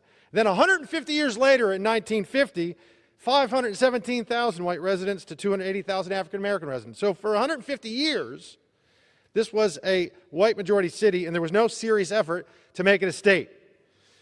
But there is a way we can solve this issue, because one core argument is a pretty good one. No taxation without representation. It's flawed because there is local government, and they have a delegate here. But with retrocession, making Washington and bringing it back into Maryland would give them that added seat and would address that very issue. And the GOP is acting in good faith because we know that that seat will be a Democratic seat, but it's the right thing to do. I yield back. Gentleman yields back. Gentleman from Kentucky reserves. The gentlewoman from New York is recognized. Mr. Speaker, I now yield 1 minute to a champion for equality and the 51st state, to the distinguished gentleman from Maryland and House Majority Leader Steny Hoyer. Gentleman from Maryland is recognized. I thank the chair for yielding, and I rise in very strong support of this legislation. I want to just briefly respond to the remarks of the gentleman who preceded me about retrocession. Retrocession is an interesting idea that my Republican colleagues have. It has to do with the issue of 2 United States senators. One could say that has to do on both sides of the aisle, 2 United States senators. The history of adding states has been a history where focus is on those 2 United States senators that would be added. And the party that wanted them, the party that didn't want them. But retrocession, frankly, is an interesting idea, except for the fact that the gentleman talked about the Founding Fathers and James Madison, the Federalist Papers, and one of the articles of debate were if you had... All right, everybody, good morning. Thank you so much for watching News Now from Fox. Pilar Arias here with you yet again until we pass things off to the headquarters in Phoenix, Arizona. We have a Department of Defense newser happening live right now. Don't know the subject matter, but I do want to listen in just a bit, and then we will return to the House floor. With that, I'll stop, and I'm happy to take your questions. Thank you, sir. First, we'll start with Bob Burns, AP. Thank you, Admiral Richard. I wanted to ask you about a couple comments you made yesterday during your testimony. When you were talking about the issues with the Minuteman III and the question about possibly life extending it, you said that there's a long list of parts that are in very short supply, and you gave an example of launch switches that you said there's only 2 at the moment. And then you went on to say, I'm afraid there's a point where they won't be able to pull a rabbit out of the hat and the system won't work. So I'm wondering if you can elaborate on what sounds to me like an unreliable aspect of the system. Hey, so the Minuteman III system is fully reliable today, right? The question is both in terms of the future, in terms of the system performance, as well as its ability to pace the threat. You know, in the end, I defer to the U.S. Air Force in terms of their ability to do that. They have assured me they can do that, but it is getting increasingly harder. And I do want to have an understanding of just what it's taking to keep that weapon system up to the standards that we expect of it. If you say the system, you're afraid the system won't work on any given day, it doesn't sound like, that sounds like a definition of unreliable to me. Again, today it works fine.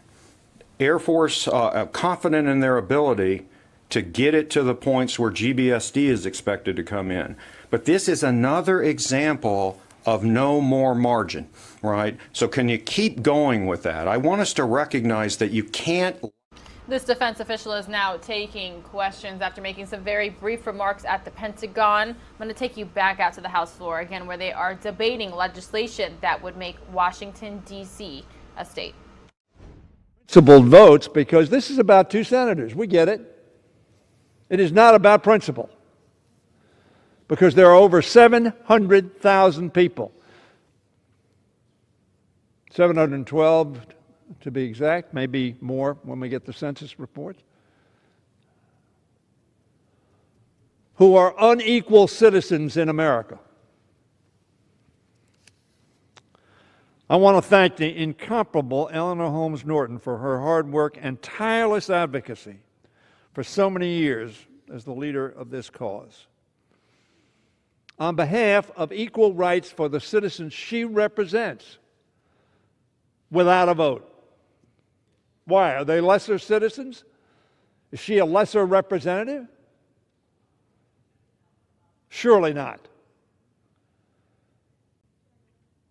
If a president of the United States, Republican or Democrat, asks somebody to come to the District of Columbia and work for the U.S. government, bring your talents, your energy, and your focus to work for your country in Washington, D.C. But, oh, by the way, you have to give up your vote in the Congress of the United States through your representative. In no other democracy are residents of the national capital excluded from representation. None. Frankly, I think the founders had no concept of how big this city would become, how vibrant it would become. None. Yet nearly 700,000 Americans are denied full representation. The founders of our Union of States set forth a simple process for the admission of new states to that union. They believed, the 13 of them, that adding new states would be positive for the country, and that they would want people represented in the territories, in the Congress, when they became states and qualified to be such. They saw that process as an expansion both healthy and workable, and they believed that it would strengthen our democracy. Through the years, however, the admission of new states has been a very contentious process on both sides of the aisle. And there was a time in our history in the latter half of the 19th century when Republicans effected the admission of a number of new states in order to increase the numbers in the Senate. They accomplished that objective in some respects. In one noteworthy example, which I've just mentioned, Nevada in 1864, less than 10,000 people.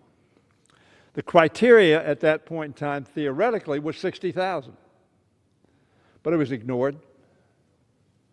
It was ignored, 2 senators. That's what this issue is about. 2 senators.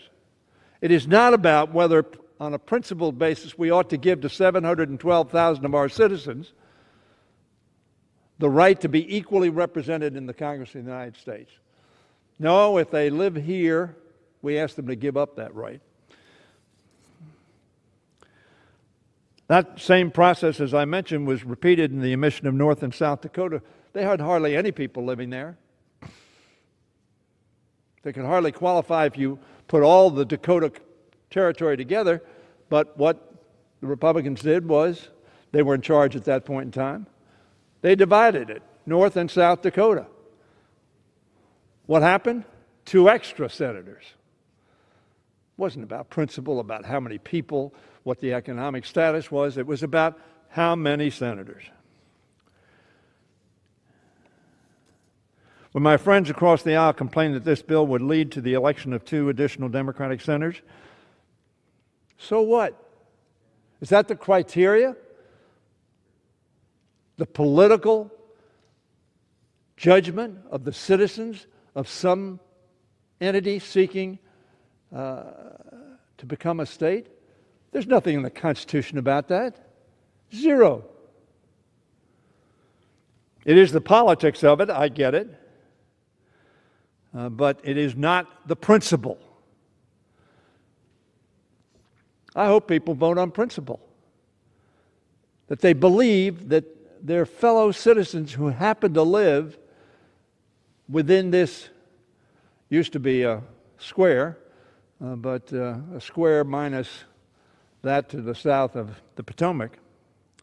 This legislation is very different from the acts that admitted those states in the 19th century. It is different because it is based on the demonstrable need to provide representation to hundreds of thousands of Americans who deserve to have their voice heard in our democracy.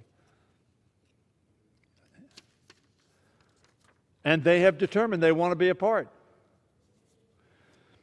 Our founders were offended, indeed outraged, that they were forced to pay taxes but were afforded no representation in the body that set those taxes. Wouldn't all of us have been there at the Tea Party saying, you cannot tax us, England, without us having representation in the Parliament? I'm sure you've heard the argument from many people on this floor, I won't repeat them, about the level of taxation that is paid by the citizens of the District of Columbia. But they have no say in the level of those taxes, which so outraged our founders. Moreover, this legislation would end the unjust practice of treating D.C. residents differently than their fellow citizens in the 50 states when it comes to allocating resources or providing COVID-19 relief under the CARES Act last year. Mr. Speaker, when President Eisenhower, Republican president, but not a very partisan president, unlike today, where we have seen a very partisan president. No longer there.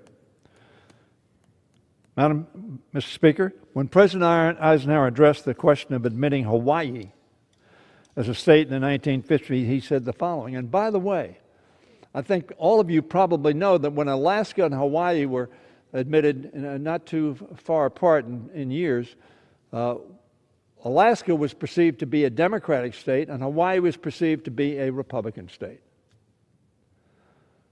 So the assumption that somehow the district...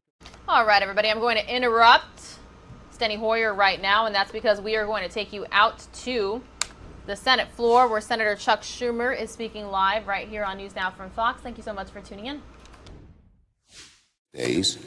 But over the past several years, the forces of hate and bigotry seem to have gained strength, too often encouraged by our former president. It's time for all of us to stand up. By passing this bill, the Senate makes it very clear that hate and discrimination against any group has no place in America. Bigotry against one is bigotry against all. And I believe that passage of this bill will send two very important messages. One important message to the Asian American community. By passing this bill, we say to the Asian American community that their government is paying attention to them, has heard their concerns, and will respond to protect them. And second, by passing this bill, we'll send a message to the country that should be all too obvious by now. Hate crimes will not be tolerated, and federal law enforcement will do everything in its power to detect, deter, and if necessary, prosecute crimes to the full extent of the law. So it's sort of, this bill has a 1-2 punch. To assure the Asian American community we're going after the bigotry against them, and to tell the American people, particularly those bigots, we're going after you. Now, yesterday, in a legal way, of course. Now, yesterday, we reached an agreement to consider 3 more Republican amendments to the bill before a final vote. The legislation, as is, already includes significant bipartisan input, including modifications from Senator Collins and bipartisan legislation called the No Hate Act, developed by Senators Moran and Blumenthal and modified by Senator Scott of Florida. Senator Warnock has also made sure the bill recognizes the recent tragedy in Atlanta, in which 6 women of Asian descent were killed.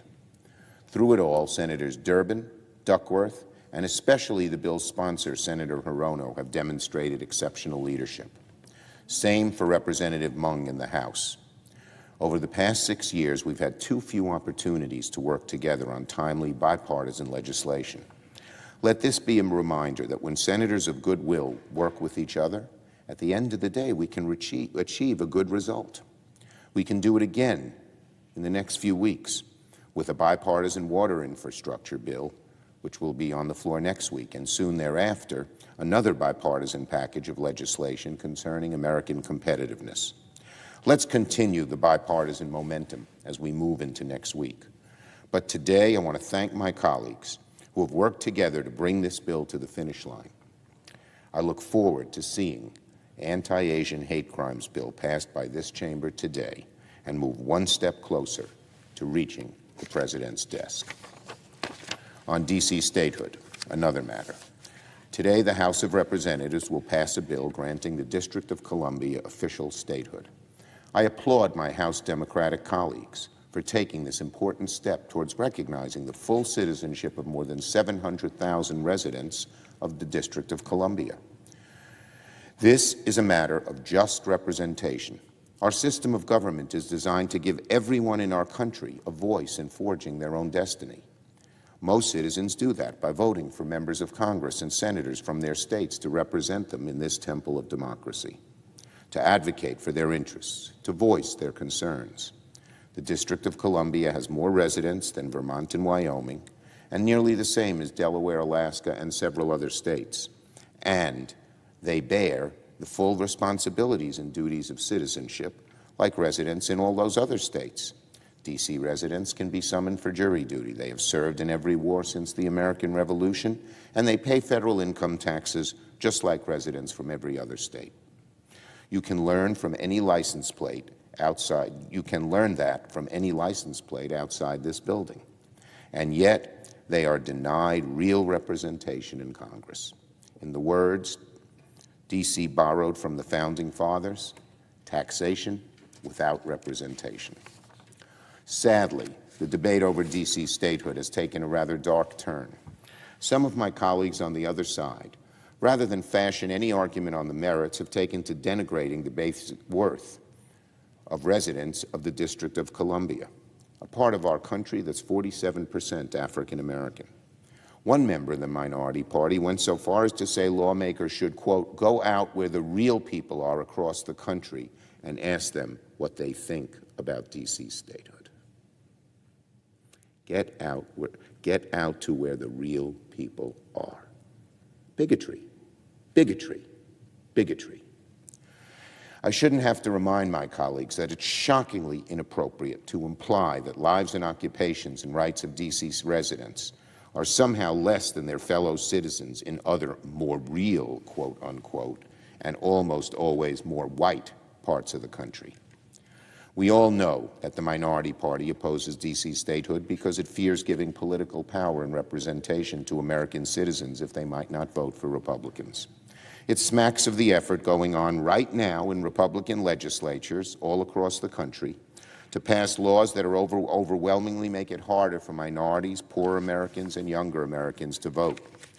The far right, the hard right, which seems to be so dominant in the party on the other side, is so afraid of losing political power and so unwilling to appeal to anyone that doesn't already agree with them, that their strategy has become to restrict voting rights and deny equal representation in Congress to hundreds of thousands of Americans.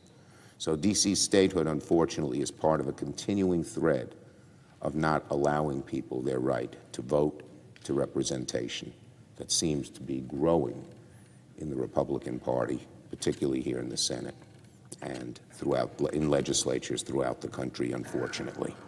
Self-government, voting rights, these are not democratic rights. These are not Republican rights. They are American rights. They are issues of fairness and democracy. It's not about right and left. It's about right and wrong. D.C. statehood is an idea whose time has come. Now on climate. This year's celebration of Earth Day comes with an ambitious new goal from the Biden administration. The United States should aim to cut its greenhouse gas emissions in half by the end of the decade. It's a great goal. I fully support it. Not only is President Biden finally returning the United States to a position of global leadership in the fight against climate change, but he is showing that America is ready to ramp up our climate ambition beyond the Paris Agreement. Now, it will take extraordinary action to meet the markers that President Biden laid down, but he was exactly right to do it. If we need any reminders about what America can achieve when it puts its mind to something, President Kennedy committed to landing on the moon over the course of a single decade. If America could reach that lofty goal in the name of ingenuity, in the name of exploration, surely we can achieve this goal in the name of saving the planet on which we live. Now, I believe the best way to achieve this ambitious goal, is through bold action by this Congress, through legislation, to reduce carbon pollution while creating millions of jobs and economic prosperity in a new clean energy economy. Any legislation without a serious and bold climate component will make it much, much harder to achieve President Biden's goal. And we must work to have a strong green climate component in the American Jobs Plan. The Democratic majority here in the Senate is eager to get to work. One of the very first things I did when Democrats took the majority was to instruct every committee chair, the new committee chairs, to hold hearings on the climate crisis, to begin preparing for landmark legislation. I repeat once again that any infrastructure bill we consider here in the Senate must include green infrastructure, create green jobs, and make significant progress towards the reduction of greenhouse gases. And luckily, Madam President, the Senate will have an opportunity to address another serious climate-related issue next week. The Senate will consider a Congressional Review Act bill before the end of the work period to reimpose critical regulations concerning the release of methane into our atmosphere. Methane gets less attention than its big bad brother, carbon dioxide, but in truth, methane is like carbon dioxide on steroids. Over 20 years, a ton of methane will warm the atmosphere more than 86 times as much as a ton of carbon dioxide. But because it breaks down much faster than carbon dioxide, the gains we make in the reduction of methane emissions can reduce global warming even faster. Many of the things we need to do to reduce methane emissions are fairly cheap and cost-effective, like plugging leaks in fossil fuel infrastructure. So this made common sense, especially when our globe is at risk. And the Obama administration had instituted these common sense rules of the road to encourage that sort of activity. It was widely supported even by industry. The Trump administration so typically and so unfortunately reversed those rules in an act of pure idiocy. The Senate Democratic majority will soon put a bill on the floor to revert back to the original policy, which should never have been tampered with in the first place. Reducing methane emissions will be only the first of many actions this Senate will take to combat climate change. And one final issue, Madam President. It's come to my attention that President Biden intends to have the United States formally recognize the Armenian genocide, becoming the first sitting U.S. president to do so. Great news. It's a long time coming, and a step that I have called on presidents of both parties to take. Each year, I gather with Armenian Americans in Times Square to commemorate the annual anniversary of this atrocity. And every year, my heart breaks for the victims of the genocide and their descendants. There are very few left, but some very elderly people are sitting in the audience each year, reminding us of how painful and how real that genocide was. The Turkish government's idea of saying there was no genocide just defies history. I've seen the victims. I've talked to the victims. And so, Saturday, which marks the 106th anniversary of the Armenian genocide, and I am so relieved, grateful, and moved that we can finally commemorate the anniversary with the knowledge that the government of the United States, led by President Joseph Robinette Biden, has recognized the truth of the Armenian genocide at last. I yield the floor and note the absence of a quorum. The clerk will call the roll. All right, everybody, again, that was Senator Chuck Schumer. Getting word here that Florida Governor Ron DeSantis will be making some remarks here in just a few moments when that begins. We'll try to bring it to you here on News Now from Fox. Meanwhile, we're going to head on back out to the House floor. You heard Schumer say the House is going to pass this bill for D.C. statehood. Let's continue to listen into the debate, live, raw, unfiltered, here on News Now from Fox. Most of you, though, are going to see a 2-minute commercial break. We'll be back on the House floor when you return.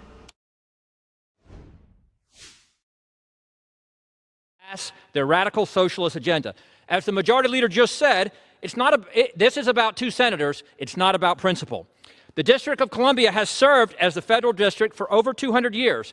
The framers understood the importance of federal and state governments having separate authority and recognized that states would be ill-suited to house the federal government. And this was long before the Democrats started making everything about race. Now Democrats want to disregard the founders' vision, again, in order to grab 2 more votes in the Senate. Political advantage is no justification for policy that disregards precedent and the Constitution, and therefore I oppose this bill. And I yield my time.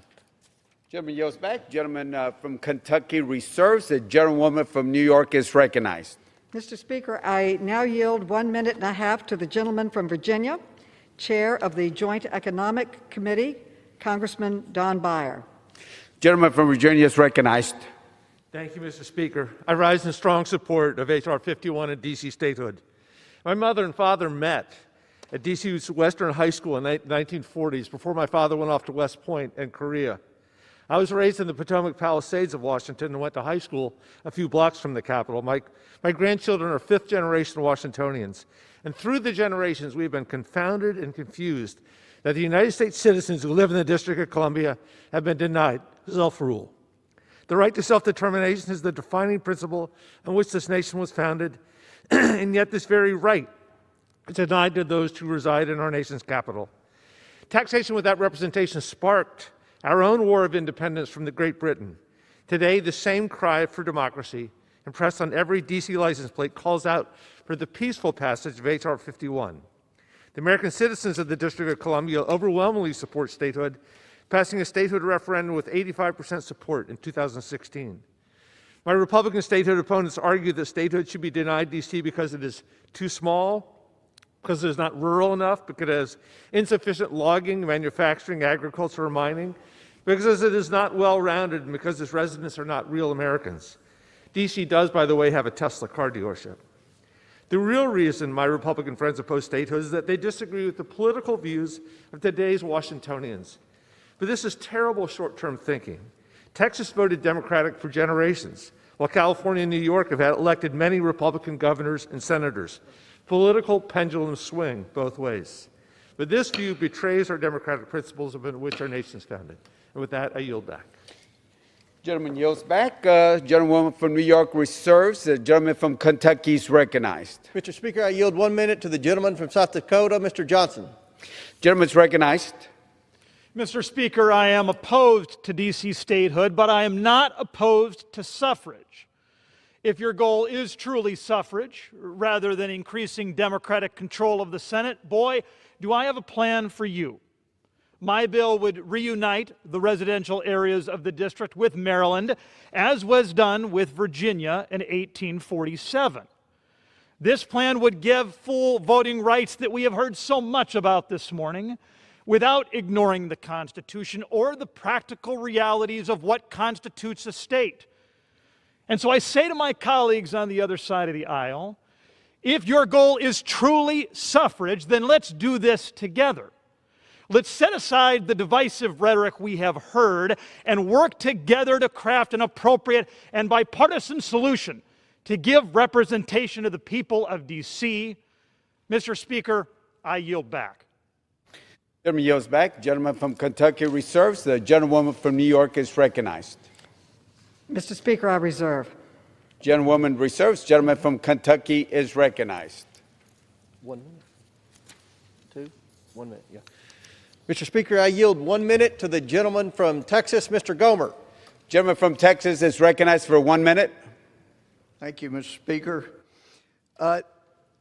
It was good to hear the majority leader say this is about politics. We knew that. But for some of us, it is about principle. And if it were about taxation without representation, I would have a slew of Democrats co-sponsoring the bill I've been filing for many terms to eliminate federal income tax in the District of Columbia. But I was told years ago, we're not going to join in with your bill because it'll weaken our chance to get a representative full voting from D.C. That's what this has been about. For some of us, principle is a big deal. When the Bush Justice Department was violating constitutional rights, some Republicans got furious. When the Obama administration did that, they circled the wagons and protected. This is about principle for some of us, and we got a tiny taste when the mayor of D.C., of an opposite party of President Trump, wasn't sure she was going to provide the police to protect the White House. This is about the Constitution and principle. Vote against this. Gentleman yields back. Gentleman from Kentucky reserves. The gentlewoman from New York is recognized. Mr. Speaker, may I inquire about the remaining time on both sides? Gentlewoman has 5 minutes remaining. Gentleman from Kentucky has 10 minutes remaining. I now yield 1 minute to the gentlelady from Michigan and chairwoman of the Committee on Science, Space, and Technology Subcommittee on Research, Technology, Haley Stevens. Gentlewoman is recognized for 1 minute. Thank you, Mr. Speaker. I rise today in support of H.R. 51 in the esteemed tradition, the responsibility that we have of legislators of this body to evaluate adding a 51st state to this union, to form a more perfect union, yes, in the tradition and in the written words of our Constitution, because as when my native Michigan became the 26th state in 1837, added to this union, the president recognized that we will admit Michigan on equal footing. But we know that the founders and the originators of our beautiful nation did not know a Michigan when they were writing our Constitution. They did not know a Wyoming. And so we ask ourselves here as the ambassadors of democracy, what message we send to the world when we deny over 700,000 people the right to vote, when we tax them without the proper All right, everybody, we're going to depart the House floor right now, and that's because Senators Lindsey Graham, the Republican from South Carolina, and Ted Cruz, the Republican from Texas, are talking outside the Supreme Court, quote, to discuss their opposition to expanding the number of Supreme Court justices. Lindsey Graham is speaking right now. Let's listen in. Leader, about changing the rules of the Senate to make all this a reality. Steny Hoyer, a friend of mine, says that the filibuster needs to go so this agenda can go through the Senate. I want the American people to know what the filibuster means to you. It's a tool we have as Republicans to make sure that extreme ideas like turning the Supreme Court from 9 to 13 can't happen without Republican buy-in. It's a check and balance on the desire to federalize the elections through H.R. 1. It's the end of making D.C. a state unless you can get some Republicans to agree that's a good idea. If you're wanting to understand why all this matters, Senator Cruz wrote a book called One Vote Away: How a Single Supreme Court Seat Can Change History. He will tell you better than I what this book is about. But if you're a gun owner, the Heller decision was 5-4, interpreting the Constitution in such a fashion as that you as an American citizen have an individual right to own a gun. That the constitutional provisions about guns apply not to militias, but to individuals. So the Republican Party in the Senate is the last line of defense against this radical agenda. And I want to thank Senator Manchin and Senator Sinema for rejecting the idea of changing the filibuster. I'm asking no more of them than I ask of myself. So I appreciate what they're doing for the Senate and for the country. But conservatives care about the court. Our goal is to make sure that people on the court do not become legislators in a robe. Their goal is to add to the court judges who will do our job, creating laws, not interpreting laws. This is the biggest fight for the rule of law, maybe since Marbury versus Madison. With that, somebody who I respect immensely when it comes to legal ability, who's worked in this building and can tell you better than I can how a single vote can change America in the Supreme Court. Senator Cruz. Thank you, Lindsey. What is it that makes America different? What makes America special? In America, we believe in the rule of law. In America, we don't have government by men or women, but rather every person is under the law. We are standing before what is a temple to justice.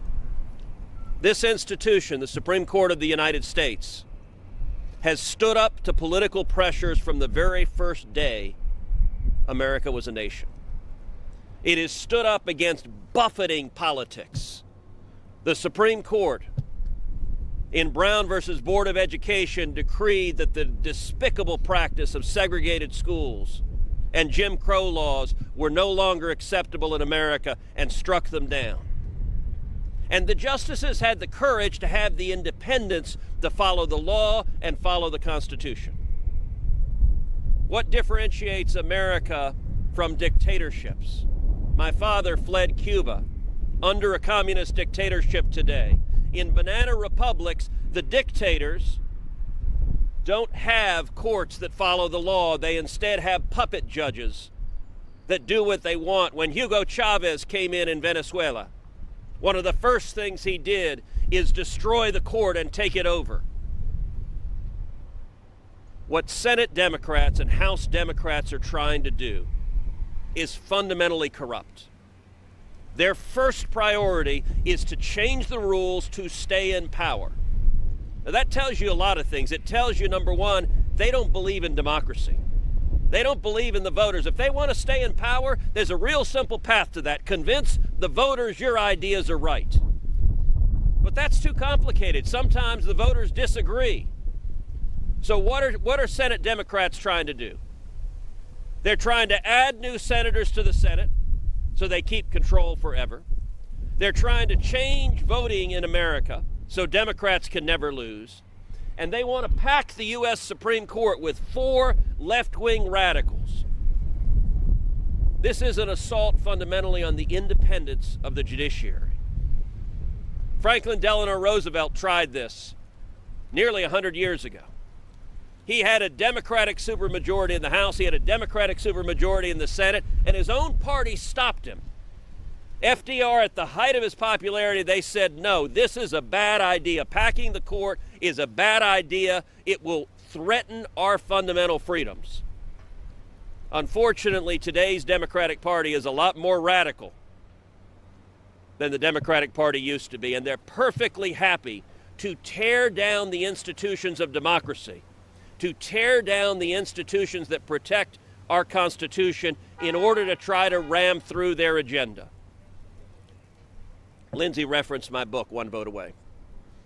I wrote that last fall, because so many of our fundamental rights are hanging by a single vote, hanging in the balance. Free speech, the right of every one of us to come out here and speak and say what you believe.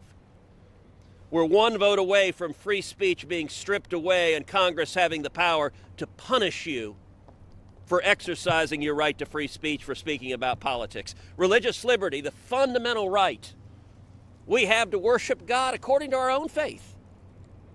You know, a few minutes ago, we had a woman who was out here praying and blowing the shofar, exercising her religious liberty. We're one vote away from your religious liberty rights being taken away. The Second Amendment, the right to keep and bear arms. Lindsay talked about the Heller case. I represented 31 states in the Heller case, the foundational case establishing our Second Amendment right to keep and bear arms. That vote was 5-4.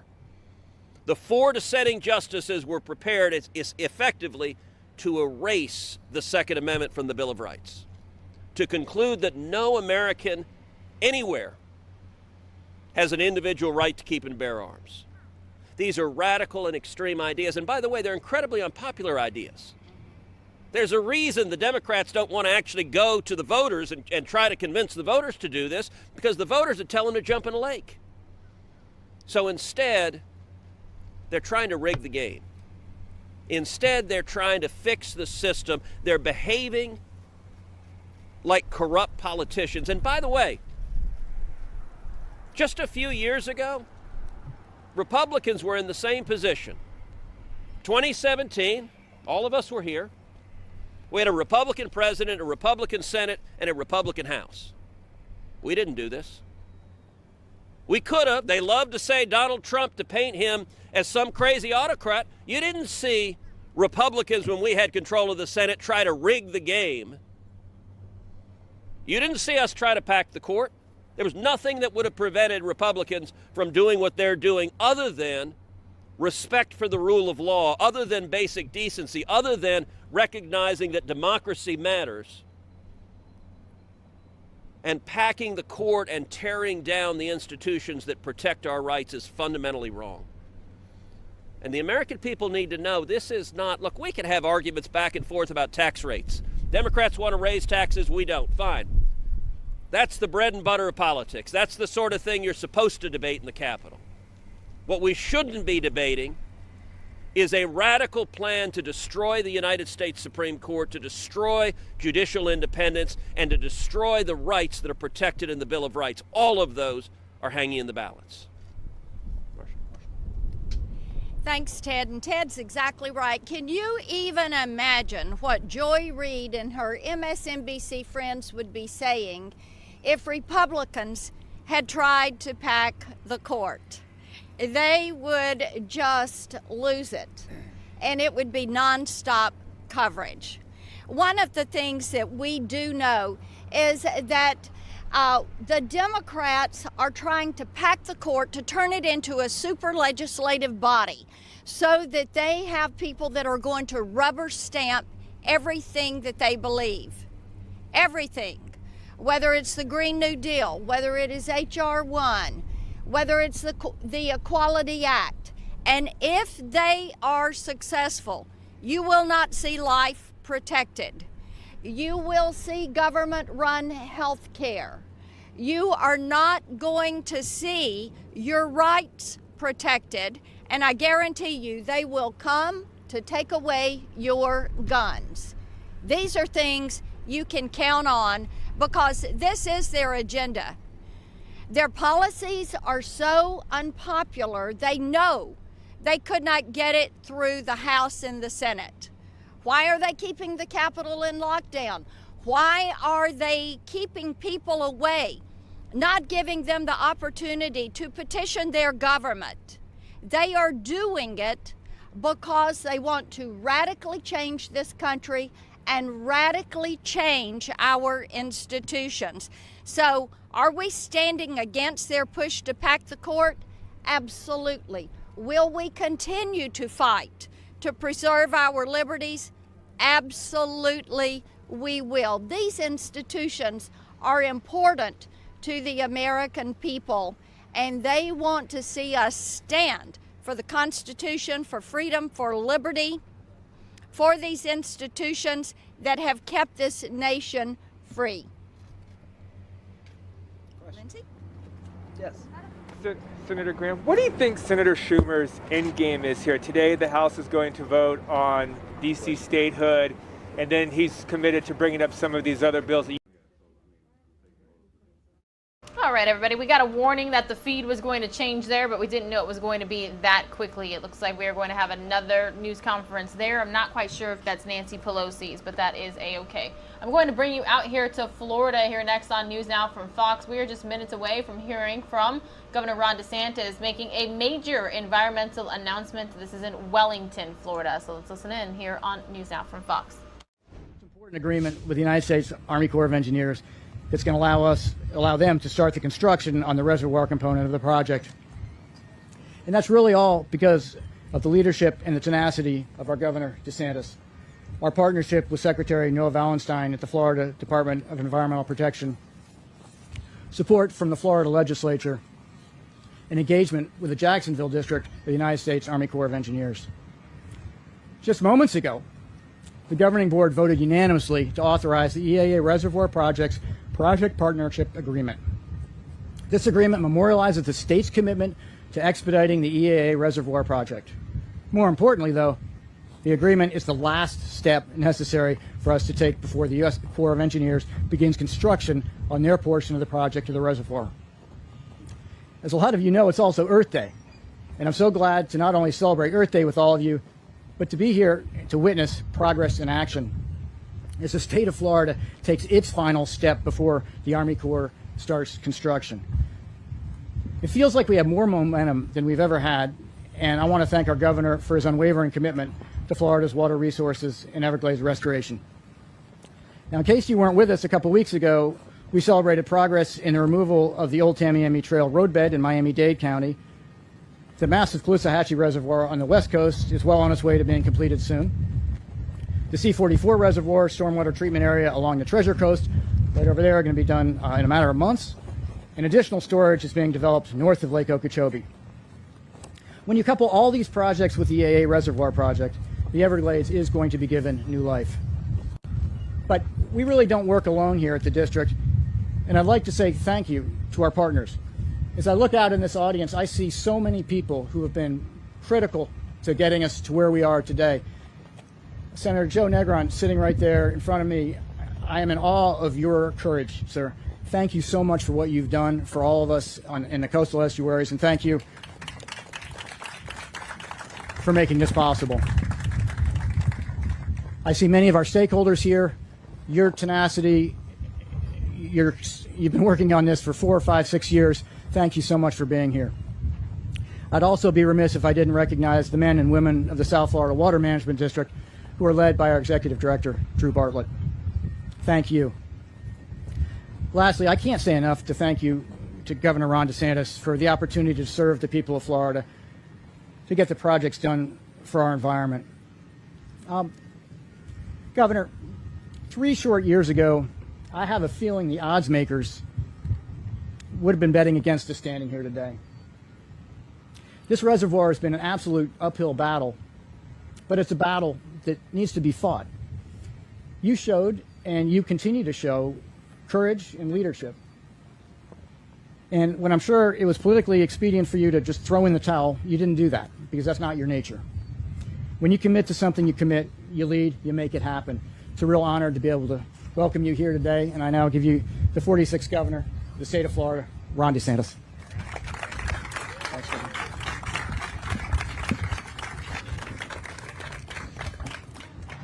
Well, thanks a lot, Chauncey. Thanks for everybody who's here. Appreciate everybody who's the board members, people working at the district, obviously our partners at the Army Corps. Joe Negron, congratulations. Great to see you here. I know you were instrumental in us being here today.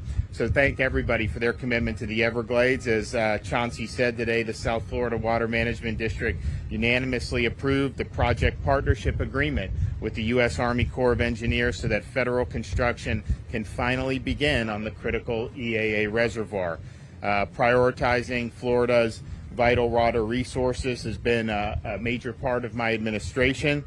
We pledged record funding, and people were excited about it, but they knew it would be an uphill battle. We did it the first year, and everyone was happy. We had it on track for the second year, and then COVID came.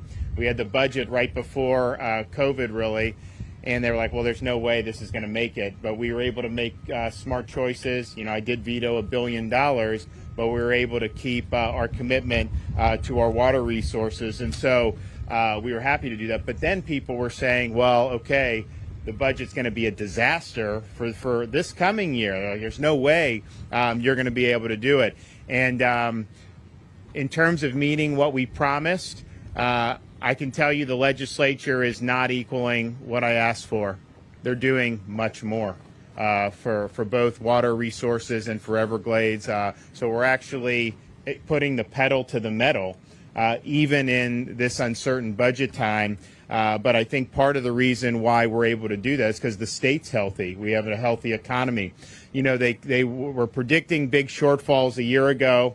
And then as the months went on and they did new revenue estimations, they would always revise it upward. And that was a reflection of the fact that people were working, people were coming here, we had things going. So we did our budget in January reflecting the December estimates, but we knew there was going to be more money every month, January through the end of the fiscal year, but we didn't count it in my budget because it hasn't been estimated. So we knew when they would do in early April, actually a week or two ago, that revenue estimation, they were going to estimate even more revenue coming in, and they did that. And that was like $1.5 billion for the rest of till the end of June, above what we had thought previously. Well, we're now looking at the revenue coming in for April. So they just did a sharp upward revision like 2 weeks ago, and we think we're going to be $300 million over that upward revision for the month of April in terms of the tax revenue that's coming in, and that's because sales tax, it's because of documents, it's just because the economy is performing far better than people thought. And so that's good in and of itself. Obviously, there's a lot of different things that we deal with when we talk about the budget, but in terms of having sustainable support for certainly for the state's portion of these projects, we haven't said the federal government needs to do all this. We've said we're going to do our share, and we want support. We want a partnership, and I think that that's what's happening today. I mean, if you look at the progress over the last 2 years, we've initiated the final phase of construction for the C-43 reservoir. We're nearing completion of the C-44 reservoir and stormwater treatment area. Just last month, many of you were with us when we highlighted some of the projects involving the Tamiami Trail, where we're removing over 5 miles of roadbed from the old Tamiami Trail to improve the volume of water flowing south through the Everglades. And so the progress, I mean, I think we're either, for the state's portion, we're either on schedule or ahead of schedule on all these major things, which is great. Now, the EAA reservoir project includes 2 major features: a treatment wetland that will clean water and a reservoir that will store excess water from Lake Okeechobee. And at my direction, South Florida Water Management District expedited the progress on the treatment wetland component, which the state of Florida is constructing. The district began constructing the stormwater treatment area last year, which was 12 months ahead of schedule. And as was mentioned, the project is scheduled for completion in 2023. The agreement today brings us one step closer to beginning construction of the second component of the EAA reservoir, the 10,500-acre above-ground water storage reservoir built by the Army Corps of Engineers. Now, we thank the Corps for the partnership. We urge them to execute the agreement as quickly as possible so that work can begin as soon as possible. We think that this project is absolutely essential to reduce harmful discharges to the northern estuaries and to help us send more clean water south to the Everglades. And so we hope, I think construction is anticipated to begin later this year. So we obviously support that, and we want to see as much progress as we can. So when we started in January 2019, we said we were going to be ambitious. We said that we were going to, have a strong vision. I think a lot of people throughout Florida are happy that we're finally tackling this in a really comprehensive way. But we said, it's going to be, it's not like you just flip a switch, like you got to be on this. And so we've managed to stay the course. So we're happy about this today. And we obviously look forward to more achievements in the near future. And as I mentioned, I think the budget, and they're going through all this right now. I mean, this is going to come to a head in the next week and a half.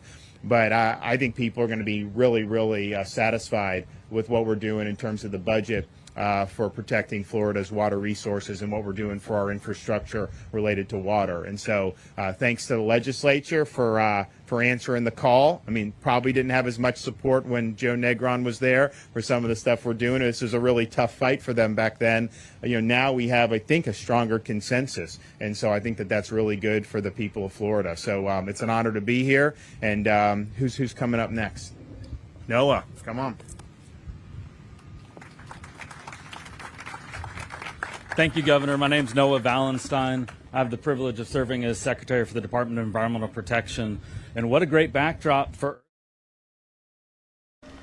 All right, everyone. So again, that was Florida Governor Ron DeSantis talking about the EAA Reservoir Project, which is the Everglades Agricultural Area Reservoir Project. You see they do have other speakers there as well. There is a vote going on the House floor right now. I do not believe it is on the actual D.C. statehood bill.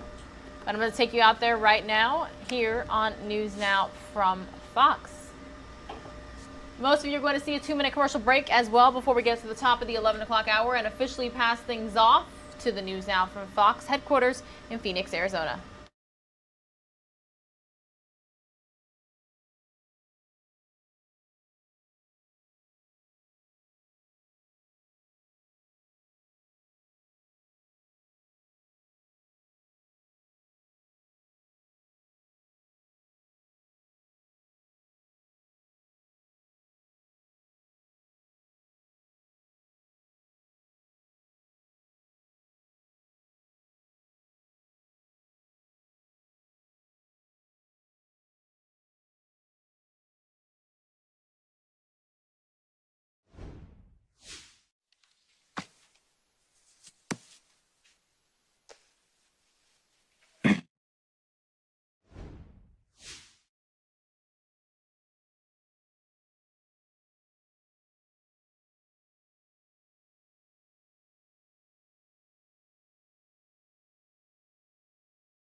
All right, everybody, welcome back to News Now from Fox. Just a few moments before the headquarters in Phoenix, Arizona take over. What you're taking a live look at here, this is literally expected to start in minutes. The family of slain Fort Hood soldier Vanessa Guillen is going to be holding a moment of silence and press conference there at the U.S. Navy Memorial. So again, this should be getting underway in just moments here on News Now from Fox. Thank you for your patience and understanding while you are on standby to be taken over by the News Now from Fox headquarters in Phoenix, Arizona.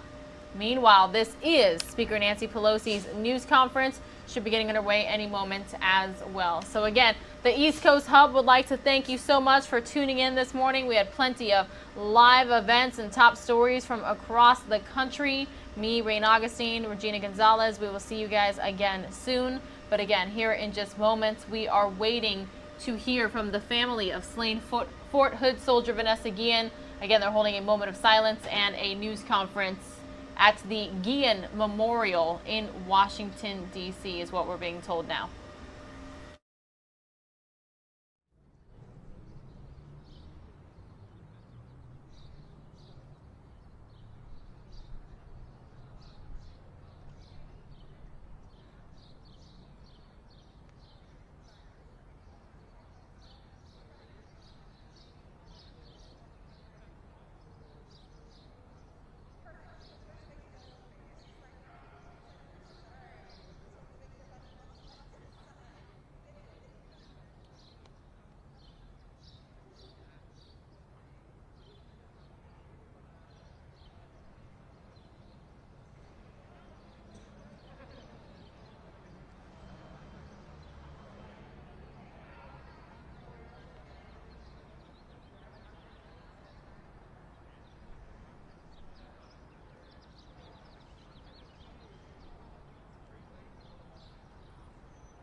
Test de audio 1, 2, 3, 4, 5, 6, 7, 8, 9, 10. Hola, sí, sí, sonido, sonido, sonido.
want to say good morning and thank you again for being here with us on News Now from Fox. You can see we are getting set up here at the U.S. Navy Memorial. Now, this is to mark 1 year since the anniversary of Vanessa's disappearance. Now, she's the Army specialist out of Fort Hood who, about 2 months after her disappearance, her body was found in a shallow grave near the Lennon River. She was 20 years old, and family and friends have been remembering her all week. The gate at Fort Hood was renamed in her memory on April 19th, and today lawmakers are going to be introducing a bill into the U.S. House. And just want to say, since we are keeping an eye on the U.S. House, we are still keeping an eye on the D.C. statehood. That will be also being voted on here today by representatives. I also want to just show everyone a few other events that we're waiting on while we wait here for family and friends to step up here to this podium and get this event started. We also have Speaker Pelosi, who is going to be doing a weekly press briefing. She'll be here coming up shortly. Until that time, though, we were just listening in as Governor Ron DeSantis was speaking on a reservoir project, this down in Wellington, Florida. So as I mentioned, until we have a few of these other events kick off, let's go back down to Florida to listen into this reservoir project announcement happening here on Earth Day. Be all in and fully committed to working with the state of Florida expeditiously to complete the Everglades Agriculture Area Reservoir. The purpose of the AA Reservoir, as you know, is to improve the quality, quantity, timing, and distribution of the water flows to the heart of the Everglades, the Central Everglades, and Everglades National Park. The South Florida Water Management District is a world-class organization, and we are lucky to be able to partner with them on this critical aquatic restoration and flood control projects in the Central and South Florida. The federal-state partnership continues to be the strength of the comprehensive Everglades Restoration Project, an unparalleled ecosystem restoration effort. The Army Corps and the state of Florida each have invested over $1 billion to date to this critically important restoration effort. Restoration success is dependent upon the dedicated and collaborative effort. We will continue to work closely with our state and federal partners and stakeholders to advance our collective restoration efforts and deliver on-the-ground benefits. This is one of the most exciting times ever to be involved in Everglades restoration. The initiatives created by the incredible ongoing support are from many of you present here today who've made this event possible. Our thanks go out to all of you for moving forward to this time when we can truly claim the key words for Everglades restoration is momentum. We look forward to coming together for many more celebrations in the future. It is now my honor and privilege to introduce Eric Eichenberg, CEO of the Everglades Foundation. Sir. Thank you, Colonel. Good morning, everyone. On this day of celebration, it's also one of reflection. And as I was driving up from Miami this morning, I was kind of reliving the last number of years, the highs and lows of those years. And it did start with 2013, as they phrased it, the lost summer, and meeting these young girls, the River Kids, who were dedicated to preserving and protecting their hometown of Stewart and Martin County. Those River Kids now, I understand, are in their last few years of college. And I wish they were here today because their determination just back then jump-started this whole effort. An effort that has, as it's been mentioned, 20 years in the waiting. All right, guys, what we're going to do is switch gears once again. I do see Speaker Pelosi has stepped up to the podium. Let's jump to that here live on News Now from Fox. Announcing the bold pledge that America will cut our carbon pollution in half by 2030. To put this in perspective, President Obama committed to a 25% pollution reduction by 2025 in the Paris Agreement. President Biden, and it is anticipated that we'll reach that goal. And now President Biden is doubling that cut in 5 more years to 2030. I think I got a lot of stuff here. In order to do that, we need the American Jobs Plan. When any of us, starting with President Biden, talk about climate, and you hear the president say this all the time, when I think about climate crisis, I think of one word: jobs. jobs. Well, our chairs are advancing American Jobs Act, which we hope will be bipartisan. Millions of workers are in need of a good-paying job while our infrastructure is crumbling. Despite being the wealthiest country, we rank 13th globally in the quality of our infrastructure. You know the figures that the poor grades that the American Society of Civil Engineers gives us on the condition of our infrastructure. Now is the time for a once-in-the-century investment to create millions of good-paying jobs, ensure Americans can compete with any country in the world, and pave the way for economic growth for years to come. I say once in a century, it's early in the century. I'm sure others will have maybe something even bigger down the road, way down the road. To build back better, today is important as a part of the For the People agenda. We reintroduced the powerful Drug Price Reduction Act, the Elijah Cummings Lower Drug Cost Now, in honor of our dear Elijah. This is about families. You've heard me say again and again that when we're out on the campaign trail or in Zooms and the rest, this is the cost of health care, especially prescription drugs, is debilitating for families. I've seen grown men cry because they just cannot meet the obligations that they have for their families if they have someone in drastic need of drugs on an ongoing basis. So that when we did the Affordable Care Act, it was essential because we could not sustain the cost of health care. It was unsustainable to individuals, to families, to small businesses, to corporate America, to the taxpayer. And one of the successes of the Affordable Care Act was to decrease the rate of increase of health care costs, which we succeeded in doing except for one thing, the cost of prescription drugs. And that's why we have been trying again and again to have legislation passed that enables the Secretary to negotiate for lower drug prices. In the beginning, when we started, it was about Medicare drug prices, but then in this legislation, it's about all drug prices.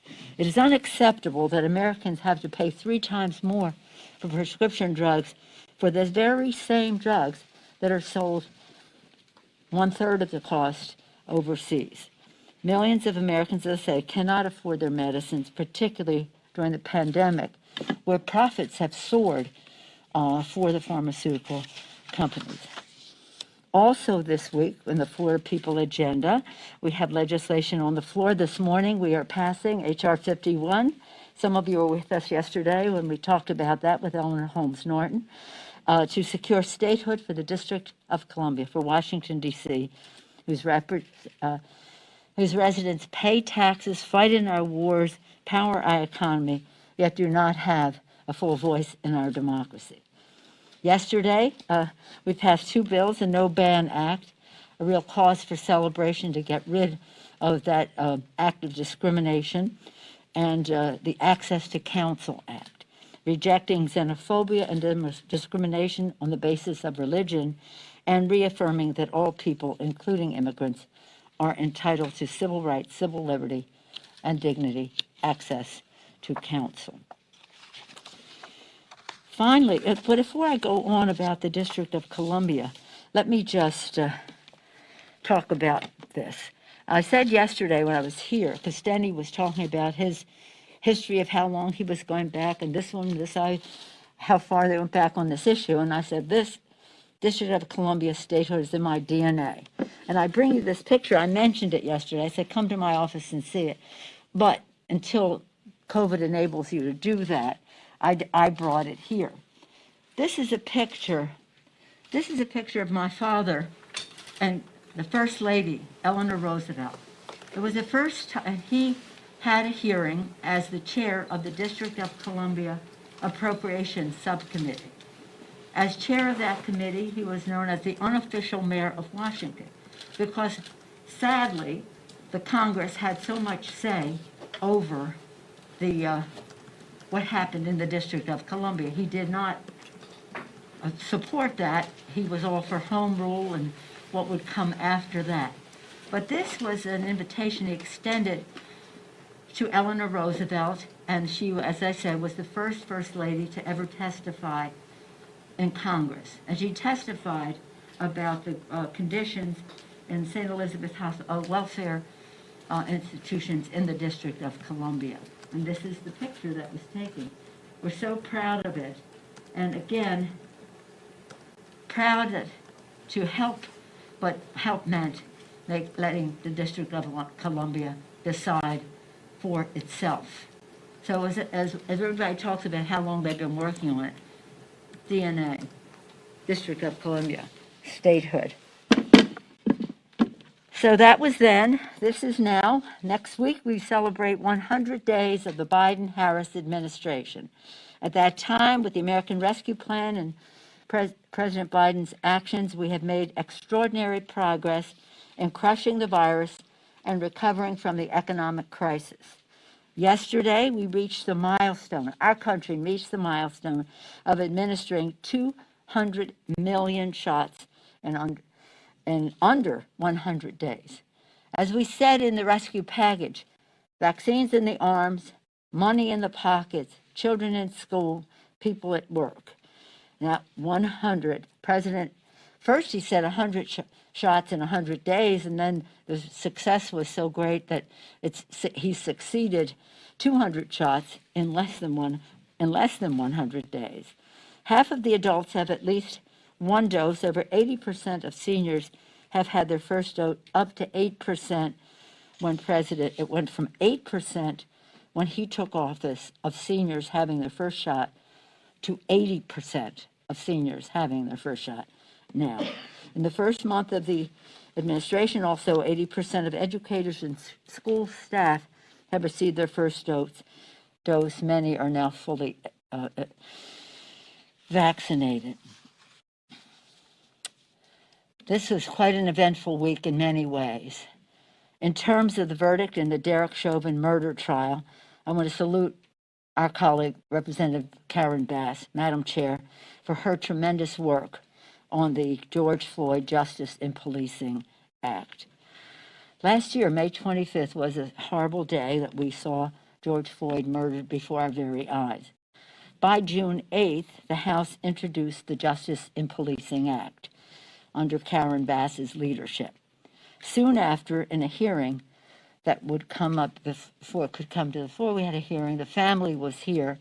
They asked me and said, Madam Speaker, can this bill be named for our brother and for his daughter to know that his life mattered? And I said, if you think the bill is worthy of George Floyd, we will name it for him. The bill survived the committee process, passed on the floor on June 25th, 1 month from the day of the assassination.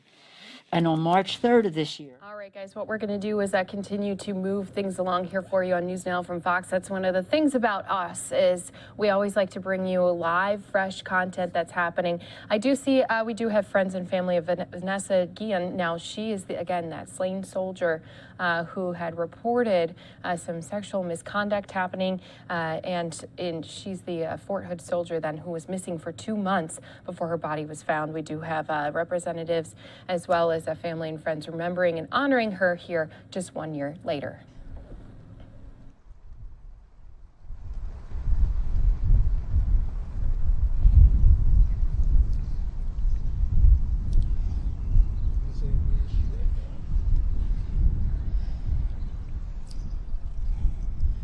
What time? Everyone, right now, at this time, last year exactly, Vanessa's body was being put into a tough box. As we stand right now, I want everyone to take a moment of silence and think of what this young soldier went through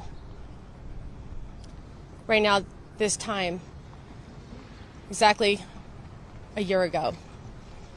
We all didn't know what was happening. Our country lost a young, bright soldier. This family lost their sister, their daughter. We all lost her. and it's not right. She was murdered by Specialist Erin Robinson. She wasn't resisting arrest. She was resisting sexual harassment, and she was murdered. Sexual harassment, that's what we're resisting, and that's why we're murdered these days. This can't happen, and it's happening every day. No one wants to talk about it. Our country today stands together. We stand together pleading, begging for Congress, for the Department of Defense to change what's happened. Thousands of young women and men in our country serving in uniform are being denied their rights, being denied protections that we all have. Right now, we're all standing here, either watching me or listening to me, alive. And so many are dead because of what's happened in our military, because no one wants to talk about it. They're not here today. Vanessa's not here today to listen to what's going on. And that's why we're here today, to be her voice, to be her face, to say enough is enough. Where are we a year ago today? Where are we? This week, there was a decision with George Floyd's case. The trial's over. The family received $27 million settlement. Everyone says to me, how much did this family receive? 50 million? 100 million? They received nothing. Nothing. All these victims of sexual harassment and sexual assault, Elder Fernandez family, suicides because of sexual harassment and sexual assault, wrongful death, and they get nothing. Because when you serve in our army, when you serve in our military, you're not entitled to any compensation for a wrongful death. How many times do I have to say that these young men and women, they sign up to take a bullet for us, a bullet for our country, a bullet for our freedom, a bullet for our safety. But they're not afraid of a bullet. They're not afraid to die for our country, but they're afraid to report sexual harassment. Isn't that troubling? Isn't there something wrong with this? You're not afraid to die for our country, but you're afraid to report sexual harassment? How bad is it? How oppressed is it? This can't happen anymore. We need to stand up together as a country and start giving these men and women a voice. If we don't fight for them, who will? They're not allowed to fight for themselves. Look what happens. They get retaliated against, mistreated, and then they leave our military with PTSD, all these conditions, their families. The system's broken, and they are broken. And it's time for change. It's time that our country stands up and says, what happened to Vanessa Guillen should never have happened. We need to fix it. This is fixable. Everybody needs to call and tell their congressmen and women, there is no room, no space. When a DOD says no tolerance, what does that mean? What does no tolerance mean? Does that mean we just say that and we just continue with our day? Oh, the American people will be happy. I'll just tweet no tolerance. Enough of this tweeting. Get legislation passed. Enough is enough. If we don't have legislation, the I Am Vanessa Guillen bill passed, we're just going to read more mortalities, more deaths in our military. Young men and women serving our country need to be protected. So we're not up here with another family without another face. Right now, this time was the last time that anyone heard or saw Vanessa. Her messages were not delivered. That young girl was supposed to call Juan, her fiancé, at this time. She was supposed to go hiking at this time. But she was in a box. Her body was folded like a napkin. It's disgusting. It's brutal. It's horrific. A year later, we don't have a trial finished. We don't have anything. Nothing. A year later. We have a family that's still in mourning, begging our country to do something for our men and women because they can't bring back Vanessa. We can't bring back Vanessa. I wish we could. We can't. But we could do something for our future for Vanessa, and that is protect these men and women. I want to give the microphone to Myra Guillen, Vanessa's sister, and she can share some words. You want to take off your mask so we can talk?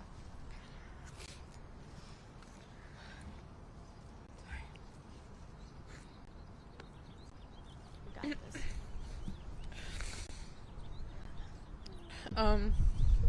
It takes a lot for us to be here today, demanding justice after a whole year.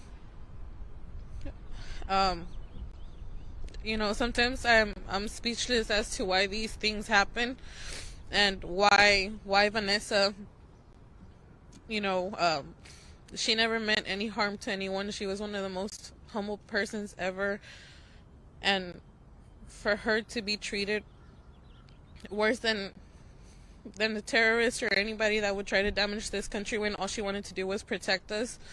It's not fair that we have to keep asking for justice, asking for answers, asking for change, and trying to protect those that protect us. So all I ask for today is please don't forget her name. Don't forget the story. Don't let it be a cold case. We need answers, and we need them now more than ever. I can't believe we're standing here. Almost a year ago, I was standing here as well, crying because we found her body. Thank God we found her body, because this could have gone a terrible way. Maybe we could have never have found her. So I want to thank everyone today that's taking the time to be here and sharing the story and making sure that we get justice. We know, we feel it in our hearts that Robinson wasn't able to do everything on his own in a span of 30 to 40 minutes. Somebody else was involved. All those that kept silent are as guilty as he was. Not just because he committed the murder means that because he killed himself, it's the end of the story. It's not. There was more. There is so much more to this, and all we're asking for is justice. I'm gonna have Lupe now.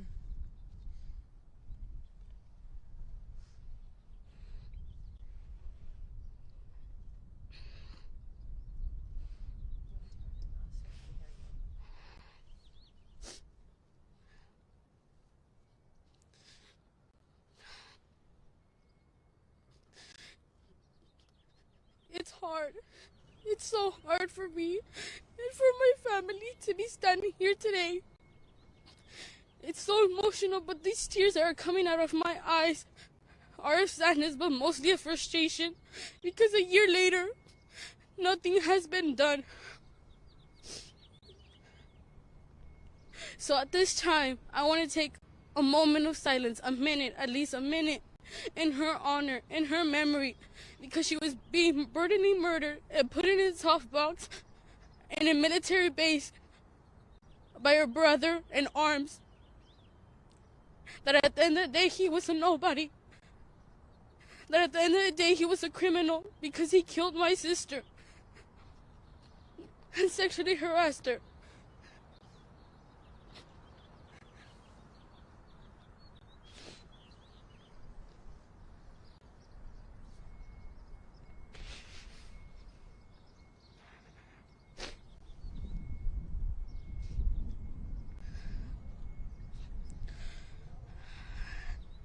I woke up this morning for the Secretary of the Army.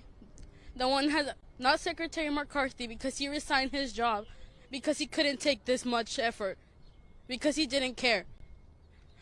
I woke up to a tweet about the Secretary of the Army at 1:43 a.m., April 22nd of 2021, saying that they're going to develop the SHARP program. And randomly he decided to tweet that out today, in my sister's day. And you want to know what I said? No matter how much you fund or develop a program inside a military base, inside the armed forces, it's not going to work. it's ineffective. That SHARP program has been there since my sister was in the Army. And what did they do for my sister? Or for the countless of others? Nothing. And it's so frustrating that I have to stand here in the day of her death. And months ago, on July 1st, I'm standing here in the same place again. In the same place again, where we found out at 2 in the morning the remains found in Leon River were my sisters. In the same place.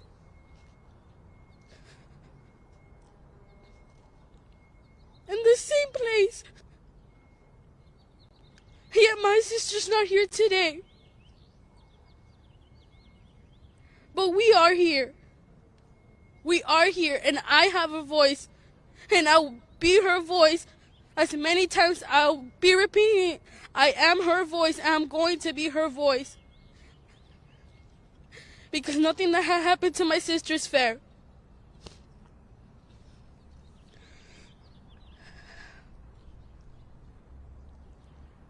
Men and women in our service are getting sexually harassed, committing suicide, getting military sexual trauma, and others are getting murdered.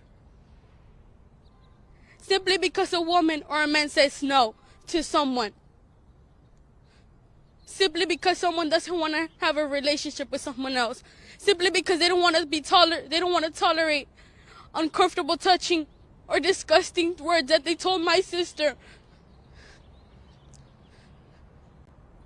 It's frustrating that a year later, CID wants to confirm that my sister was being sexually harassed.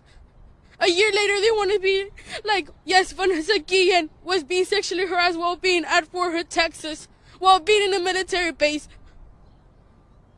So I say this again, how is it possible for this to happen on a military base? How is it possible? And no one heard anything. No one else was involved, Judge Robinson. There has been many panels, like the Fort Hood Independent Review panel. They investigated about the allegations. They investigated about the suicides. Same information I've been knowing about a year. Under the Obama administration and Vice President Biden during 2013, same goes here. Sexual assault in the military review. 40% of the women were getting sexually harassed. That's almost half. And now, years later, it's not even half, it's more than half. So my sister had to be brutally murdered by a freaking hammer. Had to be dismembered and burned and thrown to a river like if she was a joke. And I say this again, in the same place, my sister's no joke. My sister's a human being. She deserves respect, honor, because she was a U.S. soldier. Every day she was putting her life, not only her, but thousands of men and women are putting their life at risk simply because of this nation. What does the nation give them? Absolutely no rights. They don't have the right to file a claim outside the chain of command. They don't have the right to sue the military. They don't have the right to speak up. They don't have the right to use their own voice like I'm using it right now. Like my sister, she couldn't speak up because she was afraid of retaliation. And now, the same numbers come out after her death. 70% of the people who suffer sexual harassment in the military face retaliation. How many more numbers does it take for people to realize, for the Army to realize that they are the problem? The Army is the problem, not the victim. And not the aggressor. The system is broken. It has been broken for years. The problem is not the aggressor, it's the system, because the system does not hold them accountable. So the question keeps repeating itself. When are we going to stop protecting the victimizer? When are we going to start protecting the victim? Because my sister needed protection. And we are here now, a year later.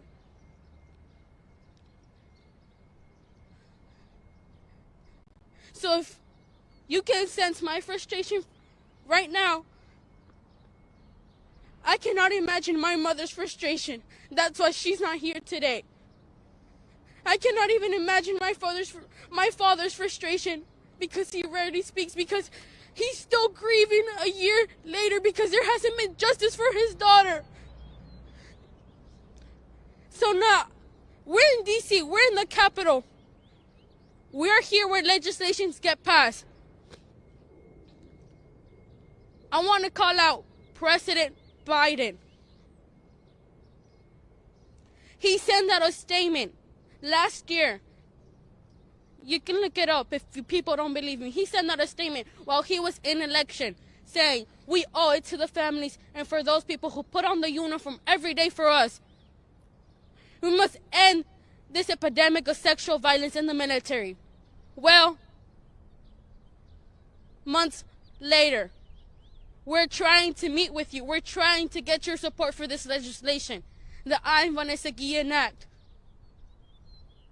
Because if you really care, because I know you had a son in the armed forces, and you know how it feels to lose a son, like my father lost her daughter, I ask you to please support us.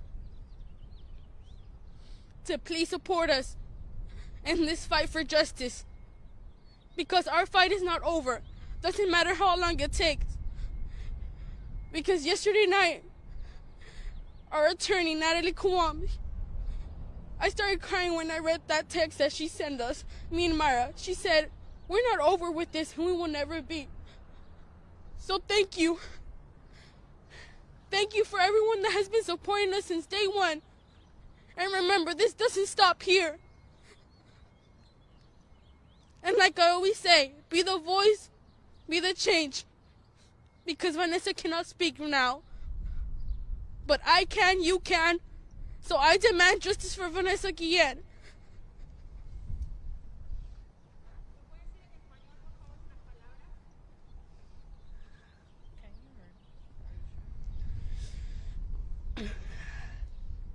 En este momento, alrededor de las 11 de la mañana. As we continue to listen in here, as their family and friends do remember the life of Vanessa Guillen, we do want to also send some of our viewers into a quick 2-minute break. More to come here when we return.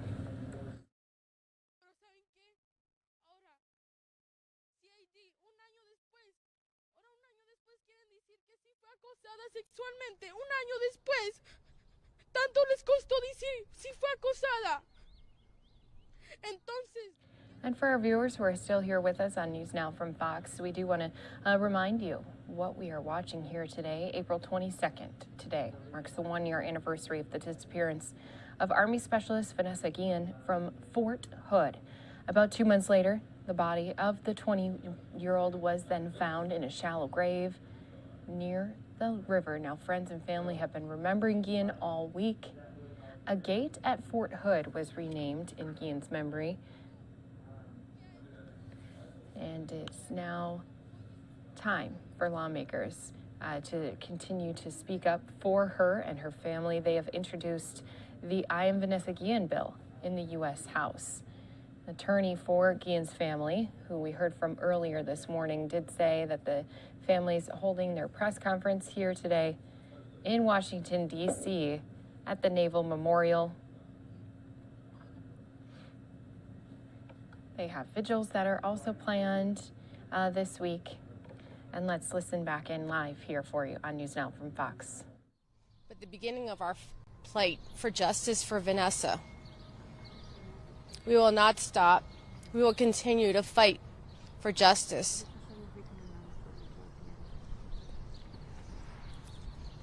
We're going to continue until we get justice, and justice is legislation. And I stand behind this family, and I stand behind every soldier out there We're here for you. President Biden, be here for us. Support our troops. Not just, don't say things before the election. And when election's over, everyone's silent. We need your help. All lawmakers, congressmen and senators, we need your help, please.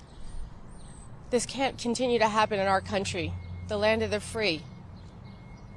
It's not the land of the oppressed. It's supposed to be the land of the free. Let's give these men and women who serve our country the same freedom and protections they give us.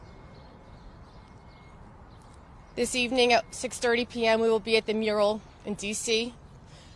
You're probably all familiar that there's a mural of Vanessa in almost every major city. Los Angeles, New York, Houston, Austin, even in Mexico where the family's from. And we'll be in the D.C. mural at 3552 14th Street at 6:30 p.m. You can find the information at the Vanessa, what is it? I am Vanessa Guillen? Find Vanessa Guillen on Facebook. You'll find all the information to these murals and these candlelight vigils for Vanessa. Anyone have any questions for us?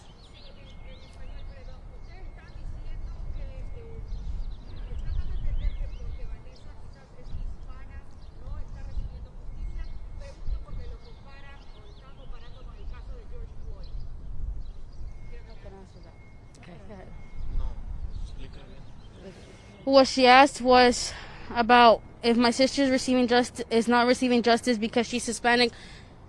No, the difference is what we're trying to make a comparison is not about being anti-black. It's not about race. It's not about gender. It's not about your sexuality. It's not about politics. What happened is that you see the George Floyd case, the civilian world, they have rights.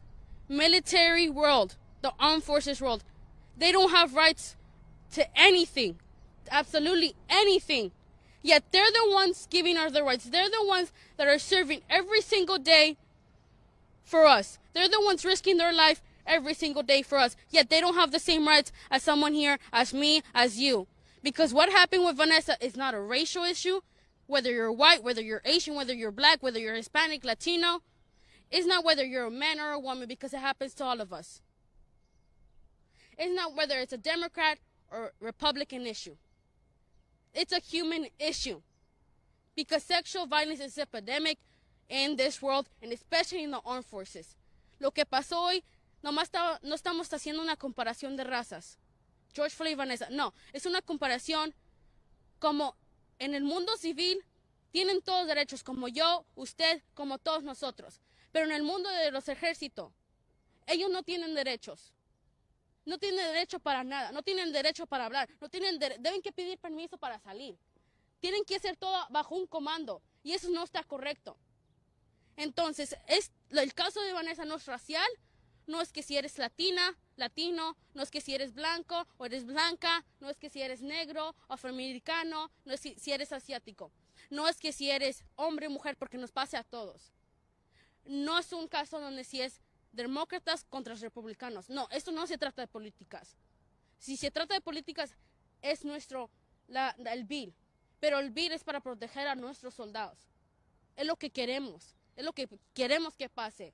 Entonces, por eso mucha gente debe que entender que esto es un problema humano. Es un problema que el sistema ha fallado por décadas. Entonces, no crean que estamos haciendo comparación.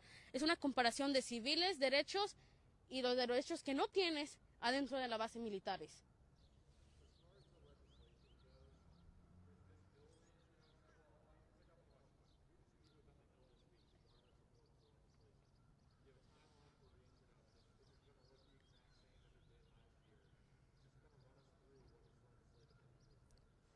So this week they just started to meet with, Congress just started meeting with people, because of the restrictions of COVID. We met yesterday with Congresswoman Jackie Spear, who is the champion of our bill, and we met with Congressman Mark Wayne Mullen from Oklahoma, who is the co-sponsor of this bill. And I want to make everyone understand that this is a bipartisan bill. This is about human rights. This is about rights for our men and women in the military. We were hoping to meet with Speaker Pelosi, but she was unavailable. We asked the White House if we can meet with them, with President Biden. It was unavailable. We're asking for people to start being available. Be available. Be available for this family. Be accountable. Going back to the whole thing with George Floyd and Vanessa Guillen. Vanessa was murdered this time last year, April 22nd. George Floyd was murdered May 25th. They were both murdered. They were both human beings. A year later, George Floyd's case is settled and the trial has finished. He received justice. His family received justice. This family has no justice. And it was a month after Vanessa was murdered. And we're still waiting for justice. And what does that tell our country? What does that tell our men and women who join the armed forces and that are in the armed forces? Because you put on your uniform every day, you don't have a voice, you don't have any protections. Isn't that discrimination? Because you joined the military, you don't have rights? What is that about? A human being is a human being. Murder is murder. Cecily Aguilar is still alive, an accomplice to this murder. The trial hasn't even been set yet. I want everyone to understand, hasn't even been set. What is going on? Discrimination. That's all I keep thinking. Because you wake up every morning and button that uniform. You just decided that your life is worth nothing. Your family, they'll never see justice for you because you decided to serve our country. That can't happen. I always go back to the whole, they used to say separate was equal. Brown versus Board of Education. And the Supreme Court reversed itself and said, no, separate is not equal.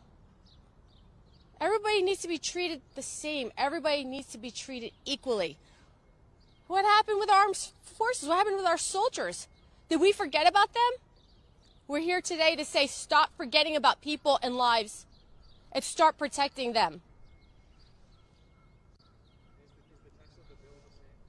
The text of the I Am Vanessa Guillen bill is the same.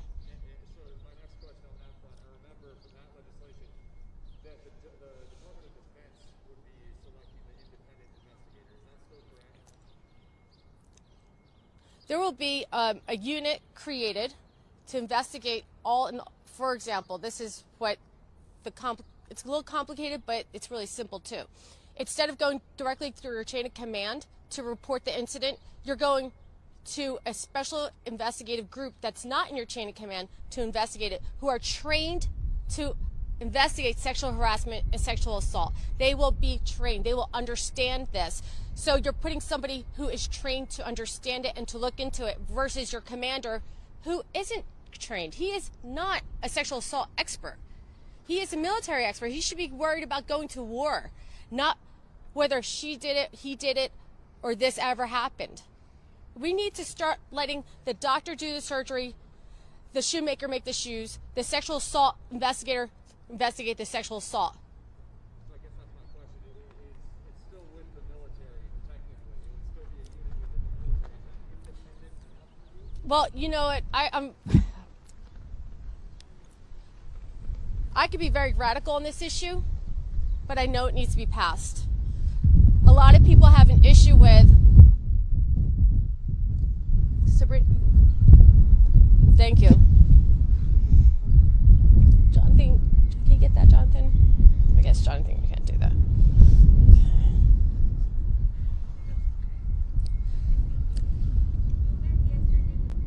Oh, I'm not finished, Mike. So, a lot of people have an issue, conservatives mainly, with taking anything out of the chain of command. And I really have to address that issue. A lot of people say, well, how do we know it's going to work? The real question is, why not try something that's new and better than continue to do the same thing that's proven fail. Going through the chain of command has proven that it's failed, not just the system, but the soldiers and Vanessa.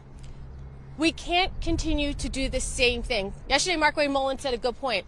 What's the definition of insanity? Doing the same thing over and over. We have been doing the same thing over and over. It's time for change. It's time for justice. It's time for our military to have an opportunity to actually be heard and be given the protections that they deserve.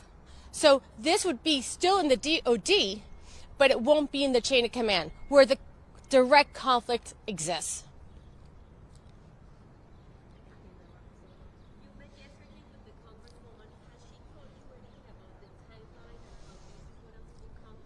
Sure. So today we were supposed to be here for the introduction of the I'm Vanessa Guillen bill. However, we learned that the commission that was appointed by Biden, asking Secretary Lloyd Austin, I think I said his name wrong. Yeah, Lloyd Austin, to appoint a commission to investigate military sexual assault. As we understand that the commission's recommendation will be available the first week of May. We, like everybody else, believe that they're going to come back and say, guess what, there's military sexual assault and everything needs to be changed. We believe that we had enough voices and enough evidence, enough data to prove that we need change. We believe that this recommendation is going to be in the favor of adopting the I'm Vanessa Guillen bill, the legislation, and therefore they want to Congresswoman Spear wants to wait till after the commission's report is unveiled to introduce the bill. Did that answer your question? Okay. Would these specialized units be branch specific, and also is there anything to include other agencies like the Coast Guard? I understand that they will be branch specific. It will be under, still under the DOD, but it will be in the Pentagon at that level. And it will be you will go through this agency. Now, mind you, these are all specificities that will occur later down the road. The goal is to take it out of the chain of command right now, and later they will iron out all the details like anything. You know, you come out with the proposed rulemaking and commenting, and then they'll go from there. But right now, it's to give somebody. This bill was literally tailored for someone like Vanessa Guillen. She gets harassed, assaulted by a few sergeants, people. And she doesn't want to, she's afraid to tell her commander, because you read all the Vanessa Guillen, I am Vanessa Guillen posts, and they talk about the commander didn't believe me. He shunned me. He said I was a liar. He retaliated against me. And so we're taking out the buddy system, the good old boy system, where it's like, come on, you know, that's my boy. He didn't do that. Or are you sure you want to go forward with this? There's no witnesses. The same nonsense that occurs all the time. So asking whether that works, it doesn't work. It's proven a failed system. And this will provide our men and women an opportunity to go to another person, not their commander, and speak about what happened, where Vanessa would have called this specialized person and said, this is what happened to me, and let them investigate it, because they have the tools to investigate a sexual harassment and sexual assault claim. And it provides her, someone like Vanessa, the protections in place, the confidentiality, and the protections where she won't be retaliated against. It will provide a family a right to file a claim. Look, these families have no rights. They have no rights. They can't file anything. There's no justice. That is a major gap in protections. Families need to be made whole. When there's a wrongful death, I don't care if you're a civilian or if you're a member of our armed forces, you deserve to be made whole. These families deserve to be made whole.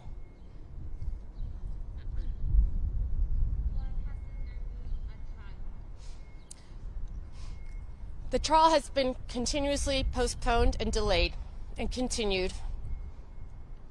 They said that they're still looking for more, they're still asking for more discovery. You know, Cecily Aguilar, on the taxpayer expense, has increased her legal team. You know, I think all men and women should be appalled. All taxpayers should stand up in arms and say, listen, you can't continue to file frivolous claims and pleadings. You need to face justice. You commit the crime, you pay the time. You put in the time. We need justice. And we can't continue to pay. We as taxpayers are paying her legal bills. That's not fair to us. We don't go to work every day, hustling, working, being without our families so that way she can continue to have this delay of accountability and more lawyers on her team and filing frivolous claims. Unfortunately, that's the system that we have in place. It's not perfect, but that's our system. But the system can be improved. And in this regard, with this family, there's an answer, there's a solution, and that's called the Vanessa Guillen bill. Yes? Yeah, is one CID still investigating related to Vanessa's claims of sexual harassment at this point, or have they closed that investigation? We understand that there's no more investigations by CID. We're still waiting for General Murray's investigative report on, there's 14 soldiers that were suspended. 14 soldiers that were suspended. This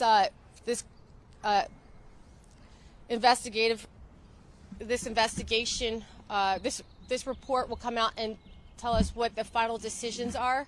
We understand it's not going to be till June, maybe, at least another 30 days. It could be before June, but I understand it's going to be around June, could be July. So today we asked to meet with the CID persons, find out.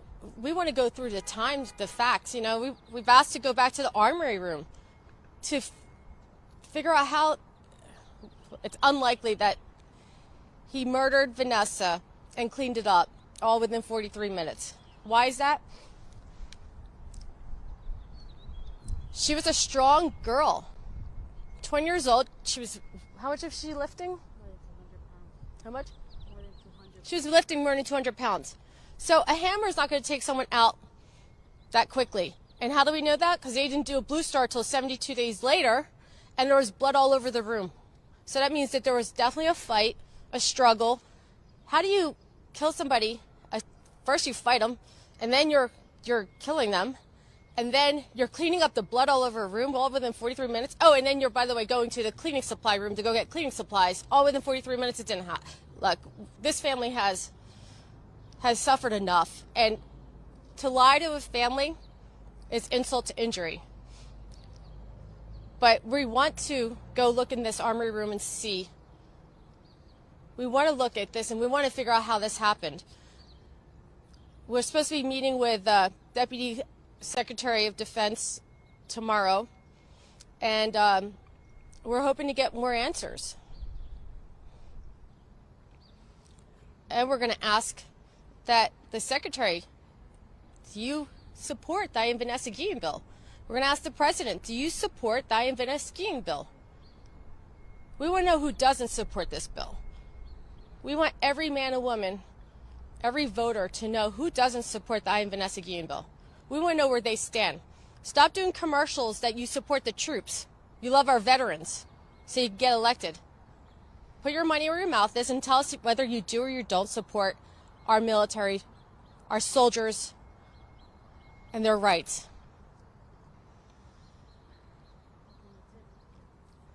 Any other questions? Thank you so much. We'll see everyone at 6:30 p.m. tonight.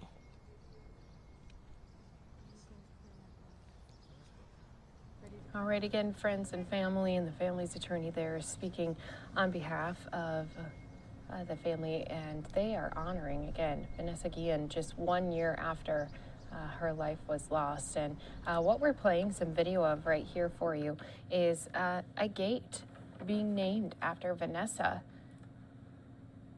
20-year-old Vanessa Guillen, again, disappeared just 1 year ago here today between 11:30 and 12:30 p.m. in the parking lot of Fort Hood, Texas. And on June 30th, partial remains were found close to the river in Bell County in Texas. The area interested in the search for Guillen Now, more remains then were found at another shallow grave on July 1st.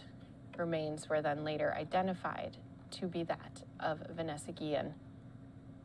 Legislation is being introduced again as I Am Vanessa Guillen bill in the U.S. House.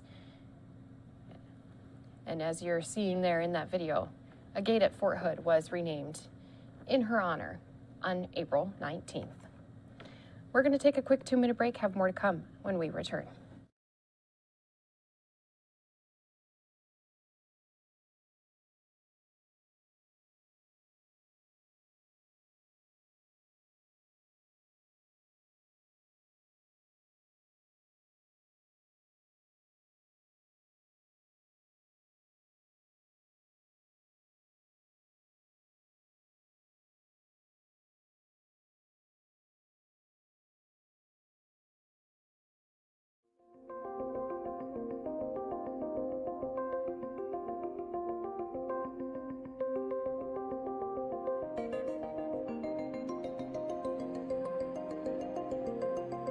Security reviews and for other purposes. H.R. 396, a bill to amend the implementing recommendations of the 9/11 Commission Act of 2007 to clarify certain allowable uses of funds for public transportation, security assistance grants, and establish periods of performance for such grants and for other purposes. H.R. 397. All right, and for our viewers not in break, we are keeping an eye here on the House floor as they did just have a vote also that is being under consideration for D.C.'s statehood. Again, Democrats pushing for D.C. to become the 51st state, and many Republicans, if not all of them, opposed to that bill, and we did have many of them speaking on the floor. If you did miss that, you can always go back and rewatch it on our stream. We're still waiting for a couple other events to take place here. We do have Governor Ron DeSantis, who's going to be speaking. Now, he just again was at a reservoir project. Now going to be talking more on COVID-19, among other topics, in the Panhandle State. And we do also have President Biden, along with other leaders, on Climate Summit Day 1. Let's jump into that. Listen in for a little bit here for you on News Now from Fox. Agenda, including closing the gender pay gap and promoting racial equity. We're going to back up our commitments with real action and with measurable results, because that's what matters. And our clients and our shareholders and our people, well, they're expecting nothing less. So thank you for having me today. Thank you for coming today. We appreciate your participation and congratulations on getting off to such a great quick start. You said twice getting to net zero is going to be hard, really hard. And just remind everybody that will depend on whether or not we have some breakthrough technologies and breakthrough innovations, number one. But even if we get to net zero, we still have to get carbon dioxide out of the atmosphere. So this is a bigger challenge than a lot of people have sort of really grabbed onto yet. And again, we can't do it without your engagement and support. So we thank you for that. I want to turn now, if I may, to ask a question of Oliver Beta, the CEO of Allianz. You represent one of the largest insurance companies in the world and one of the most committed to net zero. I can remember being at conferences with you a number of years ago, and you made some huge commitments. Given your long experience in climate, help us understand what do you think the business community needs to do, just bluntly, in order to accelerate the amount of capital that is flowing into net zero transition? How are we going to get there? Thank you, Special Envoy, and it's a great pleasure to be with you all and being the European today in your conference as an expert.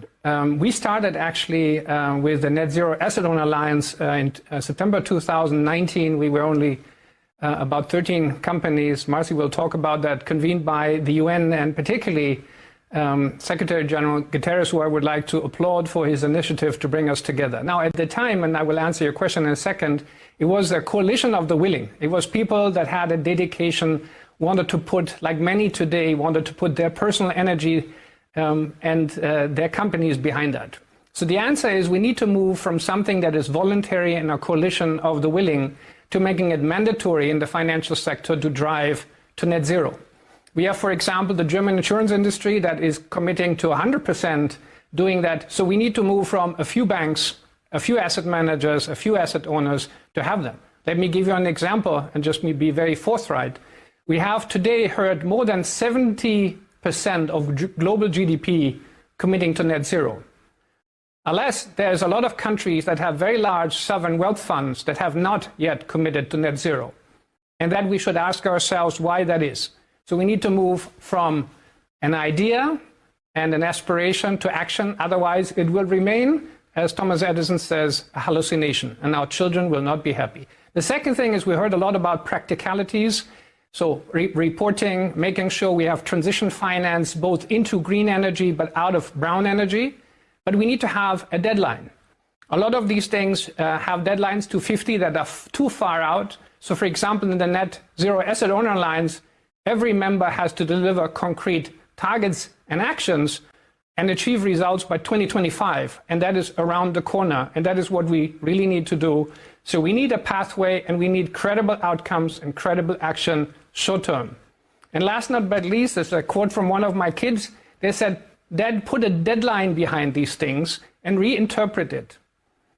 It means get in line or fall dead. So we really need to make sure that people cannot sneak out and not deliver.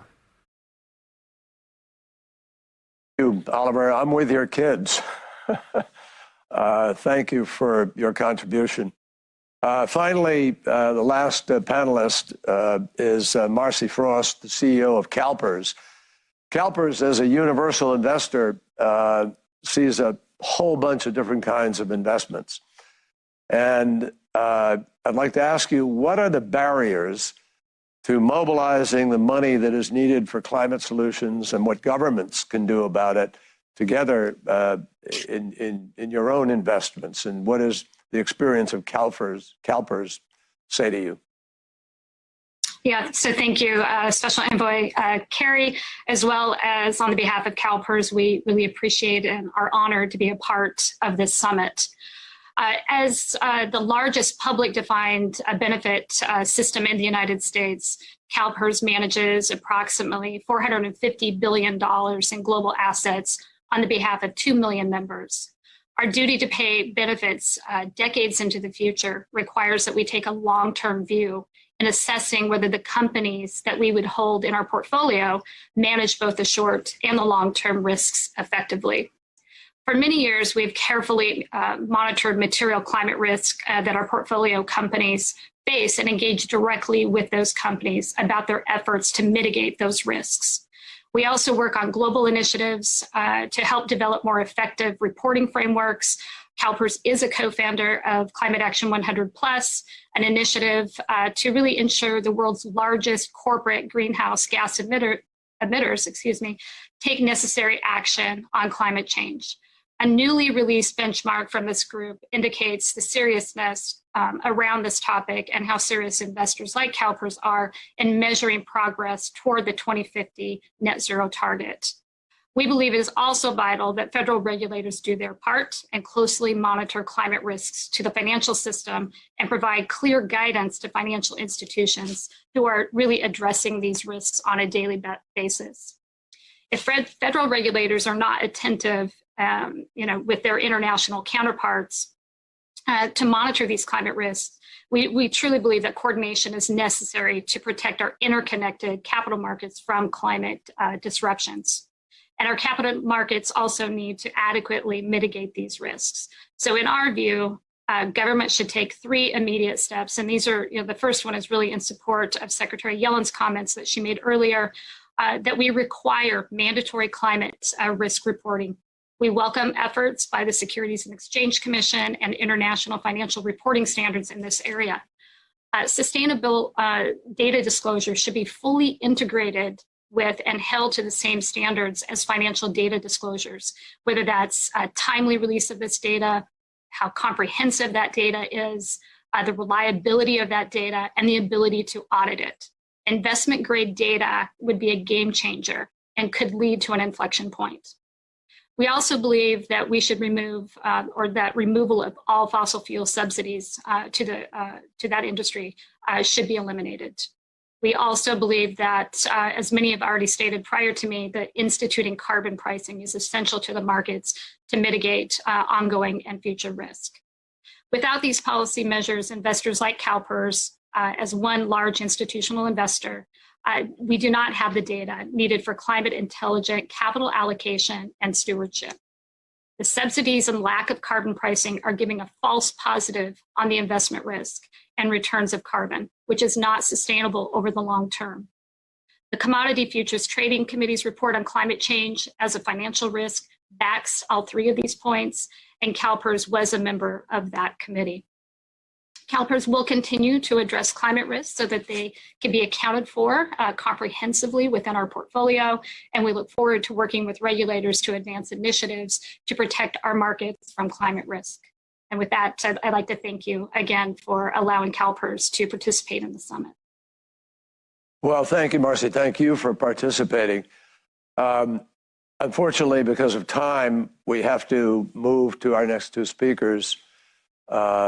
But I want to say to everybody on this panel and to those listening that I think each of the participants representing different approach and different kinds of institutions in the aggregate underscore the degree to which this market is changing, that those who are advocating moving to address the climate crisis are not saying that there's a sacrifice to be made.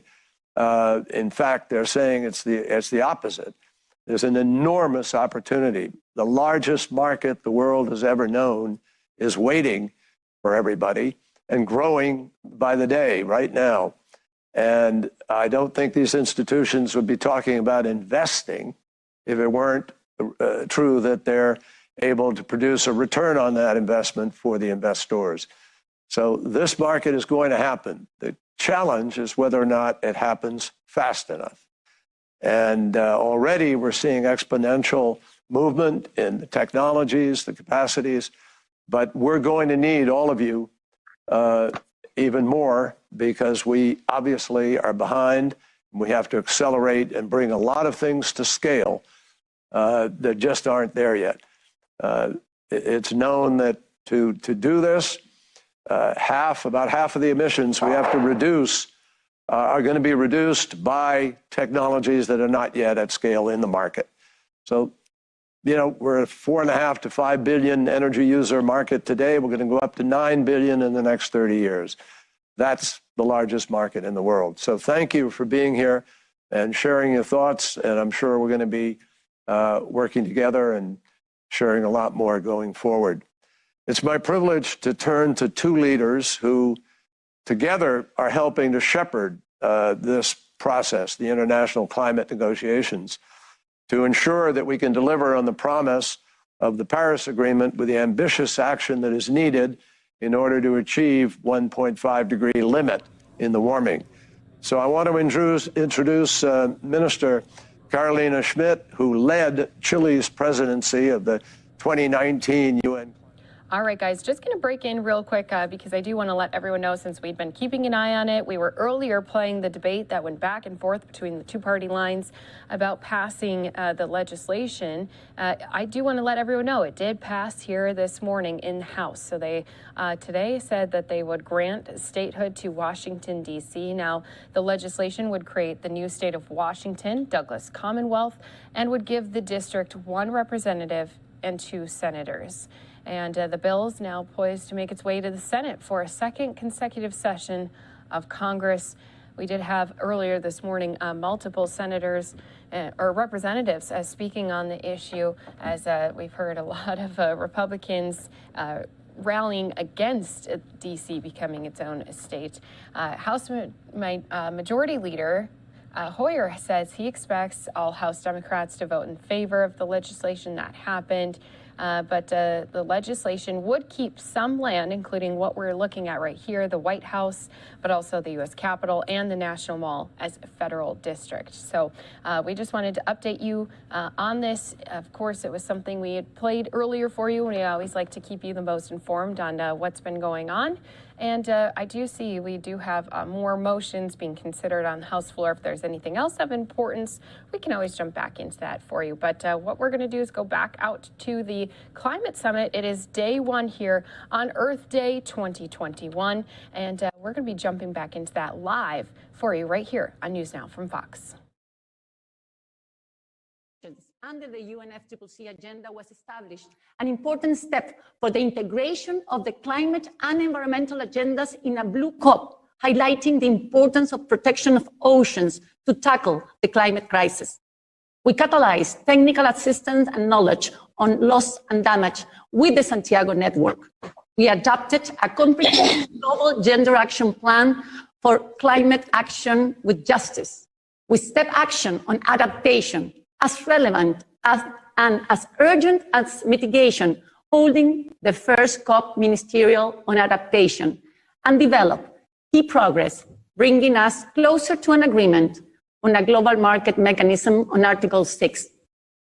But one of the most fundamental achievements of COP25 was the Climate Ambition Alliance for Carbon Neutrality, bringing together for the first time state and non-state actors, committed with concrete plans to reach carbon neutrality at 2050 at the latest, following the requests of the science and recognizing that countries alone cannot face this challenge. We need the commitments and plans for transformation through innovation, technology, and resources of the private sector. The COP25 presidency and the incoming COP26 presidency of UK are working closely together to increase the climate ambition using all tools available to work with everybody, even though these difficult times of the pandemic. Working together with the UK and the COP champions of COP25 and COP26, the High Ambition Alliance and its Race to Zero campaign has become the greatest ever coalition committed to net zero carbon emissions. 122 countries and over 3,000 organizations, business, investors, cities, universities, and many others, accounting for over 70% of global GDP, are now part of this alliance that include not only the world's biggest companies, and now as well with the Glasgow Finance Alliance, also more than 160 of the biggest banks, investors, and insurance, representing more than $70 trillion globally. The momentum is with us. Climate leaders around the world recognize that carbon neutrality by 2050 at the latest is not only an ethical imperative, but also a key condition for development and the only path to a resilient and prosperous future. The world is watching us and will accept nothing less than a complete and ambitious outcome at COP26 that must consider mitigation, adaptation, and finance as equally urgent. On the road to Glasgow, we urge all countries and non-state organizations to join us for people, for the planet, and for a prosperous future for the world. Thank you. Thank you, Carolina, for your forceful leadership. We're going to need you more than ever in these next days. Over to you, Alok. Thanks for joining us. Thank you, John, and thank you for your very kind introduction. Your Excellencies, ladies and gentlemen, friends, before a baby born today has even finished primary education, the future will be set. We all know that the next decade will be make or break for planet Earth. And the warning lights are flashing bright red. And that is why the decisions that world leaders are taking today, and indeed on the road to COP26, are going to be absolutely critical. So I want to thank President Biden for bringing us together and for the US's own ambitious new nationally determined contribution.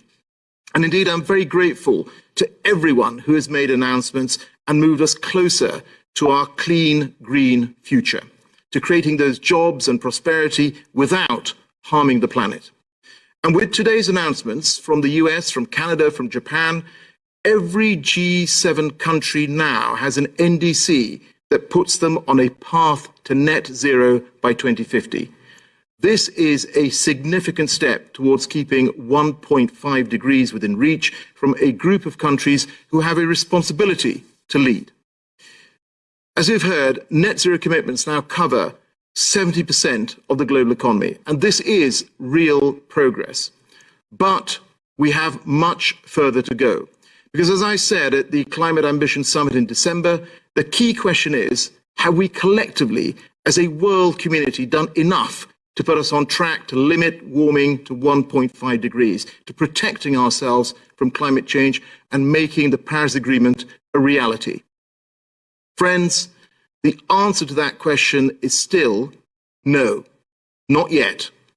Between now and COP26, there will be more opportunities for countries to raise their ambition, and so we must, because if we are serious about 1.5 degrees, we must be serious about NDCs. And we must be serious about acting now to reduce emissions. And we must be serious about supporting developing countries. The next IPCC report will show us again the urgency of our situation. And the world is looking expectantly to its leaders to respond. And we must prove that we are up to the challenge. And we must make COP26 that turning point at which we get back on track and make the goals of the Paris Agreement a reality. And that means, firstly, putting the world on a path to net zero through long-term targets and aligned NDCs, and taking immediate action to meet those targets by, for example, phasing out coal. So I welcome South Korea's commitment to end overseas coal financing. Second, we must boost adaptation. Third, we need finance, as we've heard about in this section. And we must all see ourselves as champions of developing countries whose call for action we have heard loud and clear today. Climate change, we all know, does not respect borders, and tackling it is absolutely a global effort. So developed countries must mobilize that promised $100 billion a year. And I very much welcome the US return to the fold following today's initial climate finance commitment. And we will continue to work with all donors to increase ambition towards our collective goal. Finally, we must work together to deliver a low-carbon world and make the negotiations in Glasgow a success. Friends, today we have made progress on our goals, but we need a further step change. We need world leaders to mount a global response that matches the scale and the urgency of the crisis we face. This is the defining issue of our political age, the one against which future generations will judge us above all others. But I do believe that we can and we must rise to the occasion. Thank you. Alok, thank you for those very important words. President Biden is hosting this summit because he agrees with what you've just said, that we're not there yet. And we all know the theme of this summit is raising ambition. And a bunch of countries raised ambition today, including the United States. And the United States and Europe and certain countries are hitting targets now that do get them on track to hold on to the 1.5 degrees.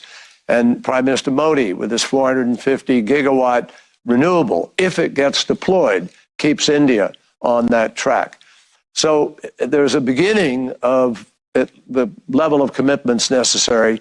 But as Alok has just underscored, and we know, and Carolina also, we are not where we need to be. And the science is going to document that increasingly over the course of the next months. So this is the beginning of building blocks heading towards Glasgow. And Glasgow will be what many of us think is the last best hope to be able to get the world on track to do what we need to do. So there's a lot of work to be done, and I really thank you, Alok, and I thank you very much, Carolina, for your leadership, Chile's leadership, and look forward to working with both of you in the next months. When we return, we will have a message from a very special guest. And then we will go into our breakout session on climate action at all levels, as well as a separate breakout on adaptation and resilience. Those are the first two breakout sessions, and we look forward to seeing you there. Thank you all very, very much. We take a short break, and then we come back to go into that session. It's not that long a break. Thank you.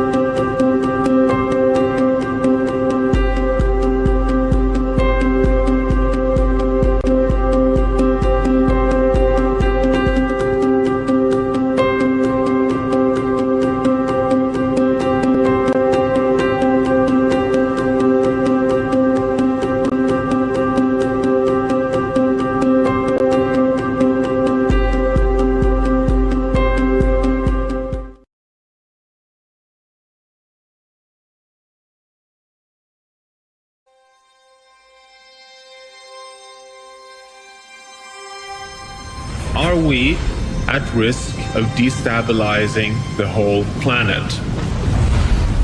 Recent discoveries made by scientists studying the ways in which our planet works are surely of the greatest importance for all of us. Their insights are deeply troubling. Nonetheless, they also give us hope because they show us how we can fix things. Johan Rockström has focused on what keeps our planet stable. What he and his colleagues around the world have discovered is perhaps the most important scientific insight of our times. This comes from ice core data, and I think that this is the most important graph we have today. The graph is a revelation. It shows global temperature variability over the past 100,000 years since the first appearance of modern humans. We were jumping between plus minus 10 degrees Celsius in a decade. We had, to put it simple, a rough time. What's critical is that the temperature stabilized just 10,000 years ago. Geologists have given this period of stability its own special name. It's called the Holocene. The Holocene is remarkable. It is a warm period where the planet's global mean temperature varies between just plus minus 1 degree Celsius during the entire period. The Holocene stable temperatures gave us a stable planet. Sea levels stabilized. For the first time, we had predictable seasons and reliable weather. This stability was fundamental. For the first time, civilization was possible, and humanity wasted no time in taking advantage. The Holocene is the only state of the planet we know for certain can support the modern world as we know it. But we have just left the Holocene behind. The exponential rise in human pressures on planet Earth has now reached a stage where we have now created our own geological epoch. We are now in the Anthropocene, the age of humans, because we now are the primary drivers of change on planet Earth. It's just a mind-boggling situation to be in. For the first time, we have to seriously consider the risk of destabilizing the entire planet. There is a danger that we have already crossed the boundary in Earth's climate. The most alarming evidence of this is in the change of our planet's ice. Having two caps of permanent ice in the Arctic and in Antarctica is the very precondition for the planet to stay in the state that has enabled us to develop civilizations as we know it. A permanent white surface like what we can see around us here is reflecting back 90-95% of incoming heat from the sun. When these ice sheets start melting, you can come to a point where the ice sheets tip over from being self-cooling to becoming self-warming. And that is the most dramatic tipping point in the Earth system. A tipping point is a point beyond which a change becomes irreversible. So in the current climate, Greenland is already beyond its threshold, where it's now losing 10,000 cubic meters of ice per second.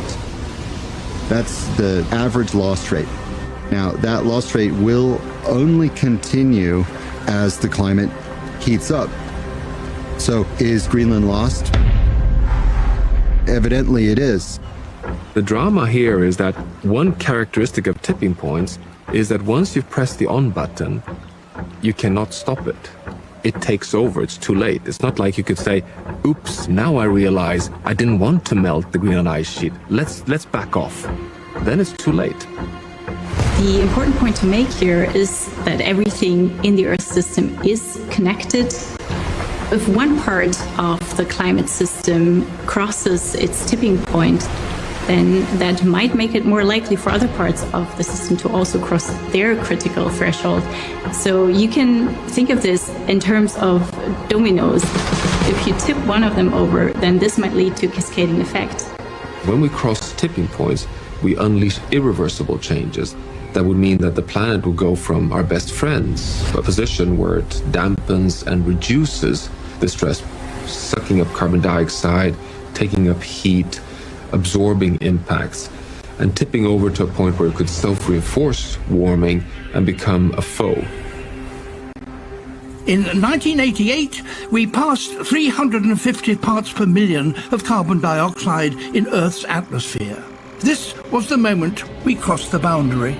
Ever since then, we've been at risk of triggering changes that lead to runaway warming. Right now, we've reached a point of carbon dioxide concentration in the atmosphere of roughly 415 parts per million. We're starting to see the impacts of being in the middle of the danger zone in the climate boundary in terms of rising frequency of droughts and heat waves and floods and accelerated melting of ice and accelerated thawing of permafrost and higher frequency of forest fires.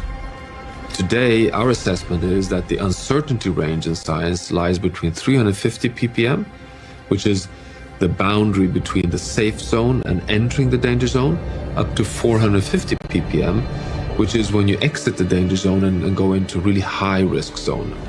If we enter the high-risk zone, irreversible tipping points become highly likely, if not inevitable. And this is a conservative estimate, given that the signs of tipping points are all around us now. We are fast approaching a major tipping point in one of the planet's largest remaining wildernesses, the Amazon. Large parts of the rainforest are drying out. As the forest is reduced and fragmented, its ability to recycle water and generate rain into the dry season is diminished. If the dry season becomes longer than 4 months, the jungle trees die and are replaced by savanna, and carbon is released into the atmosphere. Carlos Nobre has calculated the Amazon could release 200 billion tons over the next 30 years. That's equivalent to all the carbon emitted worldwide for the past 5 years. And I just want to give some of our viewers a heads up. We are going to be sending some of you into a quick 2-minute break as we continue to listen in here to Climate Summit of Day 1, this virtual conference. Concern about keeping the carbon in the forests, or I don't care. Now that Johan and his colleagues have turned on the headlights, we can clearly see the boundaries. We can see the path back to a safe space, to a more resilient future. It is achievable. An immediate priority is to reduce carbon emissions to zero and stabilize global temperature as low as we possibly can. Since the beginning of the Industrial Revolution, we have emitted 2,400 billion tons of carbon dioxide. To stay below 1.5 degrees, we must emit less than 300 billion tons more. If we continue to emit 40 billion tons each year, our budget will run out within 7 years. Of course, we cannot shut down all energy utilities in the world overnight. So the only orderly way to do this is to bend the global curve of emissions now So that's what all science shows. Now is the last chance we have to bend the global curve. Cutting our emissions in half every decade is an exponential rate of change. Anyone can adopt this pace, and a company can do it, or a country can do it, or the world can/must do it. The future is not determined. The future is in our hands. What happens over the next centuries will be determined of how we play our cards this decade. I would say that we do not have environmental problems in the world anymore. Destabilizing the planet, the risk of destabilizing the planet, is a question of security and stability for all societies in the world. Therefore, it is a question for the Security Council. It's a remarkable time to be alive, but it also carries great responsibility to act decisively. We have no time to lose. We still have a chance. The window is still open for us to have a future for humanity. That, I think, is the beauty of where we are today.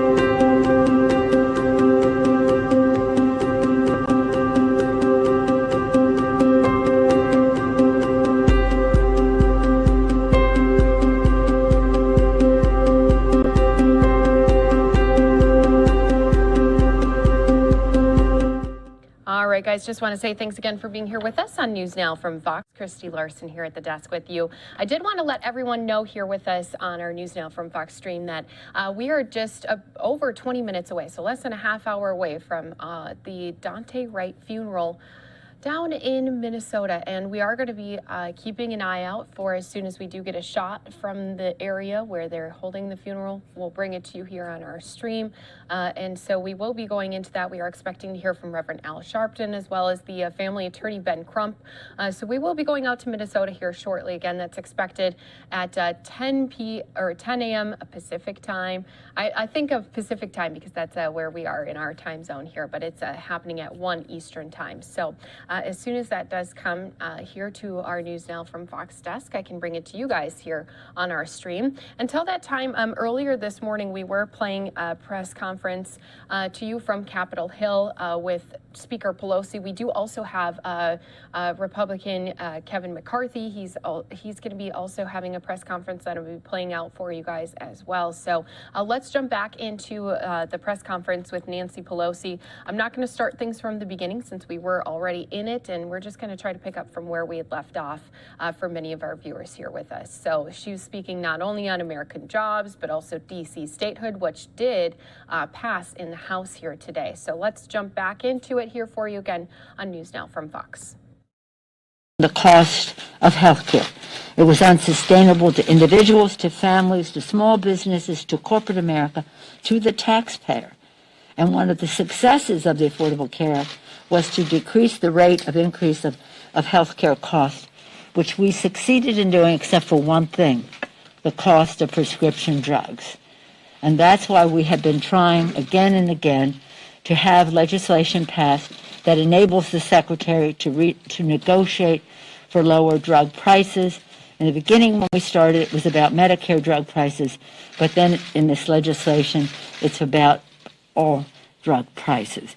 It is unacceptable that Americans have to pay 3 times more for prescription drugs for the very same drugs that are sold 1/3 of the cost overseas. Millions of Americans, as I say, cannot afford their medicines, particularly during the pandemic, where profits have soared for the pharmaceutical companies. Also this week, in the Florida People Agenda, we have legislation on the floor. This morning, we are passing H.R. 51. Some of you were with us yesterday when we talked about that with Eleanor Holmes Norton, to secure statehood for the District of Columbia, for Washington, D.C., whose residents pay taxes, fight in our wars, power our economy, yet do not have a full voice in our democracy. Yesterday, we passed 2 bills, a No Ban Act, a real cause for celebration to get rid of that act of discrimination, and the Access to Counsel Act, rejecting xenophobia and discrimination on the basis of religion, and reaffirming that all people, including immigrants, are entitled to civil rights, civil liberty, and dignity, access to counsel. Finally, but before I go on about the District of Columbia, let me just talk about this. I said yesterday when I was here, because Denny was talking about his history of how long he was going back, and this one, how far they went back on this issue, and I said, this District of Columbia statehood is in my DNA. And I bring you this picture. I mentioned it yesterday. I said, come to my office and see it. But until COVID enables you to do that, I brought it here. This is a picture of my father and the First Lady, Eleanor Roosevelt. It was the first time he had a hearing as the chair of the District of Columbia Appropriations Subcommittee. As chair of that committee, he was known as the unofficial mayor of Washington because, sadly, the Congress had so much say over the what happened in the District of Columbia. He did not support that. He was all for home rule and what would come after that. But this was an invitation he extended to Eleanor Roosevelt, and she, as I said, was the first lady to ever testify in Congress. And she testified about the conditions in St. Elizabeth Hospital, welfare institutions in the District of Columbia. And this is the picture that was taken. We're so proud of it. And again, proud to help, but help meant letting the District of Columbia decide for itself. So as everybody talks about how long they've been working on it, DNA, District of Columbia, statehood. So that was then. This is now. Next week we celebrate 100 days of the Biden-Harris administration. At that time, with the American Rescue Plan and President Biden's actions, we have made extraordinary progress in crushing the virus and recovering from the economic crisis.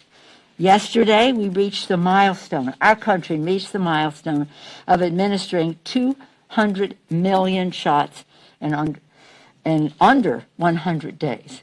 As we said in the rescue package, vaccines in the arms, money in the pockets, children in school, people at work. Now, 100. First he said 100 shots in 100 days, and then the success was so great that he succeeded 200 shots in less than 100 days. Half of the adults have at least one dose. Over 80% of seniors have had their first dose, up to 8% when president. It went from 8% when he took office of seniors having their first shot to 80% of seniors having their first shot now. In the first month of the administration, also 80% of educators and school staff have received their first dose. Many are now fully vaccinated. This was quite an eventful week in many ways.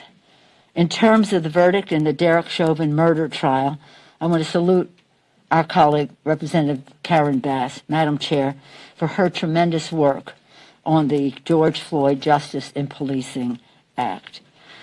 Last year, May 25th, was a horrible day that we saw George Floyd murdered before our very eyes.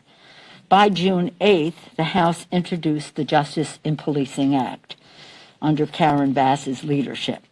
Soon after, in a hearing that would come up before it could come to the floor, we had a hearing. The family was here. They asked me and said, Madam Speaker, can this bill be named for our brother and for his daughter to know that his life mattered? And I said, if you think the bill is worthy of George Floyd, we will name it for him. The bill survived the committee process, passed on the floor on June 25th, 1 month from the day of the assassination. And on March 3rd of this year, we passed the bill again. We know that this bill must be done.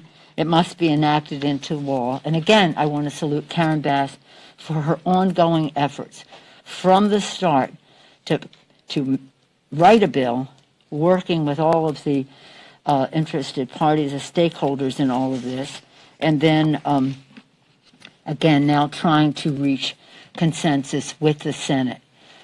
She is optimistic, she is fair-minded, she is open, and hopefully she will be successful in having a meaningful George Floyd Justice in Policing Act.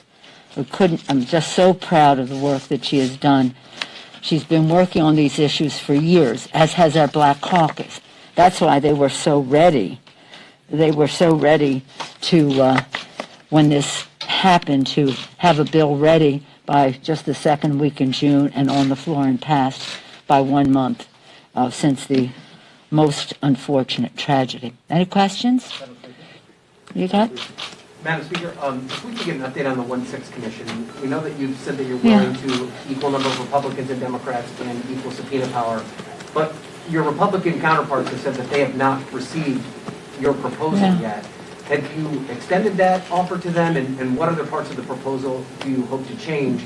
And what, just in general, what is the state of the negotiation? Well, there are three things in terms of the legislation: the makeup of the commission, the process within the commission, and the scope of the commission. Two objections that the Republicans had was that they wanted to have it even, instead of the president having an appointment, just have it the House, the Democrats and Republicans, and we yielded on that. I think the president should have it, but nonetheless, the scope is what is important. If that's where their discomfort is, I yield on, we yield on that. The second part was on process, where they had a concern about the subpoena power. We have said that we would agree to the subpoena power that I think they would agree to, that is, that the chair and the the chair and the vice chair would have to agree on a subpoena, or a majority of the committee, of the commission agree. That seems to address the subpoena. We'll see. We still don't know where they will be on scope. But some of this is, shall we say, interaction among members on committees, etc. And if we can come to agreement on the first two, why would they object to the scope, which is to find the truth of what happened on January 6th, when an insurrection descended upon the Capitol, I don't need to describe it to you, but our purpose is to find the truth for that. It's not about investigating one thing or another that they may want to draw into this. But I'm optimistic. Again, there are other options which I would not want to use because I want this to be bipartisan. And again, if the price of the confidence that the public would have in this is to make it a little harder to get some things done, so be it. But we have to agree on the scope. But Republicans say they haven't heard from you yet. Have you forwarded? Well, some Republicans have. But don't you worry about that. Don't you worry about that. The one step at a time in terms of, you're okay with the subpoena, you're okay with then we will have. Now, we put out our proposal a few weeks ago. I didn't see anybody write it up at all. I mean, it was like, oh, nothing's happening. No, things were happening. It's a process. It's a process. What is your objection? How can we find common ground? Because at the end of the day, you weigh the equities. It's not about specifically, you weigh the equities. Is this a path to the truth? And that's what we'll find out, and I'm optimistic that we can. As I've said, the scope means so much that it's important to yield. And I listen to my members, too. That is to say, our chairman, Benny Thompson, of the Homeland Security Committee, he has been focused for a long time on domestic terrorism. a long time, all through the previous administration. This has been a focus of his, and or even longer in his role as chair of the Homeland Security Committee.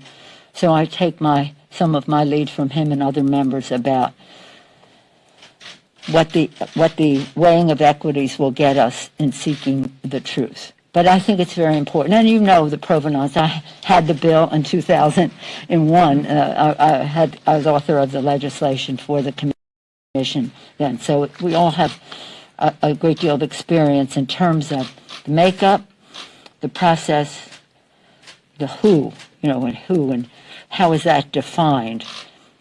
The numbers, yeah, but also who are these people? The process, timetable, resources for it, but most important, the purpose, the scope. Yes, sir. Good morning, thank you. What do you got? So obviously, the D.C. bill will face a challenge in the Senate because of the filibuster and all. You guys have passed a lot of bills here, including later today this D.C. statehood bill, that are piling up in the Senate. You and many of your fellow Democrats were critical of Mitch McConnell being unable to move bills, or being unwilling, frankly, to move bills there. But isn't the same phenomenon happening there, and therefore should they get rid of the filibuster? Well, you realize that Mitch McConnell is still the problem. It's not as if it was Mitch McConnell, now it's somebody else. No, Mitch McConnell is still the problem. And I don't get involved in any discussion on Senate rules. You know that. And I don't welcome any discussion from them on House rules. However, I do think we have discussion on issues and how the needs of the American people are met. We think our For the People agenda with the H.R. 1 for cleaner government and cleaner politics in our country is very important. We think H.R. 3 to lower the cost of prescription drugs. We think that H.R. 4, the Voting Rights Act, is something that shouldn't be blocked because of process. The list goes on. H.R. 5, the Equality Act, H.R. 6, Dreamers and the Promise Act that goes with that. H.R. 7, Fair Pay Act, Equal Pay for Equal Work. H.R. 8, background check legislation, as well as 1446 that goes with that. The South Carolina loophole, then H.R. 9, Protect the Planet Now, and of course we'll go back to H.R. 2, which was for the Moving America Forward, the jobs bill that we are hopefully working on, which we may. I hope we can do the bills without reconciliation, that we won't have bipartisanship. But should we not have any progress on all of these fronts because of that? Well, that's a debate for the Senate. And isn't that a political problem that you face then? If you're moving these bills and they're stalled in the Senate for whatever reason, isn't the outcome basically the same as what you had when the Republicans were in the majority next week? Well, let's see what the Senate does. Go ask them. Yes, ma'am. Yes, ma'am. Are you supportive of Congresswoman Bass formally negotiating with Republicans Yes. to try to come to a compromise? Yes. I agree by her. I mean, again, the Black Caucus has been on this case for a long time. And so the provisions in the bill about chokeholds, about no-knock mandate, all of the provisions have been issues they have discussed for a long time. And they were ready. And again, we cannot not improve the situation. And so, yes, I do. We couldn't be better served. She knows what our purpose is for all of us. She knows the particulars. When she wrote this bill, she was at that time still the chair of the crime subcommittee of the Judiciary Committee. She had a waiver to do two, one Foreign Affairs, one Judiciary. So she wrote it under that auspices, inspired by a tradition in the Black Caucus of having justice in policing, hence the name. And then, yes, so she has our full support. And I wish that you all would use her name more, because it is synonymous with justice. She is fair. She wants to get it done. This isn't the responsible prioritizing for accountability and justice. Yes, sir. I wonder if you, on the police issue, Tim Scott said yesterday, qualified immunity, he's looking to change that. Obviously, it's a big piece of the police reform puzzle for Republicans and some Democrats, and he's suggesting that change the standard to have people sue departments instead of police officers. I wonder how you view that. He said Democrats that he's talked to have been receptive to that. Well, let me just say what I said earlier about other things. It's about the weighing the equities. Just to take one thing and say, would you do this or would you do that? It's weighing the equities. Qualified immunity is very important. The public listing, very important. If you agree that there should be a list, then why would it not be public? Chokeholds, that 100%. Again, no knock warrants and that kind of thing. So I trust Karen Bass's knowledge of the subject, but also her knowledge of the ramifications it would have on the people that we're trying to protect, which is everybody in our country, including our law enforcement officers. So I trust her to keep on the table what can be accomplished. And I think everybody knows this has to be a serious bill that will make a difference. So that's why I trust whatever they decide. Yeah. Okay? All right. What do you got? Madam Speaker, two quick questions. Do you support the self-determination or statehood bills for Puerto Rico? And two, Senator Ossoff says that he will be looking into allegations of sexual misconduct by members of Congress against night shift custodians who clean the Capitol complex. What is Congress's responsibility to protect the custodians who clean these buildings? Well, on the statehood issue, that's up to the people of Puerto Rico. It's up to them to decide whether they want to be a state, and then we'll see what happens after that. I love Puerto Rico. I felt embarrassed by how President Trump withheld resources for them after natural disasters and the rest. Do you prefer one bill or the other, the self-determination or statehood? No, I'm not for one bill, and it's up to the people of Puerto Rico to make a decision about their status. In terms of your second question, the chair of the House Administration Committee will be meeting with both the architect and the inspector general, and we'll look forward to seeing the report on any progress in this area. We don't have any place here for any question in terms of the safety in every sense of the word for our workers in the Capitol. Thank you all very much. Don't forget, 51st state, Eleanor Roosevelt, Thomas D'Alessandro Jr. Isn't that wonderful? Isn't that something to be so proud of? The first lady to come to testify before Congress. Thank you all. Bye-bye.